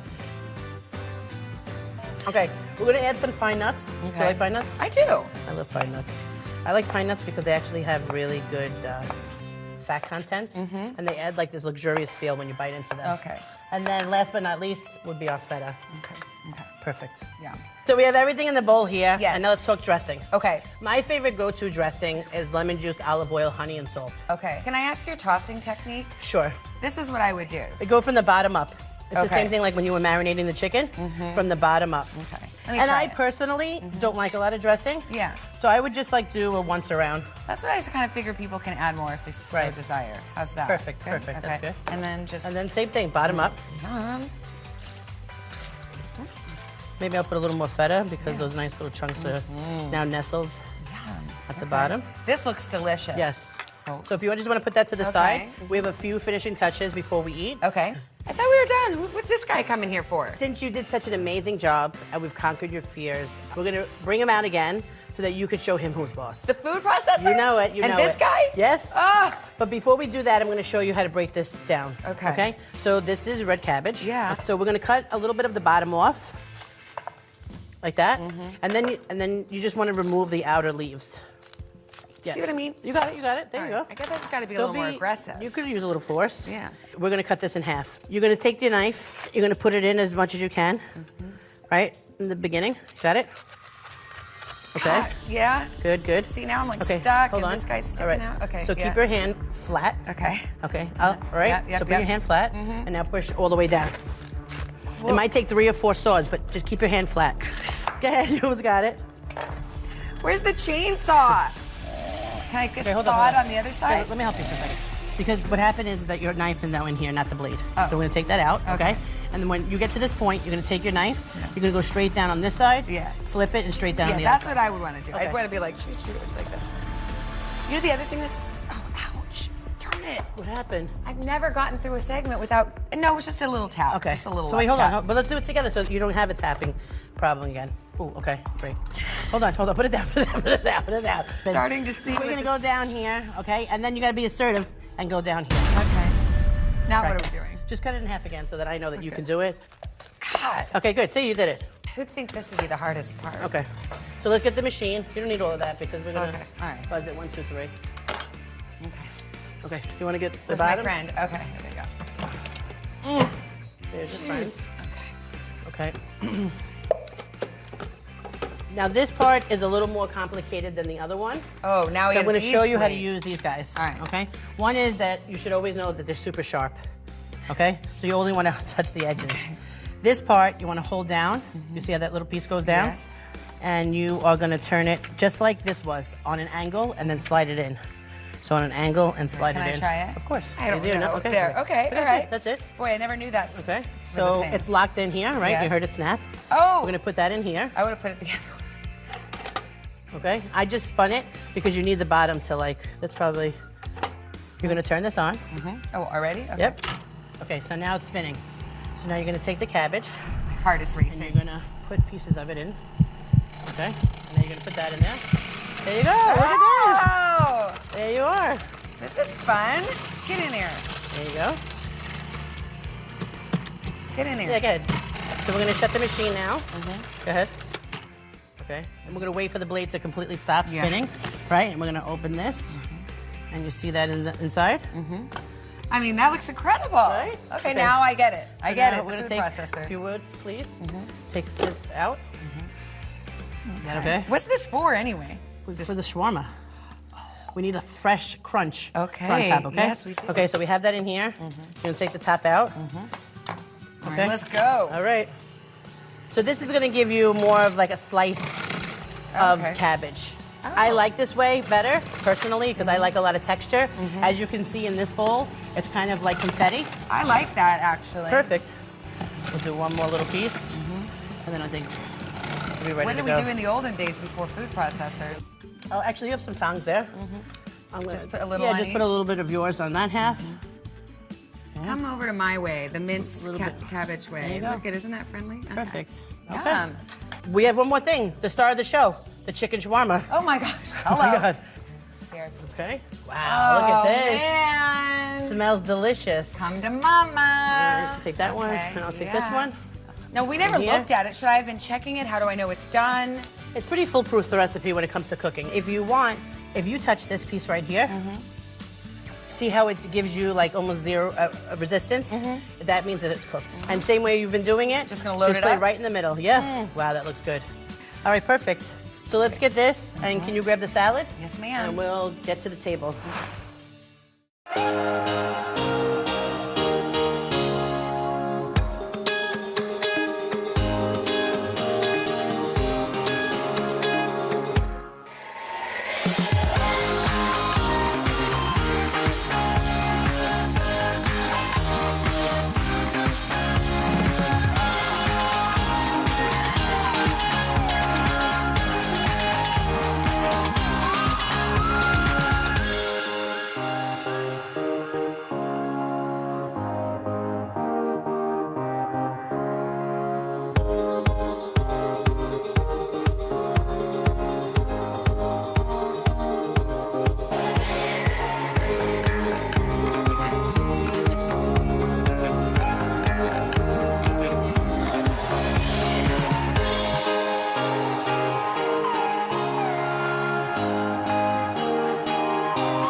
I can't believe we did this. I mean, I can believe you did this. I You can't know, believe I did you this. nailed it. You have to stop telling people that you know how to cook. Look at this spread. How do you eat your chicken shawarma? How do you Okay, prepare it? perfect. Okay, I'm gonna show you. I want to see. So I can't help but make a sandwich because how could I not?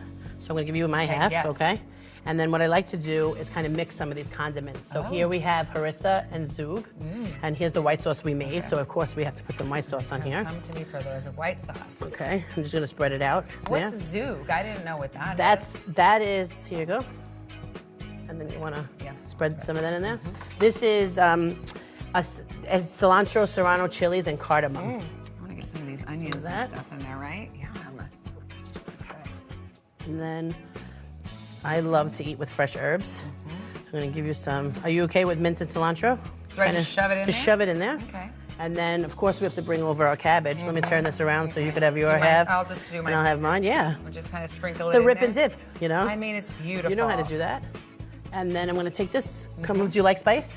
Yeah. Okay. So we're gonna do a little baby drizzle. How about Okay. that? There.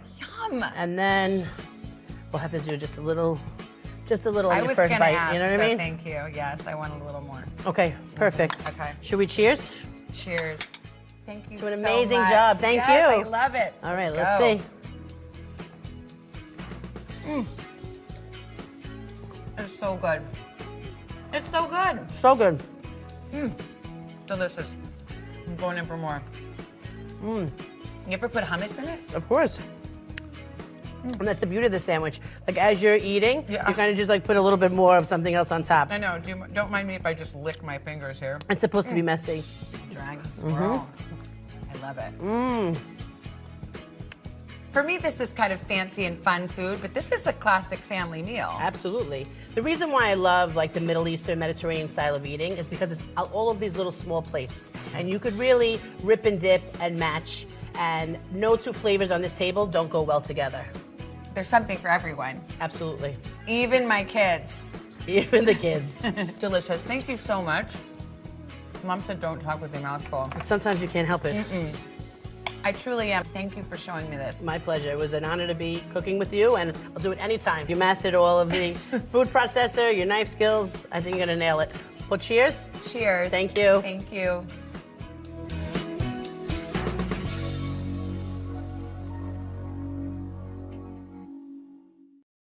Over the years, I've been lucky enough to step into the Today Show kitchen and watch the best chefs from around the world teach us some incredible recipes. We had made that pesto, which was, darn. I almost got out of this one clean. Turn it down. Oh my gosh, I had one job. None of which I've mastered because, well, I actually don't know the first thing about how to cook.